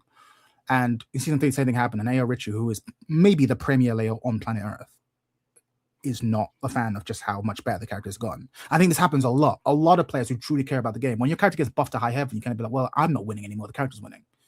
Like, I think what you really want is like clout. And if the character gets too strong and you win with it, it's like it kind of defeats the point. So I think a lot of people don't really want their character to be broken. But Yaya's right. There are some people who don't give a fuck. They just want the W. I don't care how I get it. Don't talk to me. I just want a W. I'll play the most broken shit. So yeah, there's definitely some truth to it. I just don't know if it's most. I don't know what the ratio would be though. Yeah, that's why I was like, it was freezing on my actual hot take. Well, I know a lot of people ain't gonna agree. What's your actual hot take? Naruto clears Dragon Ball Z. I lied. And I've not seen much of Naruto. I only watch up to Pain, I think. Yeah. The reason why that wasn't a hot take, that was a lava take, bro. Godspeed with that one, y'all. I felt like, and now look, let me tell y'all something. Let's hear it. I've been feeling like this since I was 8 years old. Now, my thing with this, the more time it goes on, the more it's better for me because I'm speaking Dragon Ball Z and Naruto. Because then it's a different battle if I put Dragon Ball in. I ain't gonna lie, that'd be counting. Point why I'm making this, right? I think the character writing and relationships are better on average in Naruto. Naruto, even part 1, has better animation quality than most of Dragon Ball Z. Okay. Right. Dragon Ball Z Z has some extremely high highs, like Cell versus Goku, right? Some of the moments with Vegeta and Goku and the Saiyan saga. There's some really good, some lazy animation though. Yeah. Naruto has literally fights that have trended more than Z fights on the internet. Rock Lee versus Gaara, Naruto versus Sasuke, Drunken Lee versus Kimimaro, the tuning exams, and Itachi massacre. I think the big moments in Dragon Ball Z, like this, the energy clash between the beam clash between Goku and Vegeta, the conclusion of the Frieza saga, the Gohan and Cell, the fight between Goku and Cell before Gohan got involved. Those, I think, in terms of trending, those outdo Naruto's moments. I would say they're different, as in Naruto. I agree, actually, even though I've only seen a little bit of Naruto. When I see a Naruto meme or clip, it's the whole fight. But Dragon Ball, it's the moment in the fight. Like, I find it hard to imagine people telling me how the Majin Vegeta fight went, but they remember elements of it, like when Vegeta gets Goku up against the magic collar, and then he gets kicked in with the fucking bands and shit. Or when he explodes against Blue. That's what I'm saying. The whole fight, but they never show the whole fight. It's always bits of the fight. I think that's how they just do Dragon Ball. Even with the Beam Clash, the original Beam Clash with Goku and Vegeta, with the Gallic Gun and the Kamehameha, most people only know that bit, not what happened before that. That's because the fights took like 300 years. That is also true. Like I would say Naruto is definitely better paced than Dragon Ball Z, but that's I was going to say that too. That was another point. Okay. Yeah, Dragon Ball Z's pacing is not terrible. Okay, that's fair. Well, actually, no, it's not. Naruto's pace is pretty awful as well. I we were in filler for like 3 years. Okay, wait. The way you said that. Wait. Because you brought that up, but we had the Dragon Ball filler with Piccolo and the whip, bro. That was funny as hell. It was one episode. Well, Postboy. When he was getting his driver's license, that shit is hilarious. Gas, bro. But like, Dragon Ball Z filler is some of my favorite. Dragon Ball fillers are good. I can't lie. I Garlic Jr., bro. I dropped that point. Naruto does have a lot of fillers. Ain't no one talking about Garlic Jr. Fuck out of here. Yes. Ain't no one checking for Garlic Jr. I tried. You're trying to slip that. I just think overall Naruto has high highs over Dragon Ball Z. However, they both good. Like, don't get it twisted. I just think the writing in Naruto to me is better than DragonAll Z. Here's my question. I don't this is to you, Yaya, because I have not watched much Naruto, I'll be honest. Do you feel that it is better, truly better quality, or that it hit you the best. Because the reason I give you an example is because I recognize intellectually that Final Fantasy VIII is a bad game. It's also my favorite because it caught. Final because Fantasy VIII sucks. So yeah, Final Fantasy VIII is a bad game. It's a bad game. Like mechanically, if you go back and play it now, you'll see but it has some of my favorite moments in all of gaming, bro. In all of gaming, but it's a bad game. All right, so I'm the type of person. Wait, hold on a second. We're talking about 8, not 7. Hey, yeah, I know the difference, bro. Squall, Renault. I didn't know you knew the difference. My bad shit. Laguna. Yeah. So wait, hold on. Okay, you don't like Final Fantasy VIII. Please. I love Final Fantasy VIII. No, sorry, you said it's a bad game. Yes. Please tell me that you don't also think Final Fantasy IV is a bad game. 4 is good. No, 4's good. 4's classic. Cecil. Okay. 4's classic. No, he's like one of the coolest ones. Like, yeah, 4's classic. 4's my favorite. Yeah, no, 4. I was about to end the stream. 4, 6, 10, 4, 6, 9, 10 in conversation for the best in the series. If you tell me any of those are your favorite or the best, I'm like, you don't fuck with 7? I think 7 is the most overrated. I think it's one of the most overrated games in the history of video games. Carried by Sephiroth, let's be honest. Yeah. Right. Everyone in the stream Great game. It just pissed me off more than my take. Great. It's a great game. It's a great game. Y'all seen Batman? No. That was not how this was supposed to go. I get pissed. I'm not saying 7's bad. What? But people talk about it like it's the greatest. 7? What? Dark Clouds. Okay. Big ups Dark Clouds. Dark Clouds good though. I get it to you. And White Knight Chronicles. Get the fuck out in the stream. White Knight Chronicles, the PS3 exclusive White Knight Chronicles. Come on, let him land. Come on, he did not land. He crashed the plane. I ain't gonna even say. I already landed. White Knight was fine, but like better than Wild Arms. Wild Arms was great. Yes, that's that gas. Yes. Just so I know, now you know I know game. But old RPGs I played Wild Arms. I think Final Fantasy VII is overrated, and I think people love it because for many people it was the first JRPG they ever played. And you know what? You can't not fall in love with your first Final Fantasy. All right, I'll give that to you, but me personally, I try to separate my nostalgia versus what it actually is. Because I hate it when people used to say that to me. So I made it a life side mission. Like if I feel away, I have to go back and experience it.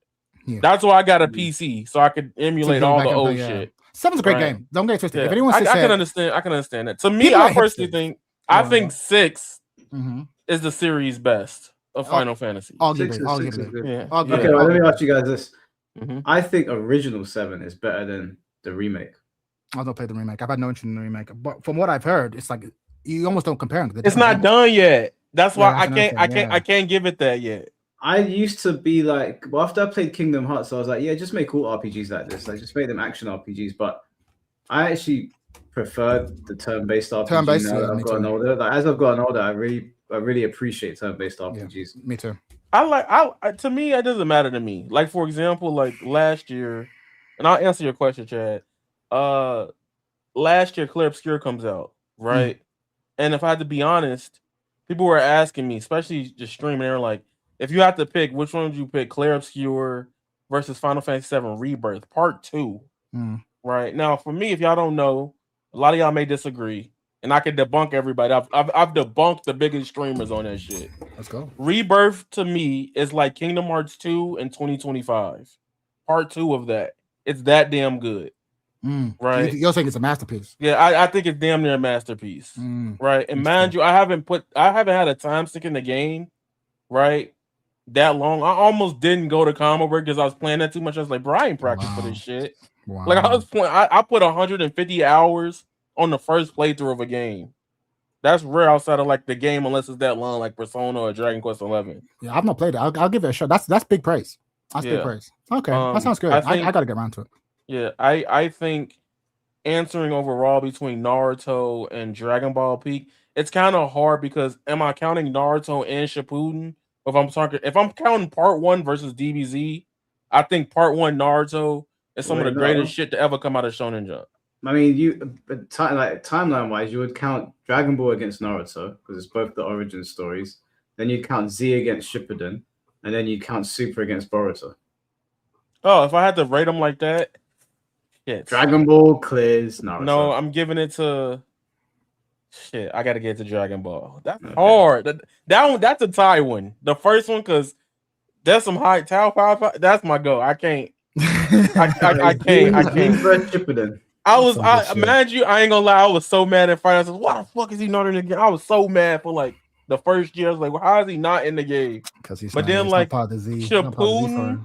Shippuden problem is the filler part. And but Kaguya. I mean Kagi. But then if you see Z, it's like.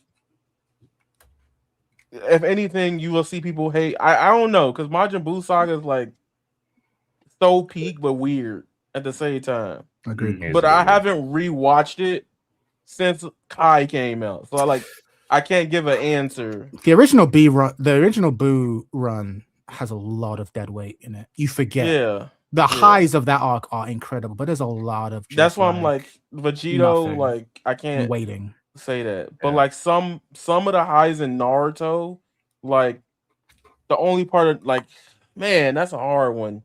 Because quality wise, I'm giving it to Naruto over Dragon Ball. Because Super kills it for me. Mm-hmm. Like Boruto sucks too, but like I'm also a Boruto manga reader, and I've read both. Boruto anime versus Super. If I do Boruto anime versus Super, sadly I got to give it to Super.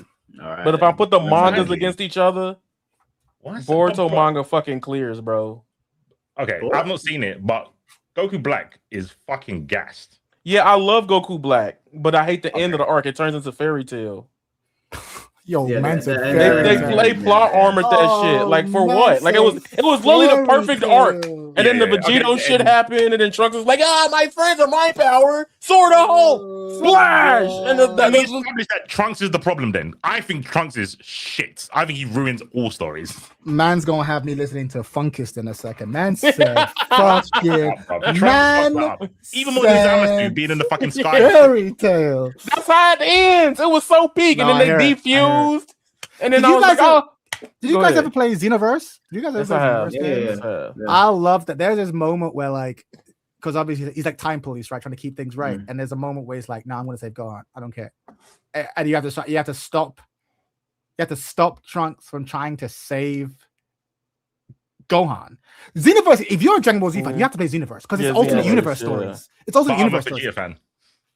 No, but there's great stuff there for the Vegeta stuff too. Like there's some amazing. You got to play because it's like old. Like there's one plot point that literally made me like shit my fucking pants, bro. There's this moment where the villain sends Broly and Janemba to the Cell games. Yeah, because she's trying to fuck things up. So he's like, "Go kill Goku," and you're like, "So you have to fight Janemba and Broly."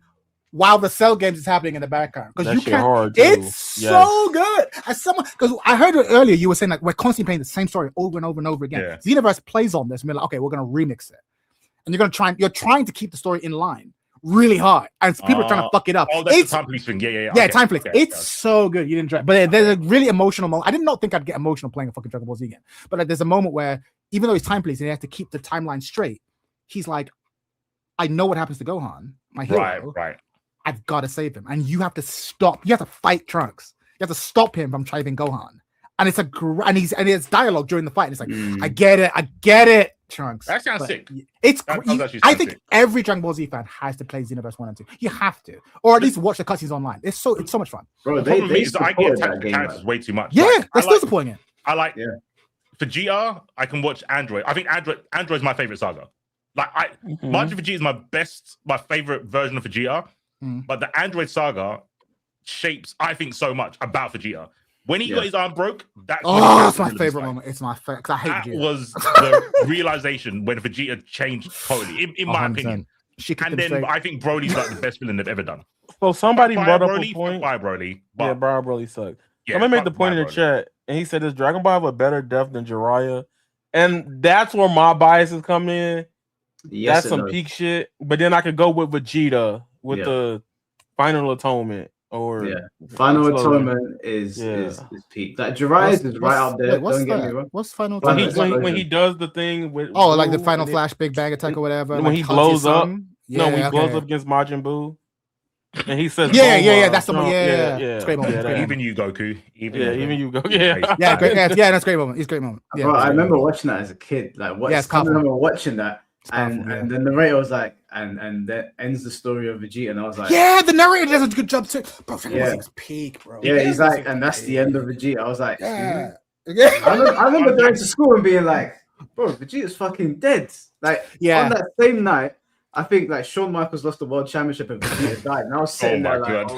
oh my god, what's going on? Shambles. I think the two most traumatic moments, that was one of them. And for me was, I think I've told the story too many times, but I remember it was Sunday. I was about to go to church. My grandma's taking me to church.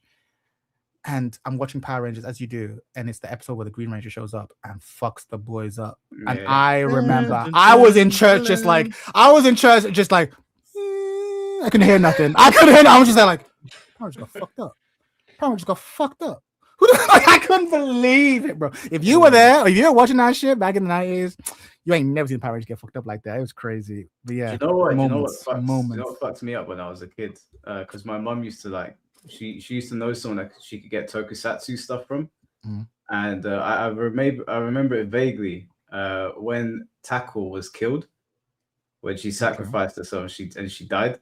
I remember watching it thinking, In damn. space, it's this pink in space. Yeah, when they were, I think they were trying. And she has the sword, like they're trying to get to the sword, and she's trying to push her way through. Yeah, I remember that. Yeah, it's And powerful, like, I remember watching it. I was like, damn, Kamen Rider couldn't save her. I remember watching it. I was like, damn, that hurt because she was a girl as well. Oh, so I'm thinking about Power Rangers. You're talking about Kamen Rider. Yeah. Oh, okay. Yeah. They were on like the sort of like the operating table where it wasn't V3, it was what's his name, Rider Man, and I think they recreated in the anime as well. But Tackle ends up dying, and there's like silence, and I was like, shit, boy, they actually killed it. They killed a Kamen Rider, and they killed a woman as well. I wasn't used to seeing that when I was a kid. Yeah, they had the ball, man. Japanese. That's why Japanese media just like I think is always stolen our hearts as kids because like they are willing to treat kids as young adults, if that makes sense. Like they'll go there, like they'll explore like themes of anger and rage and of this kind of stuff. Obviously in a slightly kid-friendly way, but no, sometimes the hero dies, and you got to hold that. like I remember one of my favorite moments ever was like Ash losing in the Pokemon League semifinals. I couldn't believe it because Ash wins. Ash Ketchum in Pokemon, sorry, he wins. That's what he does. He's collecting all the badges. He's made it all the way to the Indigo Plateau. He's going to win. And he loses. And not only does he loses in a predictable way. Charizard doesn't listen to you. We know this. We've established this. Like, we've established Charizard doesn't listen to you. And he just doesn't listen. And he starts crying. And I'm just like, like I'm so upset. Like, what happened? And you feel it. But it's important to show kids. Yeah, sometimes the hero loses. It is what it is. Now what do you do? He's still a hero. Do you remember when he was, do you think I can't remember who it was? I think he was fighting Lieutenant Surge, and Raichu was just too strong for Pikachu. And Pikachu got so fucked up that he didn't even take it to the Pokemon Center. They took him to a hospital bed. And he had the Thunderstone and he was holding it over Pikachu, and he was like, should we do this? And Pikachu didn't want to, and Ash was like, no, we'll lock in. And they beat Lieutenant Surge, but I just remember thinking, why didn't he take him to the Pokemon Center? He's in a hospital bed. Raichu fucked you up so badly. You got the human. Nah, you gotta take it. You gotta take him to the human. Nurse Joy can't help you. You know you got banged up, bro. Oh, do you know what? Actually, speaking of Pokemon, my girl showed me an episode that came out not too long ago about Gengar, and it's actually really sad. Oh yeah, I know what you're talking about. Yeah, he died. No. It's he had a trainer, and the trainer said to Gengar, stay here and don't move. And this Gengar, loved this trainer, and this guy just left. And Gengar sat there for, I think it was like years, just sat on the stairs smiling, waiting for his trainer. And then one day he was outside or whatever when he realized I guess he wasn't coming back, and he heard his trainer saying, yeah, I got rid of that piece of shit Pokemon. I've heard that. And I was watching and I was like, what the fuck, man? This is so deep. I've heard that story, but not with Gengar. Yeah, it was I've Gengar. heard that story. It might have been another ghost Pokemon or something. Or maybe I misremembered and it was Gengar. But I've heard that story before. Yeah, it was a major plot point in Gen 4 Sinnoh, and I was with Chimchar, and Paul, he was like, I don't like Chimchar, you suck. And then Ash got him and evolved him. But then the way they did it in Pokemon, I was like, yo, that made me mad. I was like, why am I getting mad at Pokemon? Yeah. Bro? No, Pokemon has moments. I remember one of my favorite episodes was like fucking when they meet a trainer who's training a Sandshrew. and he's like super harsh on the Sancho, and Ash is like, you're being too mean to your Pokemon. But the lesson is like, no, like I'm harsh to him, but I'm harsh to myself. Like the reason we're strong is we're intense. It's not about being.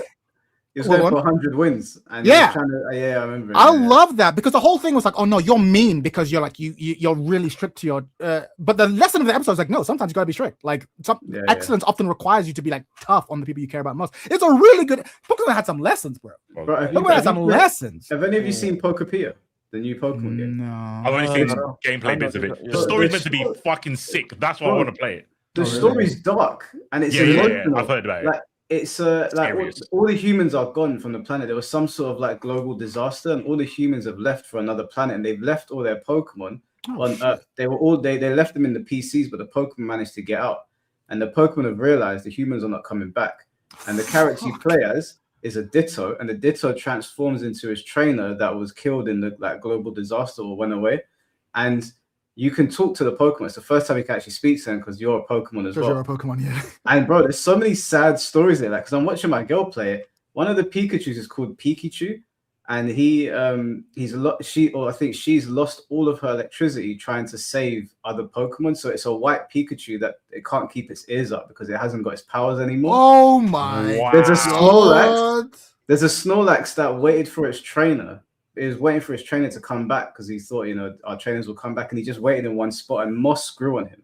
So he's called Mosslax because he just can't move from where he is now. He's just been sitting there waiting for his trainer. And you get to speak to Paris, and I don't know if you don't know this, but when Paris evolved into Parasect, that's fucking fungus. It's like the Last of Us. It's the Last of Us. The Paris. So when you talk to the Paris is talking to Bulbasaur.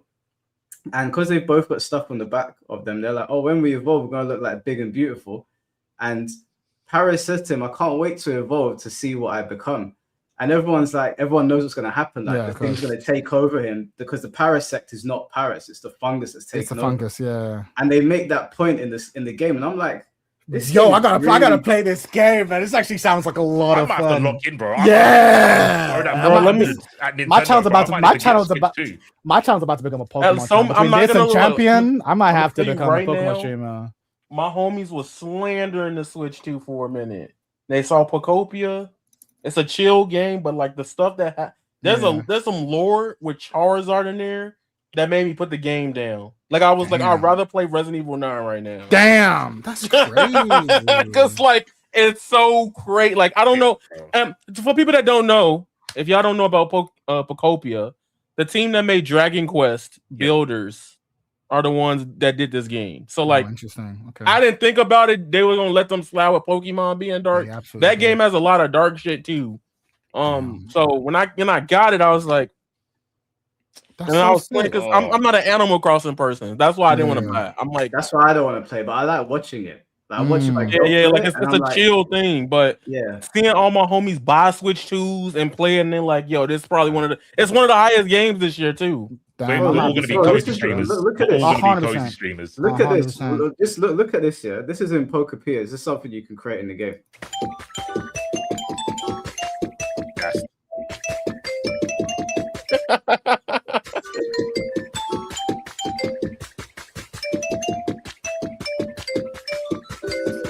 It's shit like that where I'm like, do you know what? This game is I don't want to play it. Cozy game. I see it. When my girl's playing it, I'm just sitting there. Like I'm playing Fire Red, but I'm kind of watching her play as well because I'm like, the lore is really good. Do you remember in I think you're in Vermilion City. When you go to Vermilion City, you see a dude trying to build a house with his Machoke. And it never gets built. It gets built in this game. Like you see the final product, and there's a sign there, and it doesn't tell you. But if you played Fire Red or Pokemon Yellow, this is the place they were trying to build all that time. That's a mad deep cut, bro. When Pokemon, my couldn't play that game actually. No, I'm not getting it. When Pokemon's at its best, it goes there. I mean, I think we all felt as kids, we all probably felt sort of at Bye Bye Butterfree. Like when Ash had to give up, it was the first Pokemon he caught. When you catch when he catches Charmander, and like they tell you the lore that if his tail goes out, he dies. Yep. And he's like hiding under. Like there are legit emotional moments. Fucking Brock and his dad. The Raticate theory, the dead Raticate. Oh, that's some internet shit. Yeah, I know that. Yeah, when you go, what's the town called where it's got the like the graveyard tower? Lavender Town, yeah. And you get to the top and you fight the dead Pokemon, and it's meant to be Blue's Raticate that you killed earlier. Damn. Because he didn't take it to the Pokemon Center. Yeah. That was like, shit, Pokemon can die. You don't just Pokemon Center them back. You don't infinitely just res them with Phoenix down. Like they can actually die. I didn't know that. Yeah, but I remember watching the Pokemon movie for the first time, and when they were having their fight and Ash ran in the middle and I was like, damn, did Ash just get cooked? I actually thought he died for a second. Ash has got like, I read a theory that Ash is actually dead in the series. I've heard that. Because so many ridiculous things happen to him and he survives all of them, but he's only a 10-year-old kid, but he never grows up. So he's just imagining his best adventure, but he never left Pallet Town. Like something happened to him. And that's why he remains a 10-year-old kid. Gosh. He's so like a coma or something like that. I've read this too. Pokemon fans are dark, bro. Pokemon fans are dark. But there's validity to that theory. I mean, I hear it. I mean, it makes more sense. It makes the most sense. Fighting like criminal organizations at 10 years old. But bro, the thing that makes me think that the most is like Pikachu ain't beating these mons, bro. Let's be real. I've done EVs and IV spreads. Ain't no way your Pikachu is taking out these ones. Like, I'll never get over him beating Onyx just by. I was literally about to say that. Just by shooting electricity really hard. I'm like, fuck you. It has to be a fever dream. It's not real. It's not reality. Thank you. What happened? Like episode 3 of the show, we're already just like ignoring the logic of like, what? Like, shorty do something clever. No, I just use my electricity really hard. I'm like, fuck off. You know that they're gonna do some mad rug pulls when the first gym you go to is fucking Brock, bro. You know, and your main Pokemon's Pikachu, and you go against Brock. Let's not be. Yeah. Did you guys ever read the Pokedex entries? Some of them. They're messed up. Some of them are fucked up. Do you remember Driftbloom's Pokedex entry? The kids, bro. The kids. It just takes kids, and the kids are never seen again. Yeah, there's crazy. There are some dark ones. Yeah. And you hit the one. He hypnotizes random people. Yeah. I read that and I was like, yeah, these guys definitely watched Pennywise. That's definitely a Pennywise reference. Yeah, there's a lot of dark shit. Did you guys ever see did you ever read the Pokemon mangas, the original Pokemon mangas? No, never. I've never gone to the artwork. Watch the YouTube video go through them. The Pokemon mangas, nothing like the series. Yeah, I hear that brutal. I hear that dark and brutal. You watch Pokemon eating other Pokemon, and I watched Chameleon tear Arbok in half. Literally ripped him in half. You got fucked up. I don't know. They've lost that flair though. I don't think they'll start killing Pokemon again. Like actually killing them. Has anyone seen the new Pokemon? I've not watched it. There's a new protagonist, new Pokemon, like girl trainer, girl and guy trainer. I think I've not watched any of it. Like when they said, I mean, to be fair, I stopped watching years ago. But like once Ash was gone, I'm like, I guess I'm never watching Pokemon ever again. Then. I think everybody tuned in to watch him win the Pokemon League, and then I was like, my era's over. That was my generation. Now I'm done. The same reason why I've not watched like Toy Story 4 and I'm like, nope, we ended the 3. I don't know what you guys are talking about. Talk to me. Yeah. I never saw 4, and the 5th one's coming out as well, isn't it? Yeah, exactly. Andy. I grew up with Andy. Andy gave the toys away. Went to college. We're done. The story's over. Yeah. This is for the new generation. This is your Toy Story now. Reset. 3 seemed like the perfect ending though, because they were like falling into that lava, and it was really emotional. 3 is incredible. No, I'm sure 4 is good. I'm not judging the quality of the film. It's just that 3 was such a good ending. Like you're right, when they hold hands because they're ready to die. Like, oh my god, and they get saved at the end, and like it's time for him to put away his childish things. He gives his toy to this new kid, and like it's just perfect. And the funny thing is, like, I grew up with Andy. You know what I mean? Like, I was a kid when Andy was a kid. I was a teenager when Andy was a teenager. I was at university when he was going off to university. So it's like, oh, we're done. We're just done. But yeah, good stuff. Yeah. Let me quickly check. I know we're short on time now. Everyone's got to go to bed. But let me quickly read these super chats. I just want to read out my super hot. I don't think it's a super hot take, but you guys let me know what you think. I got 2 of them. We'll fly through them. Who is Scats? Thank you for the 279. Naruto writing clears. Damn. Agree to disagree. Wolfspade, thank you for the 199. Final Fantasy 8 story got destroyed by VAs. What's VAs? Voice actors? Yeah. There was voice actors. What you playing? What game you playing?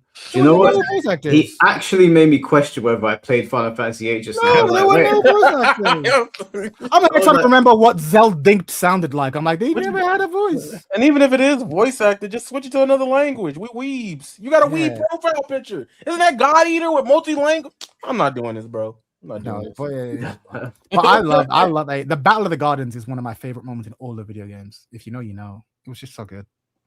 Dayan Mans, thank you for the $5. How would you rate Bleach Fillers excluding the Bound Talk?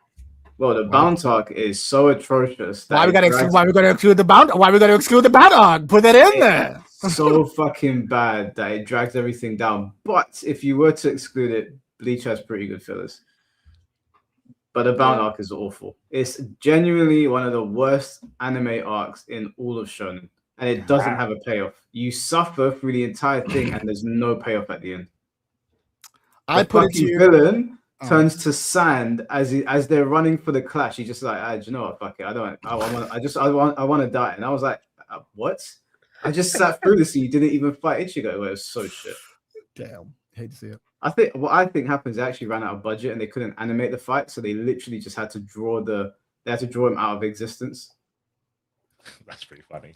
It is terrible. It'd be like that Daniel, thank you for the $5. Final Fantasy 7, 8, 10, 13, 4, and 15, not in order though, and Rebirth was really good. I'm glad to see 8 getting some love because it's fun. When people shit on 8, I understand. Mechanically, that game is clunky as hell. You can game it out to nothing. And the plot, if you actually think about it, makes very little sense. But the characters and the moments, the best. And Triple Triad, come on, bro. Funny enough, as a kid, I was anti low-key video games. I haven't really said this story, but I didn't like a lot of video games. And then I got the PSX demo disc. It had Final Fantasy 7. I think it had Tekken 3, Crash Bandicoot. And I was like, oh yeah, I like this shit now. Oh yeah, because I played the SNES stuff, and I was like, I'm not vibing with this. I don't know why. And I was like, outside the Dreamcast, because we just all loved it. We just Shadow just asked an interesting question. What was it? Well, he said that Final Fantasy 8 Squall is the GOAT FF protagonist. Who do you think is the best Final Fantasy protagonist? Cecil. The best. Cecil? Interesting. Cecil's I only the played best. Final Fantasy from 10, so I'm excluded. Terra. Of course you. I'm a Cloud Glazer, so I'm not gonna. No, Cloud's good. Cloud's cool. I think, and this is no one's gonna agree with me, but I don't care. He does what a protagonist should do. I actually think Titus is the best. I think Titus is the perfect protagonist. I think he's the perfect. If you would have said, is he literally Ash Ketchum when it was all a dream? Lol, no, not quite. Oh, I mean, kind of, but it is a bit more complicated than that. I mean, it was all a dream, but not like that. Okay. It's more of a dream construct. I don't have time to go into this. Okay, fair. His voice actor did not do many favors. No. Okay, take that back. His voice acting is amazing. And everyone keeps pointing to the ha bit, which is bad on purpose. I'm tired of you motherfuckers taking that clip out of context. It's meant to be bad. Was he not being sarcastic with that laugh? He's being sarcastic. Yeah, exactly. It's like laugh even when you don't feel like laughing. Ha. And then she kind of goes, ha, and then everyone looks at them funny, and then again they do this into a real laugh. I'm tired of you motherfuckers. And it's that's not even what I was referencing. Every time he's next to Auron, I'm just like, yeah, that's what a good voice actor sounds like. This one is talk on a board. I love it, bro. Titus sounds like a young man who's out in over his head, and he grows into the role. No one go anywhere. We're still going to do a giveaway at the end before the stream ends. I haven't forgotten. But Jesus, Invincible. I only hate one Final Fantasy. Oh. Yeah. That's 12. I hate 12 with all my soul and my heart. Oh, really? 12 was an interesting one. Yeah. Like I didn't mind 12. Bro, go play Xenoblade. Fuck all that, bro. Go play Xenoblade, bro. But they came out before Xenoblade, though, right? I was gonna say 12 is an acquired taste. Yes. I think I sucks. I played 12 as a child, and it was so disappointing compared to what I was expecting it to. But I suspect if I went back as an adult, I'd probably appreciate it because it was still being like political themes and all this shit. And I'm like, bro, I just want to see someone get their head cut off. You know, I want to see some hype. I want to see some hype shit. He said 12 is the original AFK arena in that fucking mobile game. Yo, I'm a 12. There's a YouTuber right now that's just like rage baiting all the Final Fantasy community, and he's just slandering 12. And everybody's like, "Do you agree with this?" And I'm like, "You damn right. I don't fucking like 12." Damn. He's like, I'm a hater. I'm I gonna have to hate go. him in I'm gonna have to go back. I think either it was as bad as I remember, or I was just too young. Because I'll be honest with you, I thought 9 was boring, and then I went back and played it as an. No, I didn't. And I went back and played it as an adult. I'm like, no, I was too young. Like 9 is great. Yeah, but I'll have the to say themes, it was. I'm going after that. I was too young to appreciate it. Do you know what I really liked? I really enjoyed Dot Hack. I thought that was Dot Hack is gas, bro. Yeah.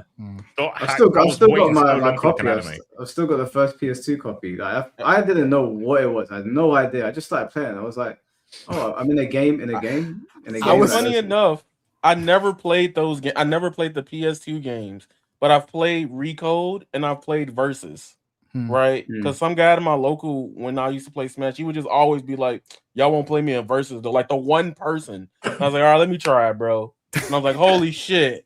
I'm like, CC2 can actually make games outside of this Naruto. I've got a minor hot take. I think this guy is the best JRPG. That's not a hot take because I was actually when he was the best of all time for RPG. Yes, mechanically, it's the best RPG. Yeah, it's not a hot take. This guy 4 in particular of all RPGs. Have you played this guy? Have you got? Hold on. Before I go crazy, let's stop. Let's really let's lock this in. Are you saying the best JRPG or the best RPG of all time? Let me know so I know how angry to get. Okay. In my mind, like I said, I played like my PS2 eras were RPG. PS2, PS3. I remember vividly Disgaea and Resonance of Fate. And I thought Resonance of Fate was like revolutionary at the time. Okay. But mechanically, for grid turn-based RPG, Disgaea laps. You know, fucking Captain America when he's out lapping fucking Falcons? That's what Disgaea does to every other RPG. Have you played Final Fantasy Tactics? Not for long. Probably not long enough to get a proper feel for the game. Sorry, go on. No, I'm gonna fault you because we not all played everything. I think, damn, man said boring. Tactics is boring. God, do you know what? No, you want to see how goated Tactics is, bro? Tactics is so good. No. I saw the eye roll last year. They re-released that shit. It came out again and got a higher score.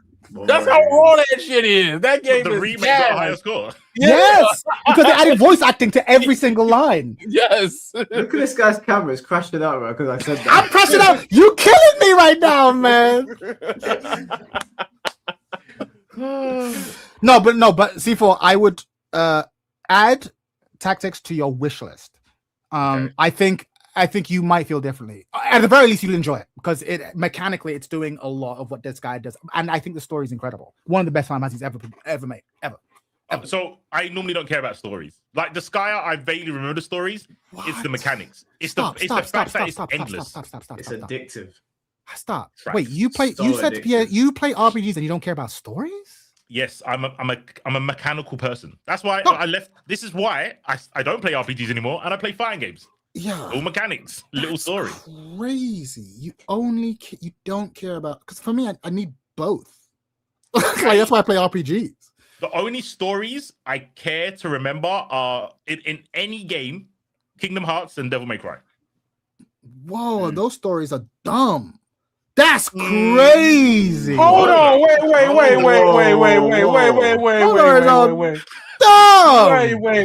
That's worse than his take. Hold on, wait. Are you guys about to sit here and tell me that the Kingdom Hearts story is good? That shit, gas. If you could play it all together. Okay, wait, hold on. If you actually play through it, I agree. Up until Dream Drop Distance. After Dream Drop Distance, they fucked up. That's one of the gas.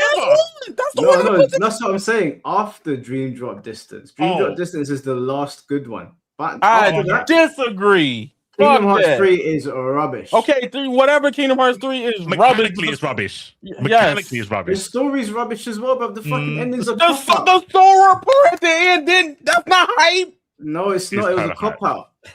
Oh my god. It was a fucking cop out. Bro, it's so raw. Bro, It's not, it's right, it's yo, wrong. Square Enix, I know y'all see this shit. What my 4 trailer? The anniversary in 2 weeks.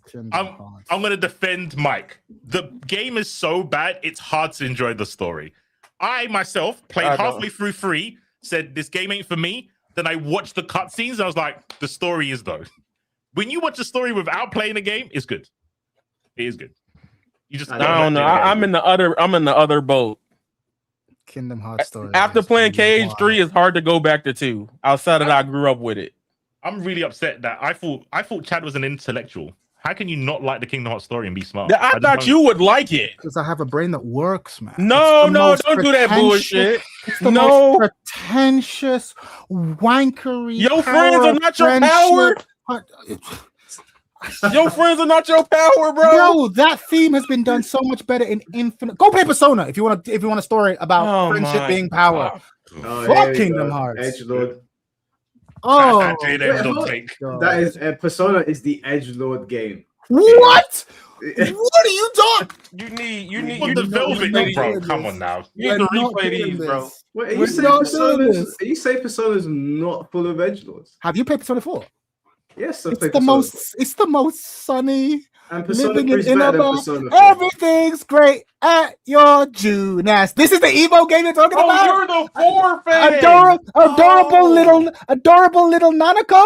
Edgelord game. Come the fuck on. What are we? Wait, Chad. I should have established this. Have you played all the Kingdom Hearts? One. I played 1. And I hated it.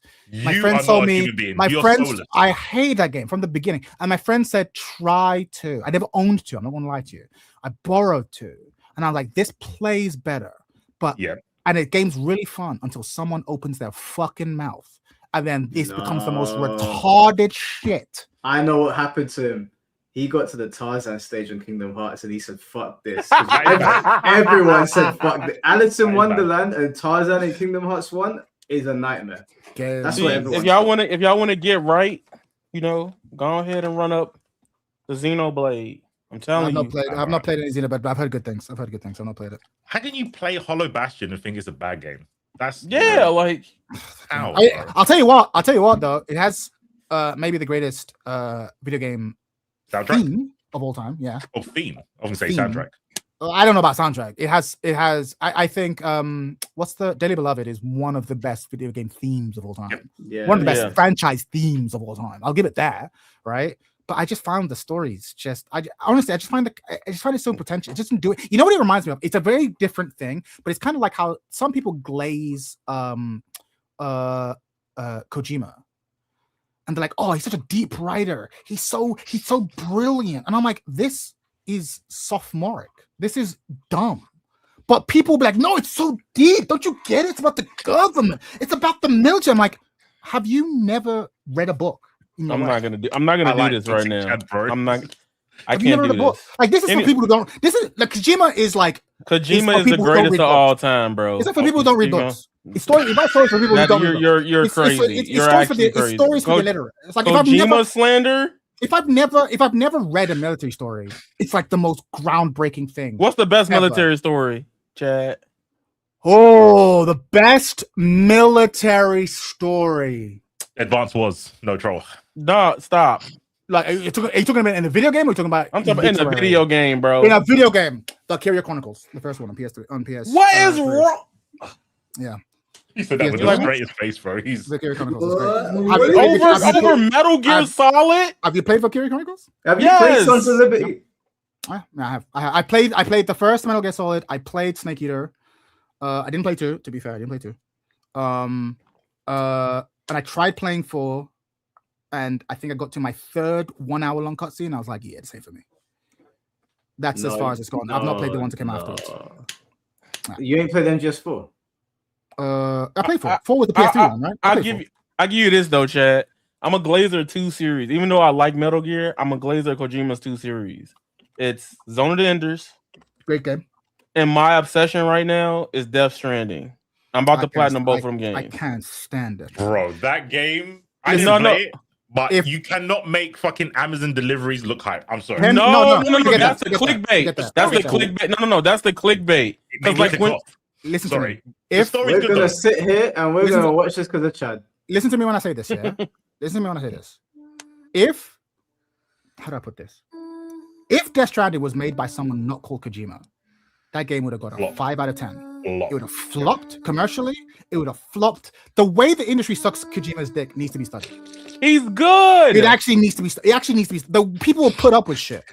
It's crazy. You know how many series have survived because they had from the makers of in it? Like it ain't just a sure. No, I get that. I get when that. the But I'm maker talking makes about the game. He can push out mid, and you will think it's good. That's no, oh my god, the Amazon delivery part is so clickbait. Because when you get past the hurdle, you can fucking wave dash drop kick somebody in Death Stranding. You have a controller and make what's the line where the girl goes, I'm fragile, but I'm not fragile, or something like that. Yeah, and she says it with a straight face in the camera, and people like you are going so deep. So no, okay, no, and I'm like, that's the dumbest shit that's come out of someone's mouth ever. No. And if any other game writer had written that and put that in the game, you'd be like, "What is this shit?" But because it's Kojima, like, we go, "Oh, so deep, so brain, so strong." Like I'm watching this, so much cringe lines. I want you to know I've played only one Metal Gear Solid. It was the PSP tactical one with the card. I played Snake Eater. Chad, forget Death Stranding. I don't like Death Stranding, but Metal Gear 1 to 4. Are you saying they're not amazing? Let me tell you my take on Metal Gear Solid. I guess this is gonna be the hottest take. How many hours is the entire Metal Gear Solid series? How many hours? Yeah, if you would add them all up end to end, probably about 50. Probably about 50. I'd say probably if you add them up. No, everything, gameplay, everything. Like to sit down and play them. I think Metal Gear Solid Saga is 10 hours of good story stretched out over a month.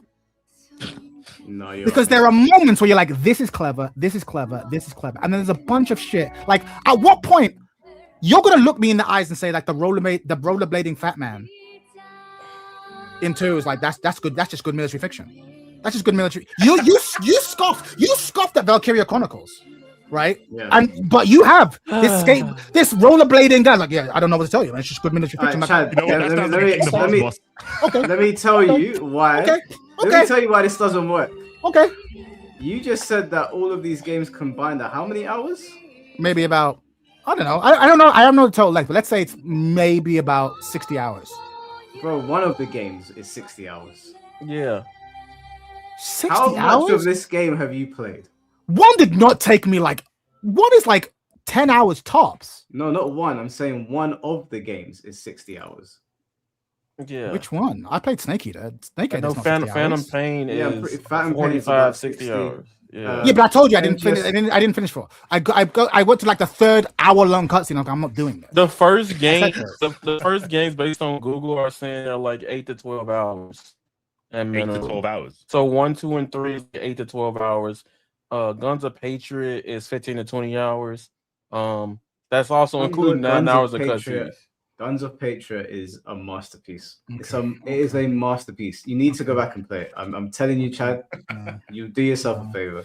Again, it's like, look, if you've never read a military book, a military story, maybe. But like, basically, if you've never read a spy story, if you've never, and like, this is so great. If you've read even one spy story and you read Metal Gear Solid, it's like, oh, this is someone who like read the Cliff Notes of a spy story and then fuck it, how about just put bullshit in it? No, this is the hottest take of the whole stream. But bro, this is a nuclear level take. Metal Gear Solid has great moments. It's the writing is poor. I'm not talking about the gameplay. I understand the love of the gameplay. The writing is piss poor. I'm the opposite of C4, where it's like I can play a bad game with a great story. But like if you have a game with like lots of story in it, like it's an RPG or an action game with lots of cutscenes, the writing has to be solid. Like it has to be. If you're gonna make me watch a cutscene, it has to be. I have to care about it. And every character in that universe is fucking dumb. It's so. But the thing is, I like dumb stories that know they're dumb. But it's the dumbest shit played super straight. Like the rollerblading Fat Man I'm talking about isn't a comic thing. Like no, this is just military tactics. Duh. I'm like, okay, are we gonna explain I've even forgotten the guy. What was the guy in Metal Gear Solid 1 who can read your mind? Psychomantis. Psychomantis. Yeah. I remember that gimmick and being like, this was really clever once. I remember that. I took that away and that this is really clever. That's the most clever thing in that whole series, at least from what I played. Again, I've only played 1, 3, and a bit of 4. I remember this. There's nothing else here. There's nothing else here, bro. Here's the take. Splinter Cell is a way better written franchise than Metal Gear Solid. Big ups, Tom Clancy. Can someone clip this and put it on Twitter, please? I just want to. So yeah, clip that, please. This is rage bait. I'm putting in the Metal Gear Solid Discord. They infinitely better as well. You gotta get cooked. You gotta get cooked. I don't have Twitter. Do what you want. I don't give a fuck. You ain't real. That's not fun. I know you're not real. I don't give a fuck. Have Twitter, bro. The thing is, I like Splinter Cell. Splinter Cell is really good, but it ain't Metal Gear. Splinter Cell's great. Gun to your head. Name the last good time Clancy gave. Division 2. Oh God, you just with all the hot takes today. Division 2's good. Division 2's good. At worst, Division 2 is good now. It's good now. It's good. I didn't want to. I didn't want to give it to him because I wanted to be mean, but I was like, he was right. I had to. How many times did they update it? They're still updating it. They still update. Yeah. Okay. When I played Division 2, it was awful. Sure. Okay. I can buy that. Division 2 is good. Division 2 is good. Son. It's not. The Metal Gear send my email. You know what, Chad? Your Metal Gear standard today was so atrocious that the hot take that I thought I had is now lukewarm. I don't even know if it's worth saying. bro. Yeah, that actually hurt me a little bit. Like, okay, so hold on. Are we okay? I need, if you're gonna call what I said a hot take, I need you to defend the opposite. Are you willing to say that Kojima is a good writer, unqualified? Like he's a good writer. No, Kojima's a good writer. He's some of the best in the industry. Wait. Defend that. Is it because people say it? No, I don't. I'm sure. If that's what he thinks, that's what well, he thinks. I think Kojima, the best in the industry. You hear it. The reason why I'm saying that is because Kojima, he's one of the first. I can't say it, Chad, man. Kojima's one of the first from the late 90s, early 2000s to blend video games and cinema-like structures into one, right? And I think that's something that, as its own. I'm tired of Chad, bro. I'm trying. I'm being silent. I want to hear it. I'm not. Okay, and I think what makes him really well when it comes to writing is that he also knows how to make interconnected stuff work within his own universe. Now, in terms of how you said, like Valkyrie profile, okay, cool, right? And in terms of that, but I do think Kojima knows how to keep exhilarating stories that can also be not only just video game stories, but multimedia and entertaining for people that don't even like video games. And I think that's what Kojima does really well, is that he has a lot of weaved in concepts that go bigger than just his games. Okay, so pause. I agree with this. But low-key, this is the reason why I hate Kojima's writing, all right? Because you're right. He has amazing ideas. Right, there are amazing ideas. He's talking about nanomachines long before it's in the common zeitgeist. He's talking about government manipulation. The themes he's talking about are great. If you've ever read a conspiracy book, an intelligence book, you've seen these themes explored better. You've seen how these themes are explored when they're done well. But if you've never read a book with these themes, like, oh my god, what a crazy concept, nanomachines? That's wild. Chad, give us now you're ready for my hot take on that though. The government lies. Everybody knows the Illuminati. This book. What? No. I'll give you a book that I could compare personally to a lot of Kojima, and you're gonna be like, "What the fuck?" Okay. But a lot of his stuff gives me the same experience as reading 1984 by George Orwell. You did not just compare this to. I'm telling you, a lot of his concepts are as strong as they're portrayed in his games as that book. Yaya's kind of spitting. No, he's not spitting. You gotta agree with me, but 1984. I wouldn't even play Metal Gear if I didn't read that.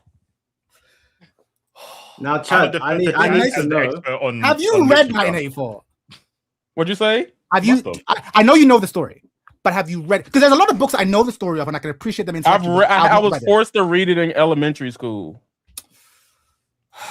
That's tough. In Though, 'cause elementary school. there's a lot of books that you have to read, and it's not fun when That's you're forced to read it. Yeah, it was that, and my teacher didn't want us to read. He was like, y'all not gonna read The Great Gatsby. You're reading grown shit." And then Oh, she made Samaritan us Reed read. there. You should have Yeah, read fucking you should have read Mice the and Great Men and Gatsby. Of shit. mice and men. You should have read the Great. Yeah, Mice and Men. Fucking Teenagers should not be reading Mice Lenny. and Men. That's the dumb. Yeah, Bro. get rid of Lenny.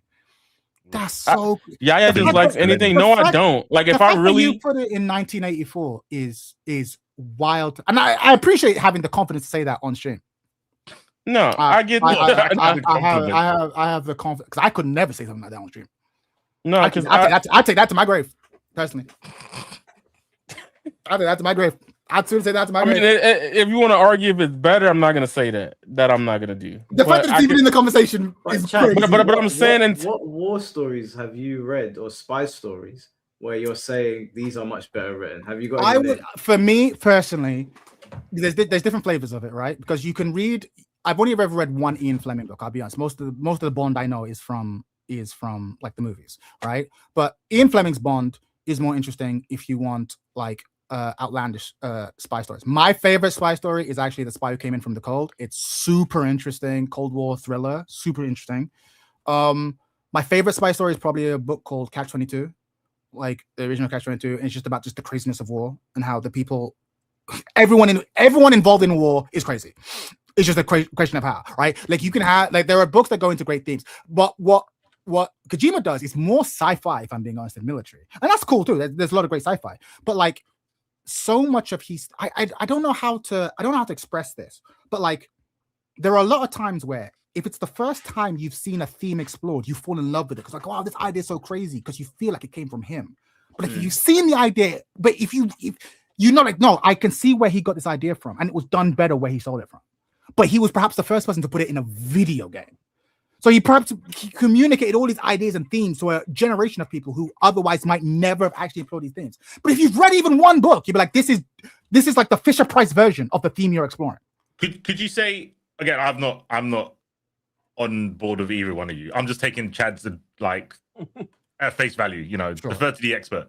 But could you No, say that's that Metal Gear Solid adapted it to the new generation? Yeah, I think so. And again, I do this too. Like there are themes that I've seen, like maybe in anime for the first time or in something, and then I go, oh, this idea is really powerful. But then maybe you get a bit older and you read like where the idea comes from originally, but like, oh, the version I got was kind of whack, right? But you don't know that until you see it. And the thing is, people will talk about Kojima as though he is like this great visionary, predicting the future and writing these grand narratives. I'm like, this shit is the most, it's ambitious. I think maybe that's where he gets credit, because most people weren't even trying to tell the epic scale of story that he was trying to tell, right? And I think you can admire the ambition, but then when you actually listen line by line and the way he names characters and the way he names things and the way the plots actually go through, like this is written by a crazy person.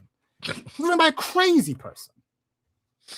But because he was the only one, or let's say the first one to really attempt to do something on that scale, we just give him a pass. And we continue to give him a pass even now when video game writing has improved.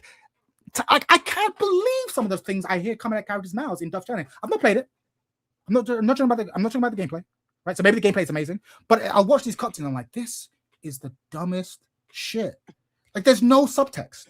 But Okay, hold on, no. Don't you think that a game that is focused on the narrative, you can't just watch clips and get the whole idea? Like No. I've watched cutscenes, and I'm not judging the game. Right, the game to me looks boring, but I've not played it, so I'm not saying it's fragmented stuff in Death Stranding when you don't play it. Like that cutscene you brought up that you don't like. There's build up to it. Sure. So why they get to that? That's the thing about that game. Now, for other MGS games, I can be like, all right, you watch the cutscene, you'll probably get it. But I even looked it up, and like a lot of the influence, you could tell a lot of influence with the 1984 statement is in Phantom Pain. Here's a question, yeah. There's I forget her name. There's a character who like she's a soldier, but she doesn't wear armor. She's always like pretty much in a bra and top tag. Yes. Or some shit. Quiet. Why does she wear clothes, Yaya? Tell him. Kojima's a gooner, bro. No. There's a reason. Kojima came up with a really good reason why she I can't remember at the moment. Yeah, tell him. Yeah, tell him. Stop laughing, Yaya. Tell him. Tell him why she doesn't wear clothes, Yaya. Tell him why Kojima, the incredible writer. Okay, that's just one instance. Yeah. Explain it to them. Why didn't she wear clothes, Yaya? Military genius, about the way. We're about to get the explanation. Go ahead and explain it, bro. No. You know it better than me. I don't know it vaguely. I don't know it vaguely. Why didn't she wear clothes? No, bro. It's because it doesn't she have a condition? Like, wasn't it that she was I don't want to say it, bro. Isn't there something wrong with her skin? Yes. So basically, you know what? Let me read this up. What is it? Oh yeah, no. Google So she breathes through her skin. She breathes through her skin, chat. That's why she doesn't wear clothes. In Metal Gear Solid 5, Phantom Pain Quiet doesn't wear normal clothes because her lungs were destroyed, forcing her to breathe and drink water through her skin via a parasite treatment. Cover her skin with clothes would cause her to suffocate, a biological necessity. Okay. Justify that. Just say you want her. Just say you want her in the bra and panties, bro. Just be a man. But this is what I'm saying. Just say you want her in the bra and panties, bro. A reasonable Gooner. He wrote a reason to. He wrote he goes with a purpose. This is what I'm talking about. He gets a pass. No, he don't get a pass. He made a reason for it. I think there's like degrees of dumbness. If you said something like, "Oh, she doesn't wear that stuff because she wants to be more aerodynamic and she runs at our opponents with a knife," that is dumb, but it's logically sound. The breathing through your skin does that. Like when you you read that explanation, I'm thinking, okay. But surely she can put clothes on and breathe through her face then, because she's still got skin on her face. C4. Let's say, let's come up. Chad's being just disingenuous, sir. Why? Because most Metal Gear fans don't defend MGS5. It's normally 1 to 4. It's not 5. Because 5 had a lot of problems as well. Kojima wasn't getting the backing that he needed. Half of the game is not even done properly. Okay. It's 1 to 4 where we will defend it. And even then, some MGS fans only defend 1 to 3. I would say Guns of the Patriots was a top tier game. So if we want to talk about the stories in those games, then we can. I defend 5 from the gameplay point, but some of the elements. And slowly but surely we wind back out through. Slowly but slowly but surely. Okay, this was dumb. You give Chad a mouth, he takes it to the universe, bro. Like, do it out, man. I'm impartial. I'm non-biased. Well, C4, they didn't even finish MGS5. Like Kojima was out the door. We don't know how much. I'm not surprised. That's a really dumb idea. Like, I don't even know if that is actually. But hang on. Let's, as a group, we have a character who we want. We have a sexy female character who we want to be in no clothes. I promise you, we could all come up with a more. Let me give you one. Let me give you a reason that would make more sense. She has been nanotech advanced, but it require all of the upgrades in her body require her weight to be a very specific play. Therefore, if she wears anything, right, it will throw off the balance of her. You can come up with a bullshit reason. Not only did they come up with a bullshit reason, it's dumb. She breathes through her skin, C4. It's dumb and it doesn't make sense. Like, it's multiple levels. Wear gloves, you can breathe. Like, it's there's holes in the dumb floor. There's holes in it. If it was airtight and dumb, I can get along with it. Like Chad's one, that is dumb, but it's airtight. Like she can't be heavier than this, so she can't wear clothes. We're not defending 5 because Kojima did half the game and he was out the door. But if it's his idea, he has it's part of the package, right? That I know in his mind. You are defending his mind. His mind is tapped. Apparently, that is. I don't know to what extent the characters were designed by Kojima. I'm pretty sure Quiet was, because I think there was this whole thing going around where he really pushed to get her feet scanned or some shit like that. That's what I heard. I heard there was some extreme gooning going on. But Kojima, regardless, like I defend 1 to 4 and was it Peacemaker? Listen to me. Listen to what I'm about to say. Before all is said and done, there is going to be a Harvey Weinstein level reveal on Kojima. And I will be vindicated by history. You'll see. You'll see. You will see. And everyone will go, well, actually, looking back on it, we can kind of see it in his work. And I'll be like, oh, now it's all going out. Now Kotaku's no longer going to suck his dick. Okay. I'm telling you, bro, it's coming. The Cosby treatment's coming for him, bro. It's going to go from national hero to pariah. Watch, bro. Watch. I'm calling it now. I feel Chad stole the stream with takes. But do you know what, yeah? I want to read my 2 last takes, but I don't know if I'm going to be able to match this, to be honest with you. He kind of gave me a headache. I ain't going to lie to you. Like, I haven't seen this much hatred in a minute. Like, I think he's I just think he's overrated. I just think he's criminally overrated. Yeah. Do you know? I will read my last two texts. One of them is extreme. I don't know. It's probably going to be seen as extreme rage bait, Okay. but I'm going to read it anyway. Let me just read these super chats. J Switch, thanks for the 199. Sorry we couldn't chat, guys. It would have been fun. Yeah, so we rambled for long, but I'm still going to do the giveaway at the end. Irishman, thank you for the $2. What about Splinter Cell? Chaos Theory was legit. It was legit. 1, 2, and 3 were great. Don't back Chad on this. It was great. Joel, thank you for the $5. Kojima was so over MGS and Konami BS that he trolled us by playing with a Big Boss clone the whole game. Venom Snake was not Big Boss. Yeah, MGS 5 is a mess. It is such a mess of a game. I really didn't like it. Mike Utsu, thank you for the $5. Question for Chad the Third. What's a sci-fi book that's really well written and more psychological, philosophical? I love serial experiments. What's a sci-fi book that's really well written and more psychological, philosophical? Last sci-fi book I read was Three Body Problem. And that is, if you want advanced level fucking crazy sci-fi, it's really good. And don't watch the Netflix show. The book is just way better. Netflix show is like, should I watch that? No, don't read. You can, but it's not. The depth isn't there. I also think if you don't want to watch, I think like Star Trek TNG will attack many of the themes you're looking for in Star Trek TNG or Deep Space Nine. I think Star Trek Deep Space Nine it has all the themes you want in Metal Gear Solid, but just done way smarter. Even though it's a sci-fi thing, it has a more military tone. Consequences of technology, the consequences of genocide if you're fighting against an alien race that want to destroy you. Like how far are you willing to go? Like it goes intelligence agencies. It's really good.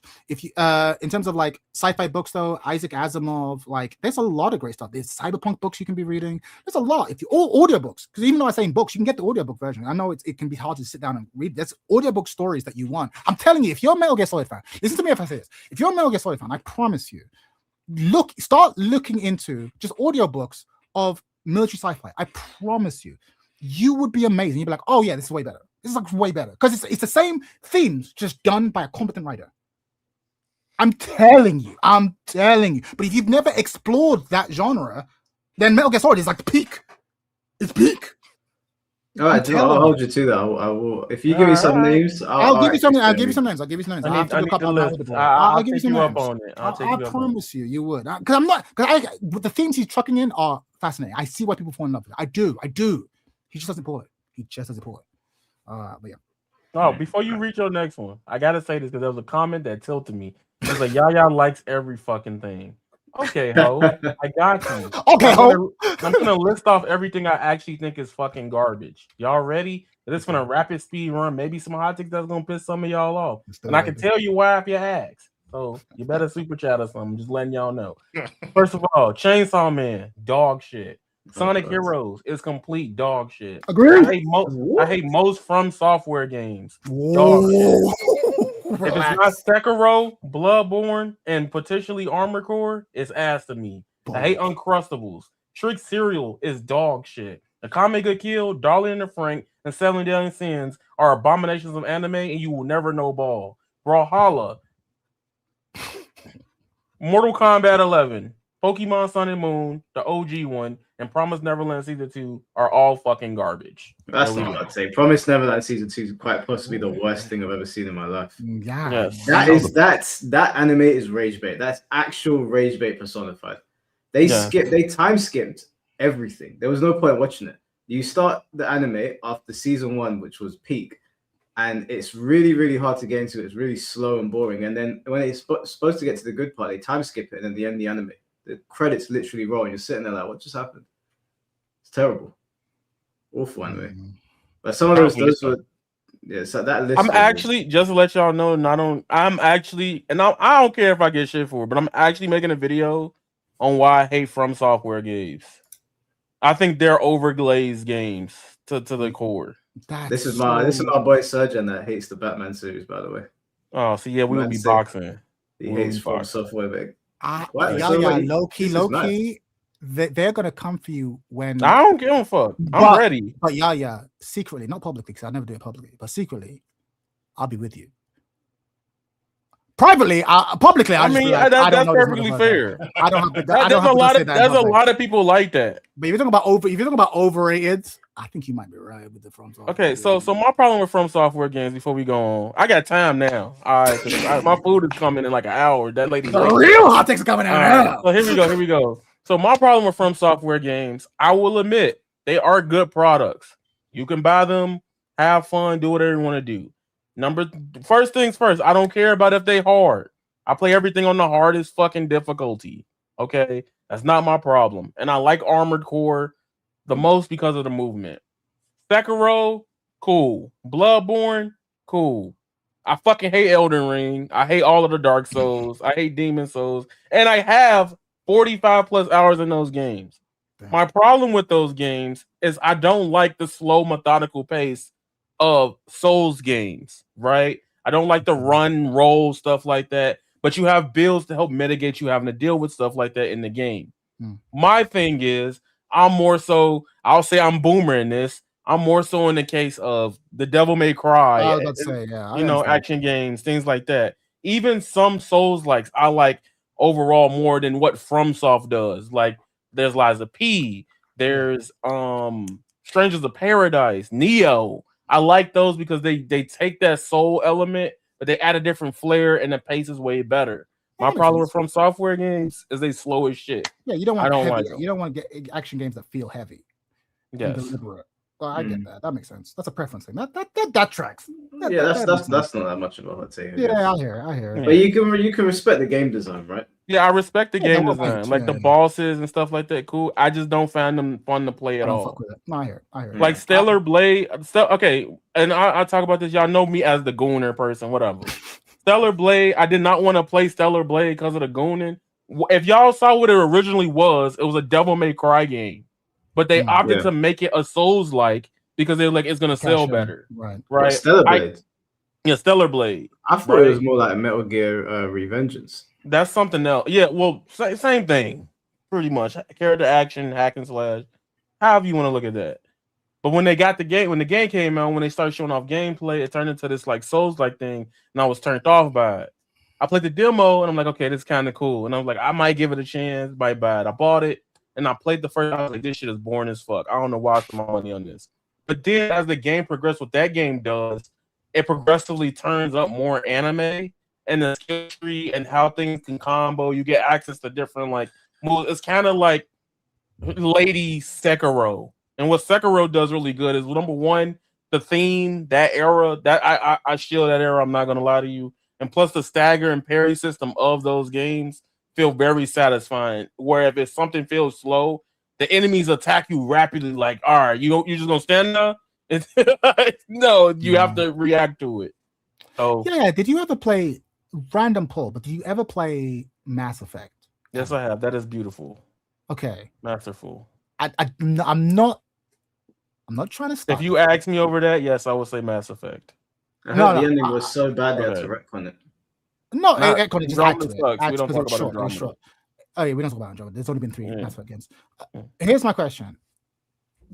Do you think that the MGS series is better written than the Mass Effect series? Hell no. You thought I was gonna say no. I was scared you were gonna say yes. I literally just got done playing Mass Effect Remastered. The series, I literally just got playing it again. So good. All right, cool. Just making sure. Because do we have the same definition of what good writing looks like? Do we okay, go. All right, cool. I know it. Oh wait, here we go.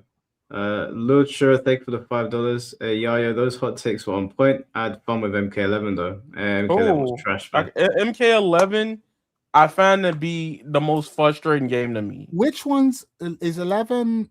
Okay, that's the one with Aaron Black. The one with Aaron Black in it. Okay, Aaron Black's in X as well. No, he's second one. So okay, here's another hot take, but I'm not gonna defend it because I'm a tourist.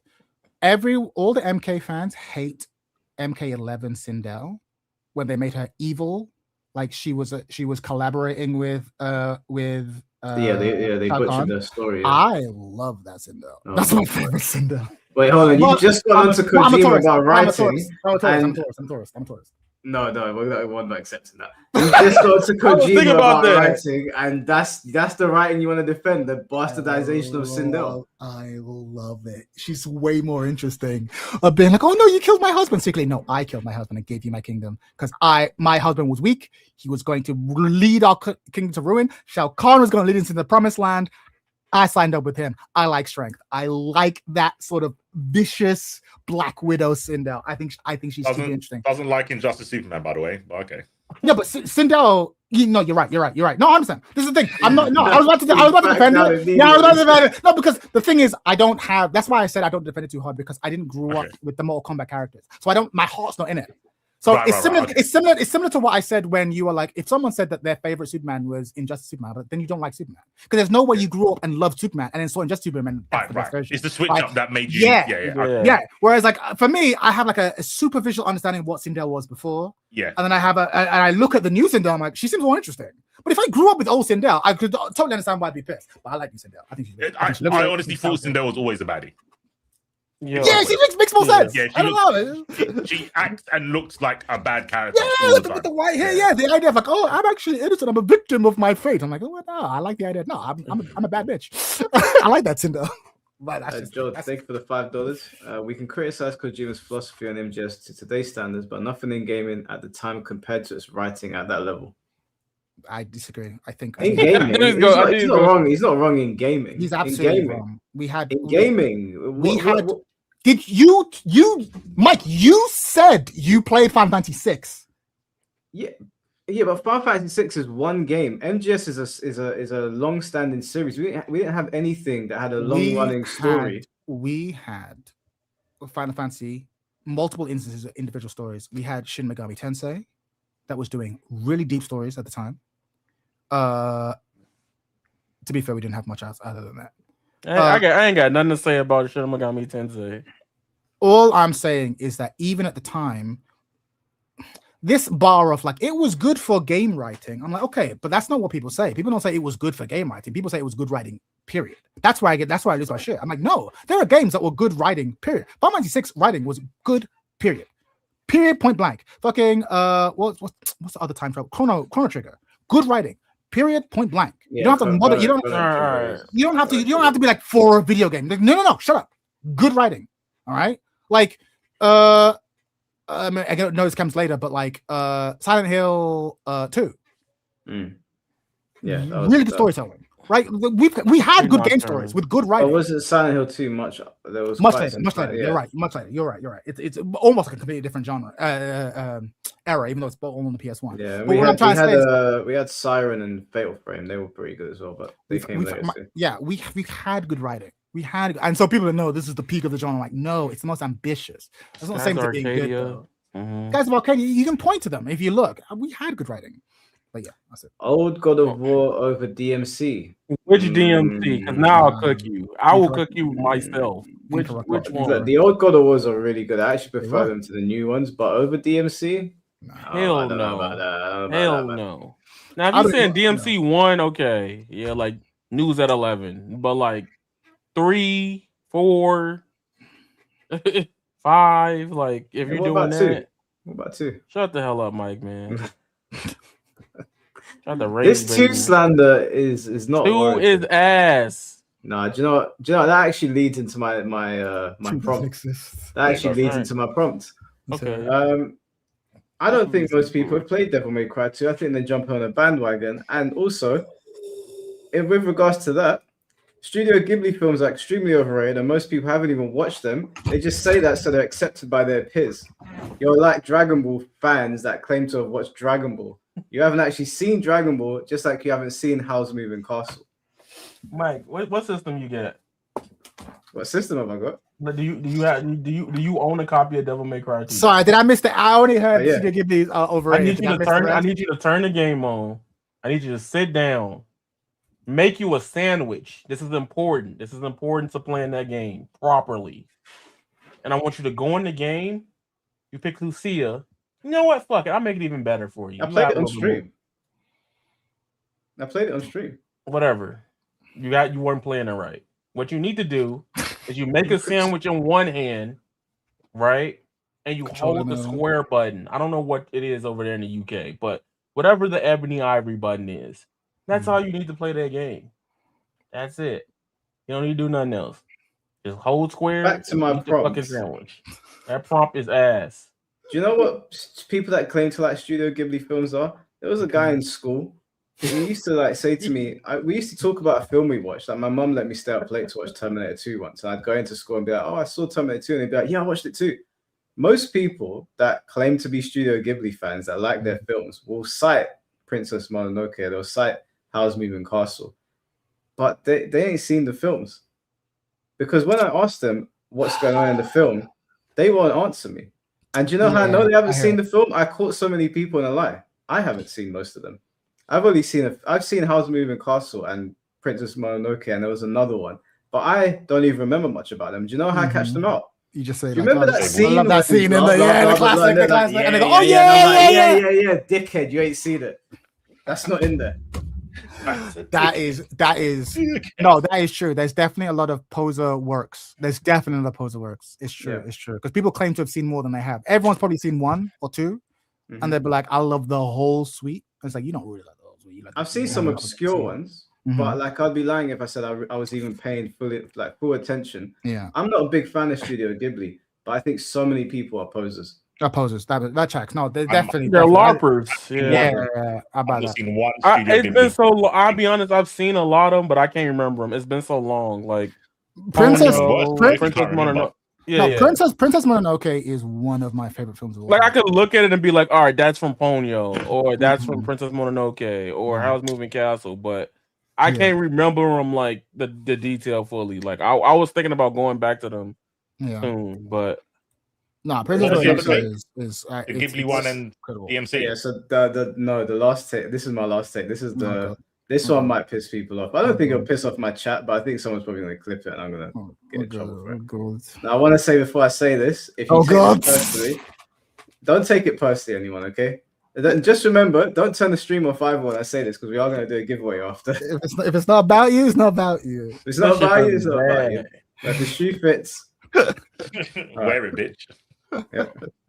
My final take is the cultural ambassadors and those that complain about female beauty in video games as their primary talking point often look like the exact opposite of what a beautiful woman would want. So it makes sense for them to hyper focus on fake women because real women do not want them within 10 feet of the oxygen they breathe.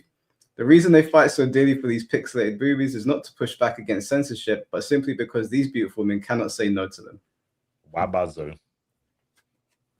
I mean, he's not wrong. How can you say something? How can you say something so vicious and so true? How? No, like when the DOA. Okay, because I haven't got to really talk about it in the way I wanted to, because I just haven't got the chance to. But when the DOA thing, the data state of play, and then they showed the consumer, they ended with the frame of the boobs, right? I was like, oh, the fan service is back, so nobody should bitch, right? Literally after I finished streaming, literally 5 minutes later. They're doing this. Now, I quote tweeted Buddy. I think that was one of my biggest things. I was like, bro, go get some ass, man. Like I just couldn't. It's true. It's true. This isn't even a hot take. You know why? Mike's created a very smart trap, because the only way you can prove him wrong is by saying this man is handsome. And he is good looking. This man made a domain expansion. Made his own rules. Who's going to step up and say, oh, I know a really good looking guy who's a gooner? Why did you give it away? Oh, did no one else look it? I thought it was obvious. My bad. Hit you with the tech. Hit you with the tech. Unless, you know what? Because I saw the trap and I exposed it, I'll fall into it. The only way you can defend this if you can convince Mike that Emery Reigns is into fucking digital movies. Oh, that's true. That's true. Good luck. Yeah, good luck. Yeah, the only way to like push back on this is to throw yourself under the bus. Okay, that's what I thought. I thought C4 was gonna say. I'm like, the only way to defend it is like, well, as someone like digital movies, I can get lots of ass, and I also like the digital movies. I'm like, okay, handsome. Okay. There's got to be one person that will do that, right? Okay. There's got to be one person. Okay. Nah, it's true, man. This Gooner war culture shit is so funny. Where it's just like, it's the wildest shit. It's the wildest shit. You know what, Chad? Finn could be the one. What you mean? Finn he's a low-key gooner. He's an ironic gooner though, because he kind of knows it's cringe. That's kind of why he's more socially acceptable. He's kind of like, yeah, I like this gooner shit. It's pretty cool. It's not gonna make my whole life though. Like, there's a healthy amount to it. He's not gonna be like, if someone be like, that's a bit cringe, he's not gonna be like, no, how dare you say that? You want censorship? He'll be like, that shit pisses me off. Like, I see how you can feel that way. I disagree though. He wears a Bane mask. He could be pretty, and could be a pretty boy. He's a gooner. Yeah, potentially. He could be the unicorn. He's the only one who could fight Mike's point. That's it. But he would have to self-sacrifice and be like, yes, I am a gooner. Take me. What's that guy? What's the guy in Berserk? What's the handsome leader in Berserk? I know what you're talking about. Griffith. Oh, Griffin. He just goes like, removes the helmet, the long hair flies out. Like, oh my god. No, like I like characters looking hot in video games, but like people be getting so bent out of shape. Yeah. Like I got pissed. Like, first of all, if you watch the Game Awards, you know Tomb Raider, that's one of my hype new games I want to play this year. Sure. And you go on Twitter and everybody like, it doesn't look like Angelina Jolie. Why her chest not this big? And I'm like, that's exactly what it is though. So like having a track. I like talking about this because none of us are against having fan service in the game. No. But it's the reaction that some people have online. It's the unhealthy. Meltdowns are absurd, and it's done under the guise of censorship. But if you notice, none of the other posts, these people that do this, ever post about any other thing, like stories being censored or other characters being censored. It's always centered around one particular thing, and it's how they melt down about it that I can't get behind.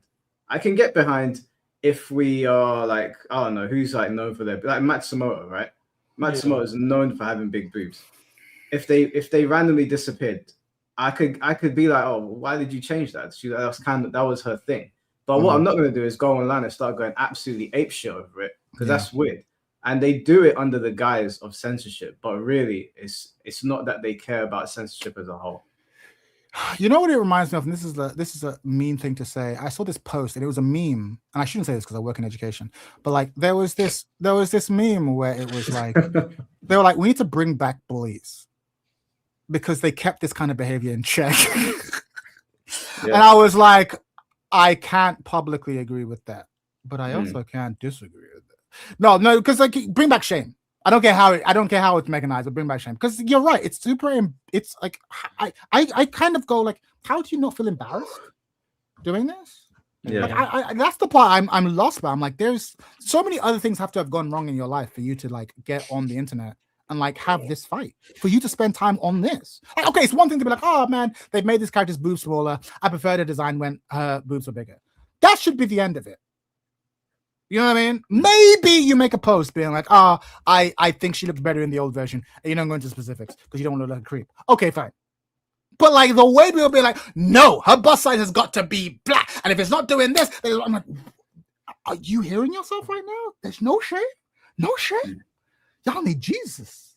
Y'all need help. It's crazy. Yeah, no, I agree. I definitely think they just go overboard. Like I remember when there's been games that have come out and I'm like, people are calling for censorship, and I'm like, no, I don't like. There's nothing wrong with her being busty or whatever. It's fine. But then you read the post, and you're like, it goes from, hey, maybe don't censor it, to you fucking this, you fucking that, how can you do this, blah blah blah, and then posting all this AI stuff, and I'm like, all right, we weren't going that far. So, yes. You're personally aggrieved. Just like relax. I'd like to talk to Yaya about that name he has. Okay, so I answered 2. If we talk about the Melty Blood is peak, right? I just really love Melty Blood. It's one of my favorites. I'm gonna try that. Mechanically or lore wise? Mechanically. Well, lore wise comes from Tsukahime, so I like that too, but it's that shit has some problems. Okay, cool. What is I gotta check this out, because I'm obviously, now that I'm a Tekken pretty much. Oh, okay. Say less. I know. Yeah, but it has. I know. No, I know. He said enough. I know what Japanese people do, because I know it's a mostly female cast. I'm like, oh, they're vampires. Got it. Secretly 200 years old. Okay, got it. Yeah, got it. I know Japan. Understood. Say less. That is not what I'm putting down. Okay. Say less. The moment you said vampires, I'm like, excuse found. Understood. Yeah. Understood. If you're talking about I think it's called. if you talking about my actual name, quick lore, it was based off. So my original name was gonna be my real name with X at the end, because of Ben 10, and it was Vilgax, the big alien guy from Ben 10. But I was like, I don't want my real name in online stuff at the time. Your real name is Vilgax. No, my name is Wanye X. Right, I was gonna do Wanye X like Vilgax. Imagine your right? name is like an alien race. Yeah, I that'd was be so crazy. confused. Yeah. But I was like, that was my Xbox Live name, and then I realized I was like, well, if I'm gonna start doing stuff online a lot more, I might as well make something where like people know of it.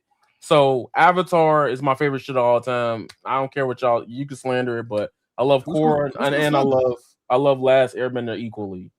No, and I then just rage bait him. I don't actually hate Avatar.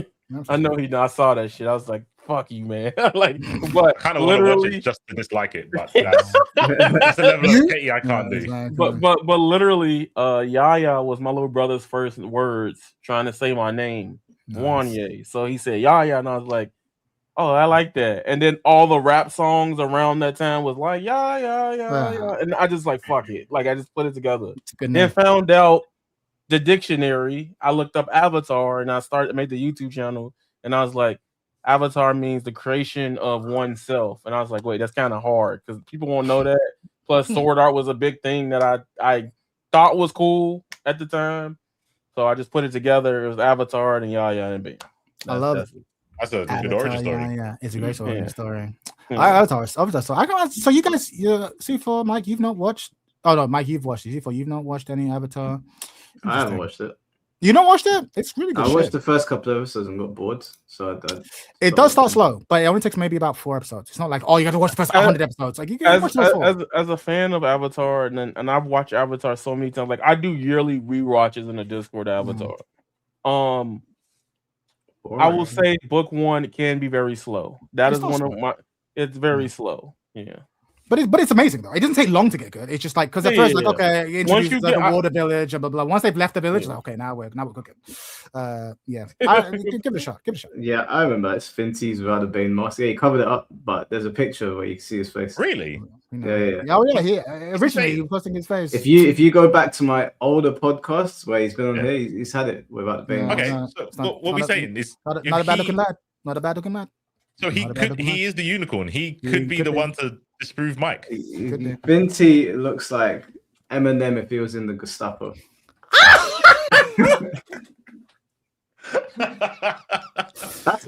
You know what? That's not where I would have gone. I would have gone. Vinty looks like someone who could be standing next to Zoolander in the movie. Zoolander does the pose. And do the pose. Like he absolutely could fit, and he would fit in. Like he's a pretty boy. He's got that look. He's a blue steel. Okay, blue steel. Blue steel's got natural steel. So funny. He's got blue steel. He's got blue steel. It's so funny.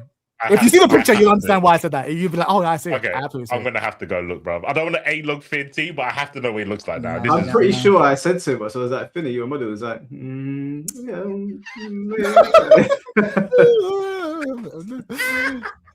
you guys it was skirting around it. Yep. Yeah, you're also got an actual profile picture. Natsuverse, Tsukihime, which is Holy Knight. Wait, that's Kingdom Hearts, isn't it? Yeah, that's Axel. Got it memorized. There's the Natsuverse, is Peak. There's Mihoyo. I highly recommend, if anything, if y'all want to get into something that's long going and you want to be complicated. It's a little complicated. I don't think it's complicated if you have a brain, but you know how people are. But Fate series is one of my absolute favorites. I'm actually planning on getting a tattoo if the lady doesn't. Animation in Fate is mad. I keep reading about Fate and I go, this seems super cool, and I try to watch it, I just can't get in. But conceptually it sounds amazing. The Fate War, like the Holy Grail War. Holy Grail, that concept seemed fascinating. I even know some of the twists because I've been reading like the logs, but every time I try and watch it, it's a bit slow for me. But I feel like it might be one of those ones, if I just give it enough time, if you get past, if you started with Fate 0 or like most Fates, I always tell people, binge the first 3 episodes. Give yourself 90 minutes, because after that, the war stuff starts. Yeah. So that seems interesting. Yeah. No, it seems cool. Yeah, I need to look into that as well. Diamonds, thank you for the $2. Last Take doesn't apply to Stellar Blade Gooners. Oh, I disagree. But Stellar Blade's a good game. It's a good game. All right, wait. That was definitely wild. So to end the stream, as promised, I will put people's names in a hat. And we'll spin. I'm just gonna spin it once, and the winner's gonna get to choose a game. Ideally on Steam, because I can just gift it to you. Yeah, you just choose a game. I'll give you a game, and that'll be it. So what you guys could do is, do you guys want to be in the wheel as well? I want Privilege Desert. Put me in that shit. I want to be in the wheel, bro. Oh, that's a good shout. Is there? Let me look at my wish list real quick. Yeah, I really want Privilege Desert, but I want to spend the 70. While we get names in, I want to. Now Yaya's done the fucking origin story. I want to hear Chad's origin story. Yeah. Whilst it's not. Whilst you're doing that, chat, just put one in the chat if you want me to add your name. I've got it on my phone, and I'll write people's names down. There's nothing clever. My actual name's Chad, and like I think I like Lupin the Third. And I'm just like, and that's literally it. And I just like the idea of like, oh yeah, Charles the Third. Louis the 16th or whatever. Literally, the hardest part was just thinking of the number. Like Chad the 16th? No, it's too much. I'm like, Chad. I just think it sounds good. Okay. There's nothing clever about it. I just thought it'd sound dope. Linguistically is very good. It's a very good name to say. It's fun. Put me in the wheel. Nah, you know what? I'll stay out the wheel. Let the viewers take one. Increase your chance by 0.0. See, keep that. Keep it like that. Keep it just like that. Keep it just like that. Oh, I hope it win too. Because if it win, I want the deluxe edition just for the slander. You better hope it don't win. What are people saying about the Black Desert? What's it called? So people complained about the controls early on, but people that are deep into it is like, this is the craziest shit since Skyrim. Damn. Okay. Yeah, the open world's really massive. The combat's really good, but I just didn't want to buy it right now because I'm like, yeah, I know the PS5 version is ass. Like it runs like cheeks. Oh, you need it on PC. Yeah, I play mostly everything on PC outside of my fighting games because I know if I go to like tourney, it's on console. So I'm like, fuck it, I'm gonna just play it on console. What are people saying about Monster Hunter Stories? That is my shit. I'm currently playing it. That is my shit. Because I played Monster Hunter games like twice. I played World and Wild, and like that's completely different. No, I get it. But my thought was, I understand the appeal of the game, but I was like, why is the story so trash? And they're like, hey, if you want a good story, play this. And I'm like, is the story good? Yeah, they refined them. You could play them on their own. They're really good.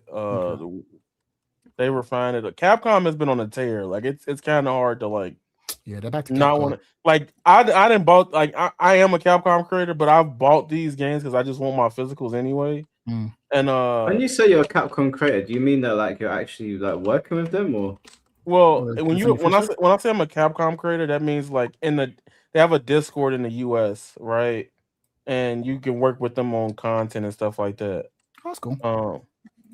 Like I think the last big thing I worked on them with was the Marvel 2 collection. Oh shit! But I should become a Bandai Namco creator. I'm sure they'll sponsor me. I got some shit to say about their product. Guys, try to not. If you put one in the chat already, don't spam your name twice. I'll get confused. Look at all these warriors. I wonder what game is last. Yeah, but some last on that game. So hold on. So what is she saying about? I was listening to your chat earlier, but I came in halfway through. Pokemon Champions.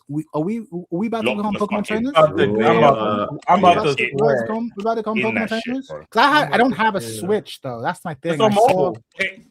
But it's coming out later on mobile. It's in April. It's coming out later on mobile. It's in April though. It's in April. April. Okay, so it's not that bad. Yeah. But the thing is, like, do I need to own a Switch and a Pokemon game to like for the conversion shit? Like, okay, here's my question: if I want a bullet punch sizzle, what is the fastest way I can get an EV trained bullet punch sizzle in the game? As soon as you get the sizzle, you can do it. So there's the gacha element in the game, where you do the gacha. Like I think you get rolled like 7 Pokemon. You pick one and you rent it for 7 days, and then you spend in-game currency and you can keep it forever. To keep it. Okay, gotcha. But once you've got it, you can do whatever the fuck you want. So it might take me a while to assemble the team I've got, but once I've got it, I've got it. I'll hook you up. Yeah, hook my brother up. Okay, I appreciate it. All you got to do is get Pokemon home, and I can try and do the rest. All right, cool. Because I know a lot of my whole dream team got power crept in like 6 gens ago. I'm out here trying to rep Star Raptor, and people are like, it's not it, Chief. I'm out here trying to rep Star Me. It's not it, You've Chief. got a better chance. Fucking Michael's. I heard Mike is going bro. They cooked my whole team.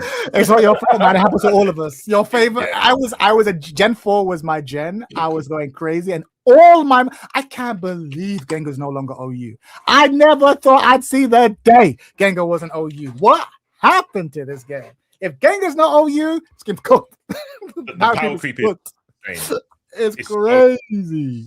The thing is, it's so annoying where they could do it. I think even with champions, just redistribute the stats. Yes, I've said this. I assumed they would have at some point. They hardly ever do it. They've done it once or twice, by like 5. They'll like increase the special defense on them randomly. Yeah.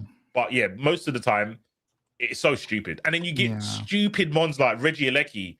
That's like base 150 speed, bro. Yeah, so it breaks the OU. It's like, okay, well, that's clearly like that's the thing. Pokemon is a game of like millions of Pokemon, but like because it's a game of mostly maths, it's like the list of viable Pokemon is always like 12.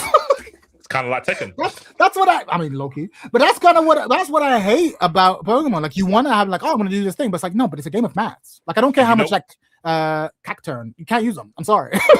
See, this is why you need to play VGC, bro. If you play 2v2, it does have its problems, but a lot more Pokemon are viable because when you put them next to something, they're better. They are viable. You put something next to Clefairy with, friend guards. But then I've lost a slot. But I've lost a slot. I'm tired of Gen 1 follow me. Like I'm not doing it, bro. I'm actually not doing it. Gen 1 fake out. I'm not doing it. I'm actually not doing it. I'm sorry. I will say it's probably not going to work. If normally Smogon people stick to Smogon, I get that. Yes. But there is a lot more countering with 2v2. So follow me is countered by Encore. And this is the thing, yeah. Yeah. So the thing is, I think in VGC, there's a lot more. I have half my strategy is my offense, and my other half is to counter potential other offenses. But you only have 4 Pokemon to do that, though. So you say half, but it's like, so what? 2 of my Pokemon. So basically, pick 6, 4. But then, I've just never. I remember back when I played like official format. Even then, I mostly just played single, and but there was like this. There was a straight up like ranked wall, because it was like, okay, if you actually want to be the highest possible thing, then you have to pick these 6 OP Pokemon. If you actually want to have fun, then you accept your fate that you're going to use these lower power Pokemon, and you're going to have a fun competition against these guys. But like, Mike, I'm just curious as to how it's going to balance the rank and the matchmaking. So now I don't want to say I know how the meta is going to play out. Okay, it was moving to the way that instead of you have to have this Pokemon, you have to have specific moves. So for example, your team, even now, I'll probably say you have to have either Tailwind or Trick Room because you need speed control. Yes, you have to have speed control. Yes. Trick Room is obviously for the slow ones. Yeah, and slow ones. Yeah. Tailwind is for the fast ones. Team, yeah. But because in Champion you can use all the gimmicks from the previous Pokemon. Okay. In Dynamax, which was the Sword and Shield one. Okay. If you've got a Wind move and you Dynamax, that Wind move turns into Airstream, which gives you Tailwind as an attack. But this is what bugs me. I have fond memories of Pokemon, but someone said I'm a Taurus. How dare you? I'm a professor at Smogon University. How dare you? But here's the issue. Okay, the problem is inevitably Pokemon will settle into some sort of meta, and the quality of the game literally just comes down to: is this a fun meta? Is it not? And I've not seen the new generation, but everything I've heard is like this new generation is degenerate. That's all I've heard, and so I'm worried that like, I'm gonna come back into Pokemon, but it's like, okay, but if you're not playing these 12, get the fuck out. So this does happen. This normally that happens later on. So you probably know in VGC they have the regulations. Yes, the regulations are the way they keep it fresh, sort of like when they do rotations with card games. So for like a month and a half or 2 months, it's like all basemon. So you're gonna get Insins everywhere. Insin is just like the fucking best Pokemon, just straight up. But then the next generation, you can maybe have Groudon, and then you'll be like, okay, I'm gonna make a Sun team, and I might drop Insin for something different because Sure, internet doesn't sure. really. Yeah, so the regulations almost force you to change your team. Yeah, Almost. Because you're like, well, I don't want to get power crept by this legendary mon that's going to sweep me. I have to have a legendary mon. And then it allows for 2 legendary mons and then a mythic and stuff like that. And then you've got to worry about fucking terrain wars. Now terrain wars. So I think terrain wars came mostly in Sword and Shield. And you've still got weather wars. It's... I think Weather War. That's why I fell out. I fell out because 4 was my game, and then 5 came out, and it was just like Sun Team or Rain Team, pick one. I'm like, this meta sucks. That's still kind of about. No. Kind of. It's not as prominent. You can. I hope you got swim. This is the thing. This is the bad thing about Pokemon in general. Is even when that's not the meta, if you know there's a viable strategy, you should counter for it.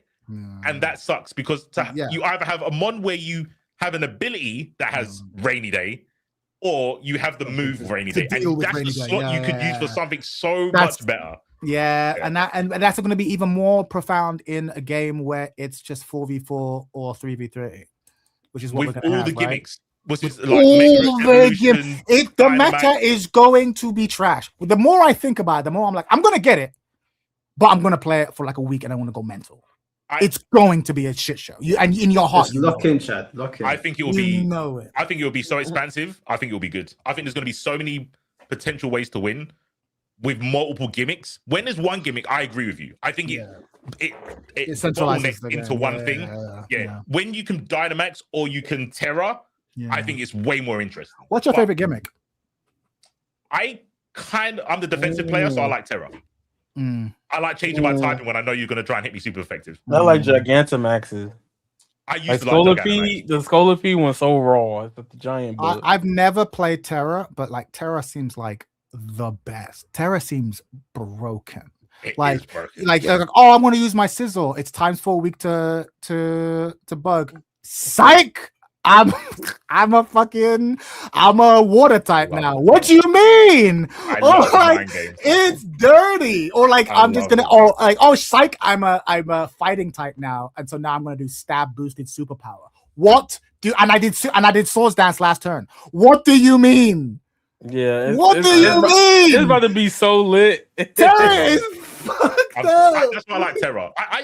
I like Dynamax at the start, and then I was like, oh, it's Airstream. It's just Airstream Speed Wars. But with Terra, when you can totally cover your ass with a Terra move, it's fucking chef's kiss. It's so fun, bro. Turning non-stab into stab. Let's go. I'm just going to explain how this is going to work, right? So there's 67 people on the wheel. Every time I spin, if your name comes out, it means you're out. So the last person's name on the wheel is the winner. Okay. Okay, that's funny. Yeah, he's doing it. He's doing it for maximum drama. Yeah. This is like marbles. Yeah, I love it. Yeah. It's a good take. So rather than spin it once and someone wins, every time I spin, if it picks you, you're out. Nice. So the last person on the wheel is the winner. I like this a lot. All right, let's get it. As long as I'm not first. Also, chat, I'm looking for suggestions because obviously I've uninstalled Tekken. So now I'm on like a fucking video game pilgrimage. On my stream, I'm playing different games, playing different stuff. Sorry, Trickster. Opposite of a clap. Sorry, Do you want I'm taking suggestions. Well, right now I'm resting. I'm playing the Division 2, which is fun. Turn my brain off. I had a lot of fun with that. And I'm playing what's the fake persona? What's the metaphor? I'm enjoying that. So I'm doing well the single player games, but I don't know what my next sort of competitive game is going. I'm playing some Deadlock, but that game's hard as fuck. That's gonna be I was gonna tell you Deadlock. Do you like MOBAs? No, I don't. I hate MOBAs typically. I just like Deadlock. Oh. Okay. Because just the dead, but I'm enjoying it. I was gonna say maybe I should try MOBAs now. I don't think I would. Yeah, I don't know. Probably some sort of fighting game. Maybe Under Night. Yes, I've been thinking about Under Night a lot. It's been on the radar forever. I might have to pick up Under Night. It's a locking game. So. Yeah, it doesn't seem like you can play casual. You got to get in. You have to put in a lot of time. Yeah. It's unfortunate because I think it holds it back. I think it holds it back a lot. It's a second problem. Yeah, there's so many. Yeah, it is Tekken actually. It's Tekken in the opposite way where it's all in-game mechanics. Where's There's his so name? many in-game mechanics. And to learn the basics, to have like a meaningful fight, not even like a competitive one, just a meaningful one where you know what's happening to you and what you can do. You have to go through like a 5-hour tutorial and probably find someone who can play at the same level as you. Because if you play someone who's been playing for like they're a gonna, month they're more gonna, than gonna strangle you. the difference is fucking huge. Yeah. Champion Red, did you play Division on stream? I did play it once, but it'll be faster off stream. I'm level 30. I'm trying to get to level 40, and then I'll probably do some end game streaming on the channel at some point. So if you're down, get in. You can team up, kill some people. I love the Division 2. It's so much fun. Yami Danko. Do you like XCOM games, Chad? I love XCOM. Oh, XCOM's great. Oh. I love XCOM. I love turn-based strategies. Turn-based strategies are my shit. I love that. Do you like dating sims? I don't think I can't play a dating sim that's just a dating sim, but if the game has dating sim elements, I'm in. So like Persona, what's it called? Sakura Wars. Like, Sakura Wars was, Sakura Wars, I got gifted that and I played it and I was like, wow, this is actually sick. Sakura Wars is fun. It's like, turn-based strategy with dating sim elements. I'm like, it turns out I'm in. It turns out I'm 100% in. Yeah, Fire Emblem was a great one too. Was it Three Kingdoms? That was great. Three Houses. Three Houses, sorry, yeah. Great. If you like great, that, you need to play Midnight Suns. I'm ahead of you, bro. I'm ahead of you. But I'm pissed. I couldn't date Magic. I'm so pissed. Bro. You can't date none of them. That makes sense. I was like, because you're doing the social links by hanging out. I'm like, so we kiss now, right? Like, it's like, no. It's like, no. What the fuck are we doing now? We're just friends. I'm like, motherfucker, you cucked me. What's going on? It was always a friend zone thing. You get to It's always a friend zone, bro. I'm like, not even. Come on, man. You gonna do me like that? And then you meet Scarlet Witch later. Spoilers, and she don't want none. Come on, girl. Come on, Wanda. Oh, sugar for your boy. Her, I saved you. You can't fix her. You can save her, but you can't fix her, bro. Yeah, exactly. Nico. I mean, Nico's a bit too young for a 700-year-old person, but like, Nico's cool. Fuck it, that guy is great. I hate I take Blade. Fuck it. Like, can you no action in that game? God, yeah, there's no free offs. Not a single free off. Game's fun though. Game is so much fun. I'm criminally underrated. I can't believe that game underperformed. That game is so good. If you love Marvel, you gotta play it. I only played it last year. Oh wait, why am I saying that? Me too. Yeah, I played it on sale. I'm like, oh no, I should have bought it when it came out. Yeah, I was saying, I was like, no, I'm right there with you. I played it literally last year. I was gonna say C4 got eliminated. No. I'm still in there, boy. Midnight Suns Fire. I've been thinking about copying it. You got to, champion. It's an insane game. It's so good. You got to. If you play any of the games that Dude just mentioned, like XCOM, Fire Emblem, you got it. It's a lot of fun. That card game is super addictive. Using magic to fucking just kick people off the end of the planet. Yo, let's fucking go. Or using, what's his name? Using Ghost Rider to make a pit into hell and then using magic to kick someone into that pit into hell. Let's go. It's sick, bro. I'm a basic bitch. My main, well, I say my main. My favorite character is Venom. So I'm just a tank. Literally just. I never used Venom. He's just a heal monster. I think the tank I used was Captain America. Because it's just like he just throw his shield and everyone's taunted, so they're all gonna come after him, and then it's great. Damn, you picked all the opposite ones to me. I played Carol. That was my other tank. Carol's is crazy. Game's so good. It's just Midnight Suns, bro. It's always on sale. If it's not on sale now, wait a week and it will be. But it's worth it. Is it turn based? Yeah, it's a turn based. It's kind of a card game, but it's not really. It's a kind of turn based strategy. But with each character, you're kind of making the deck of which of the moves you have and how many of them you have. So it's like there's this turn based element, but how it actually ends up playing out is like this fight where it's like there's 4 of you superheroes against like 12 of you. It's like, how can I arrange this in the most efficient way possible to dispatch all these enemies? And it's just so much. It feels good on the brain. It just feels really good on the brain. I'm do this. I'm going to move you here. Okay, I'm going to use you to move you here. I'm going to do this AoE attack to come here. Oh wait, hold on. That enemy's going to fucking one shot someone. Okay, I want to taunt you. Like, it's just really fun to do, and you're doing it with these characters that you love. It's so good. It's so good. You know those like films where you see like generals and sergeants and stuff, and they've got like the table with like the map and the board with the pieces. And the shuffler. Imagine that in real time. Yeah, that's literally what it's like. You're moving pieces like Warhammer, But then on top of that, there's like a persona element. Like you're making like you're building the power of friendship with like all the characters in the Midnight Suns, and like that's the dating sim bit, and like but you're like the leader, and there's like a schism in the crew between like the Avengers and the Midnight Suns, and you're trying to like bridge the gap. It's great. It's like it's so good.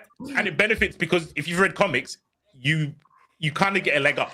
Yeah. With the interactions, you'll be like, oh yeah, I know Wolverine's from Canada, so you can give him items that are like maple syrup flavored or some shit. I know he'll love the Canadian beer. I know he'll love that shit. Yeah. It's so good. Any Marvel fan has to play that game. It's criminal underrated.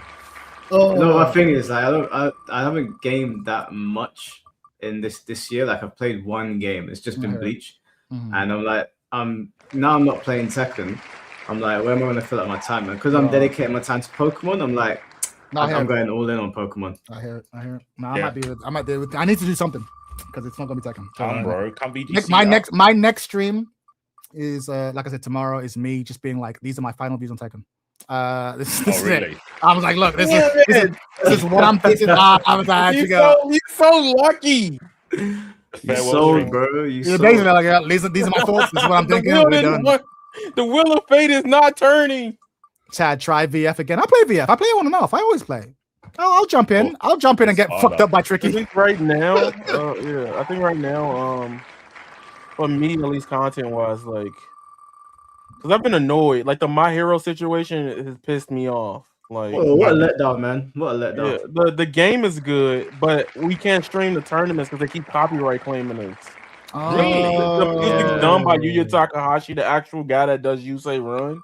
And Bandai didn't know. So by the time we get that fixed, it'll be like 2 to 3 months. Yeah, the situation's fucked, bro. Like I remember I tested it and I was like, let me just do a fight. Let me do some stuff in the game and walk around. Video got taken down, got copyrighted immediately. And I was like, yeah, if you're a My Hero creator, you're cooked. Jean d'Arc. What is that? Does, My level 5 streams My Hero a lot. Does he just not have VODs then? A lot of streamers, they just taking it demonetized. Like most of my live streams get demonetized. Yeah, same. I'll stream a lot of copyright content, and then like you either have to delete the VOD or just like recognize you're not getting anything from it. Yeah. On Twitch is way. You've seen my Twitch streams. I'll just sit there watching kung fu movies. I'm like, I don't give a fuck. I have seen that. I'll just sit there and watching kung fu movies, and I ain't making. Yeah, like right now, I'm just getting ready for Invincible. That's Kitchen pretty much Nightmares. my thing. Yeah. That's it. I'll be out there just watching pro wrestling. I don't give a fuck. Let's go. We're watching fucking Rob Van Dam versus John Cena ECW. Let's go. We're just watching that fight because it's great. You know, RVD promised me that he would come here and play Virtua Fighter with us when it comes out. So I saw your interview with Rob Van Dam and I was so fucking jealous, bro. He is so I don't know how you be getting them connections, bro. Like I was because you interviewed a lot of people, but out of all of them, I'm like, I just want to say you're amazing. Like I was gonna like nerd girl out, bro. I couldn't actually form a sentence. I couldn't form a sentence. Unfortunately, he was the best. Look, Alexis, unfortunately, I like MK1's gameplay. I hate everything else. You're cooked, bro. I could play that. I actually could play that team and be like, You know what? I might try MK1. You're gonna be pissed off. I might try MK because I have no frame of reference. I've never actually played an MK seriously. Don't never. do it. The only reason I don't like MK1, I'm gonna be honest, is because Sonya's not playable. That's my biggest hatred about that game. The only characters I've liked, again, just watching from the outside, I like Sindel, and I like Melina. So I don't know if they play like their old versions, but I like them. They're bad bitches. Sindel's good. She's a mixed monster. There you go. If I play other night, I'm gonna play phone on, so I want to ruin people's day. Oh my god! I like long-ranged normals. Don't at me. He did pick Furry and fucking Granblue, to be fair. Don't at me. He's persistent. I like long-range like normals. Don't at me, bro. But there's a gun. There's a character with a gun. There's two, isn't it? There's Gun Nun. Gun Nun seems cool too. Well. Gun Nun seems cool too. I was looking at her too, bro. Yeah. Gun Nun seems cool too. I'm looking at both of them. See how they feel. I think personally, if you want to play like traditional fighting game, you'd pick Gordo. Gordo's got mad range. But he plays more like a traditional fighting game. No, but I also have to think they're cool looking though. That's a factor. You don't think Gordo cool? Which one's Gordo? Is that the one with the scythe? Yes. Yeah, he's all right. No, he's not. The character designs, they're all killer. Like they're actually all killer. That's not the issue. But I think Phonon with the headphones and the sonic whip, there's something. She's a 2E. I call her the 2E character. 2E, it's just like Like low attack, like just go in low. Oh, world ends with you. Yeah, she got that energy. Yeah, exactly. Yeah. No, she seems cool. I think visually she seems cool, and she has my fighting style, so I want to go with her. In Street Fighter 6, I played Kimberly. It's completely different. I love Kimberly. He said lame. Kimberly's sick. Who do you play in Street Fighter? She's not Guy. Who do I play? Bro, she's bad at guy. She's so sick. Hip hop ninja, suck a dick, bro. She's so good. He's so dick. He's so sick, bro. Bombs in the corner, get fucked, bro. She's so sick. When Street Fighter 6 came out, I played Luke, and Cammy. Oh, did you guys hear that the developers apologized for having Alex have sex with his cousin? Yeah, they retconned the cousin patch. He about to unfuck his cousin. Good shit. Good shit. I was like, why would you put that in the game? They probably didn't. But I think it was an oversight. Yeah. How? I don't think it was because it's like isn't the fact that she's a cousin? It's a backstory from an older game, right? No, I'm pretty sure they made direct references for it in Street Fighter 6. Like it was very deliberate. Okay, no, I've only heard it secondhand, but I thought it was like, oh yeah, I'm dating my. I had a child with my. No. You said you stopped. Jack is out. I had a child with my trainer's daughter, but in an earlier game, the trainer's daughter was established to be blah blah blah. That's what I thought it was. But that's what I heard. Yeah, so it's like I think it's an oversight, but everyone's gone like the internet has memory, so so it's like problematic. Yeah, that's you know that caused people to not play the character. I heard that. I literally was like, Capcom, you just killed my boy. Someone said Chad plays Guilty Gear confirmed. I'm playing Eno. If I play Guilty Gear, I mean Eno. Do you know how good Eno is? Stroke the victory. In top 8 of the Art World Tour, there was 3 Enos. Damn, I don't want to play no more. You know me, I'm a hipster. I don't want to play a character that's that represented. That actually unsells me.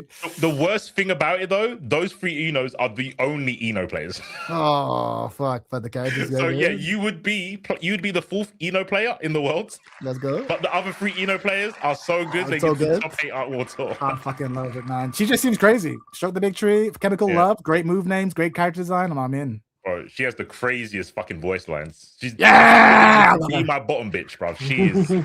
Oh, stroke your big tree. She's great. She's nasty work. I love it. So yeah, that's another game. I'm thinking about playing KOF. I know who I'd play in that. I'd play KOF or Fatal Fury. No, KOF. Fatal Fury doesn't appeal to me at all. KOF looks interesting.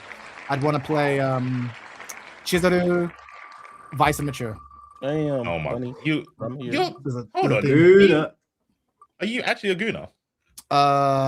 I think I'm a bit more sophisticated than you Gooners, but I'm Gooner Jason. That's so lame. Hey, let's. Yeah, just let him get away with that shit. You're no. But the thing is, you're right. But the thing is, like, they're not in bikinis and shit. There's a line where when they're like in bikinis and shit, I'm like, it's a bit gauche. But if it's just a hot, sophisticated lady, I'm in. Yeah, you're not playing Angel. That's fair. My favorite like Tekken waifu was like Kazumi in Tekken 7. I thought she was great. I thought she was gorgeous. But if you see her, she's like traditional Japanese lady. Like, but she's great. She's a woman. Yeah, I liked Kazumi. Kazumi's design was really good. Chad camera trying to chill, just trying to like, can't look at this motherfucker. Not the AMV guy. Yes. KOF is really good. Seems fun. I like KOF. I'm gonna try it. It doesn't look the greatest, but it plays. No, it doesn't. But yeah, mechanically seems interesting. Yeah, I'm probably gonna play a bunch of retro games. You want to talk about Goon games? I got to try and play Rumble Roses. I never played that as a kid. That is like OD Goon. That's OD. Rumble Roses is, but it's made by Ukes. It's actually sick. Yeah, it's made by the people who made SmackDown. It's made by the real wrestling guys, but with Goon shit. I'm like, I gotta play that. I never got to play it back in the day, but I have to. I have to now. I'm a grown man now. Let's go. But yeah, it's made by Ukes. It's made by the people who make SmackDown. The SmackDowns you know and remember, it's made by them. I'm like, okay. Same people that did Here Comes the Pain. Yeah, Here Comes the Pain, which is, I think, the best wrestling game ever. It is. I think wrestling game's peaked. I was telling C4 earlier, actual footsies, actual neutral, actual mix-ups. All of it is in Here Comes the Pain. The game was sick. Was that the game where reversals were free? So you could just always reverse? you could always reverse, but L2 was melee strike and grapple. R2 Yeah, strike was... grapple. Yeah. So that game was people would tough. there'd be turnbuckle pressure, right? They'd put you on the turnbuckle. They do punch, grapple, punch, grapple. You'd be like, I don't know where to the mix. It was good. From. It was good. Yeah, that game was good. Oh, SmackDown Here Comes the Pain was so strong. Great soundtrack. It was so good, man. They need to re-release that shit. Yeah, animations were so good. Nothing's ever looked better. Like SmackDown versus Raw. For its time, yeah. A couple of them with the GM mode, they came pretty close. SmackDown 2 on the PS1, still a great game. Yes, I can still go back and play that. I can go back and play Just Bring It. I remember Christmas 2001, SmackDown 2 came out, and it's the one where The Rock does the people's elbow and he removes his elbow pad and throws it, and it goes, oh, he removed his elbow pad! And if you already remove one, he goes check it. Nope, it's already gone. Remove the second one. And if it hasn't got either of them, you do the third one. He looks at the left hand, looks at the right, does the people's eyebrow to the camera. I'm like, this game is the best. Video games will never get better than this. I remember when they used to walk out to the ring and I'd be like, this is so lifelike. Now look at it, they're like a cardboard. So true, bro. Oh man, if you know, you know. SmackDown, know your role. Great names. Know your role. Shut your mouth. Here Comes the Pain. C4 made it far, bro. C4, I'm surprised you made that far. Top 8. I always hit top 8. I always get top 8. Let's go. T-word. Let's go. Lucky T-word. Made it far though. Yeah. Dang, C4 was out. I couldn't believe he was. I assumed he got eliminated earlier. 50-50. The winner is. He might be losing now, bro. Tight. I'd be pissed. I'd be so pissed. I'd be so pissed. Yeah. I'd be so pissed, bro. I'd be so hot, bro. So, Gus, you in the chat? Gus, do you have... I'm just going to call you Gus because your name's mad. Do you have Twitter or Discord that you can message me on? And then we can work out what game you want. Do you know Steam does this really weird thing where certain people, for some reason, if you add them as a friend, you can't send them a game immediately. It has to make sure that like they're not a bot or something. Yeah, no, that happens. If their account they ain't got games on it or anything like that, or any card, that's why. You can't make friends unless you bought something. Yeah.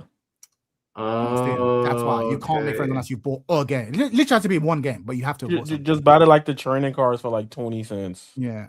Which makes sense as a way of verifying that you're real. There's other reasons though, because I've done giveaways before, so I've given games away and I've bought games obviously, and it still does it. So sometimes, like if I do this, sometimes it might not do it now, but sometimes you have to wait like 3 days. So just so you know. No worries. Sounds good. Good shit. Good shit, winner. Good shit, Gus. Gus, you still in chat? I need your socials. I need you to message me on Twitter or on Discord. Another one to put heads up. Fucking Division 2 is on sale. And for the past couple of days, I've been playing it nonstop. The game's fun. The game's real fun. Would you rather play Division over that new one that they brought out? What was it called again? The one that everyone was playing. It was meant to be like the Division successor. Or Arc Raiders or whatever. Yeah, that was it. No, Arc Raiders is a very different game. Like this I'm playing Marathon. That's my shit. There you go. Is that good? Yes, I think it's really good. The gunplay, if you like Halo gunplay with an extraction shooter twist, it's for you. Sounds good. Yeah, Division 2 is not an extraction shooter. It's more like Destiny. It's a shooter RPG. So there's healers. And like there's healers, and like I'm playing an artillery build, and it's really fun. You can play solo, you can team up with people. I'm having a great time. It's really fun. So I highly recommend it if you're looking for just a cheap game to pick up, play, turn your brain off. It's a lot of fun. I don't know if I'll stick with it in the end game, but it's a good one. While I'm waiting for Gus to respond, I'll just read some of the super chats and guess we'll wrap up. Lord Shura, thank you for the $5. Hot take: MK Mythologies only gets the hate because it's the cool thing to do. The game is legendary. Yeah, this is a hot take. That game's trash, bro. That game's absolute garbage. It is not fun to play at all. It's horrible to look at. The only thing that I like about that game is the cutscenes because they got actual actors to do it. What are the streets saying? Do you guys want... Does the MK scene or the NRS scene, do you want Injustice or Mortal Kombat? Mortal Kombat. I think Injustice makes more sense because we want Mortal Kombat to go on ice so they can really work on it for a while and people can appreciate it when it comes back. But what do I really want? I want a new MK game that doesn't suck. But I will accept an Injustice 3 if it means they're going to put more time on Mortal Kombat in the long run. Fair. What would they do for Injustice 3? Would this be the one where Batman turns heel? New alternate universe? Yeah, you could do that. I mean, there's from a gameplay perspective, Injustice 3, the big thing that I want, and I don't know if it's something people talk about, but it's a very big deal to me, is they need to zoom the camera in. The camera is way too zoomed out in Injustice. Characters look small, yeah. They look small, and it doesn't make sense because they're meant to be larger than life superheroes or supervillains. It doesn't have to be as violent as Mortal Kombat, but DC is still pretty violent. Like they kill their characters all the time in the most gruesome ways. So I would want them to zoom the camera in a bit, put a bit more flair behind the punches, improve the music, because the music is fucking a shit show. I can't think of a single decent track that's come out of an Injustice game. Not a single one. And you'd think like a superhero game would have like a big orchestral soundtrack or whatever, but there's none of that. Injustice 2 as a product was not bad, but they do need to fix the actual gameplay. Yeah, I am in the boat where like outside of the zoning, that shit is gas. Like I love Injustice 2. Yeah, conceptually seems cool. I always watch again, even though I'm a tourist, like every time, and this is why I think NRS are actually best in the business of certain things. I'll always watch the character interactions, whether it's like the clash and then they have their thing or their character banter. I'll sit there and watch a 30-minute videos of just like fucking, this is the Green Lantern interacting with everyone in the cast. This is fucking Joker interacting with everyone in the cast. That shit's great. Yeah, so I was watching the Enchantress run. She is a bitch. Like she is so horrible. She made me want to play the Enchantress, but I have to buy the game and the DLC. But she just seems great. I don't care what unnecessarily spiteful. So vicious, and I'm like, she's great. I want to play this bitch. So good, so good. Darius, thank you for the $5. Mike, would you ever make fitness content? I'd be interested in. I think others would be as well. Channel, there you go. No, I wouldn't make a second channel. Like I have had ideas. I think now that I'm moving out, I'm gonna have more space because I'm obviously like not gonna be confined to a room. I'll have the whole place to do stuff. So yeah, it's possible. It's possible. I definitely think about it. My new gym is absolutely banging. Best gym I've been to in the UK. Nice. But like, how far did you move, if you don't mind asking? Like, I'm out. I'm out there. He got away. You did different city? Yeah, I'm leaving London.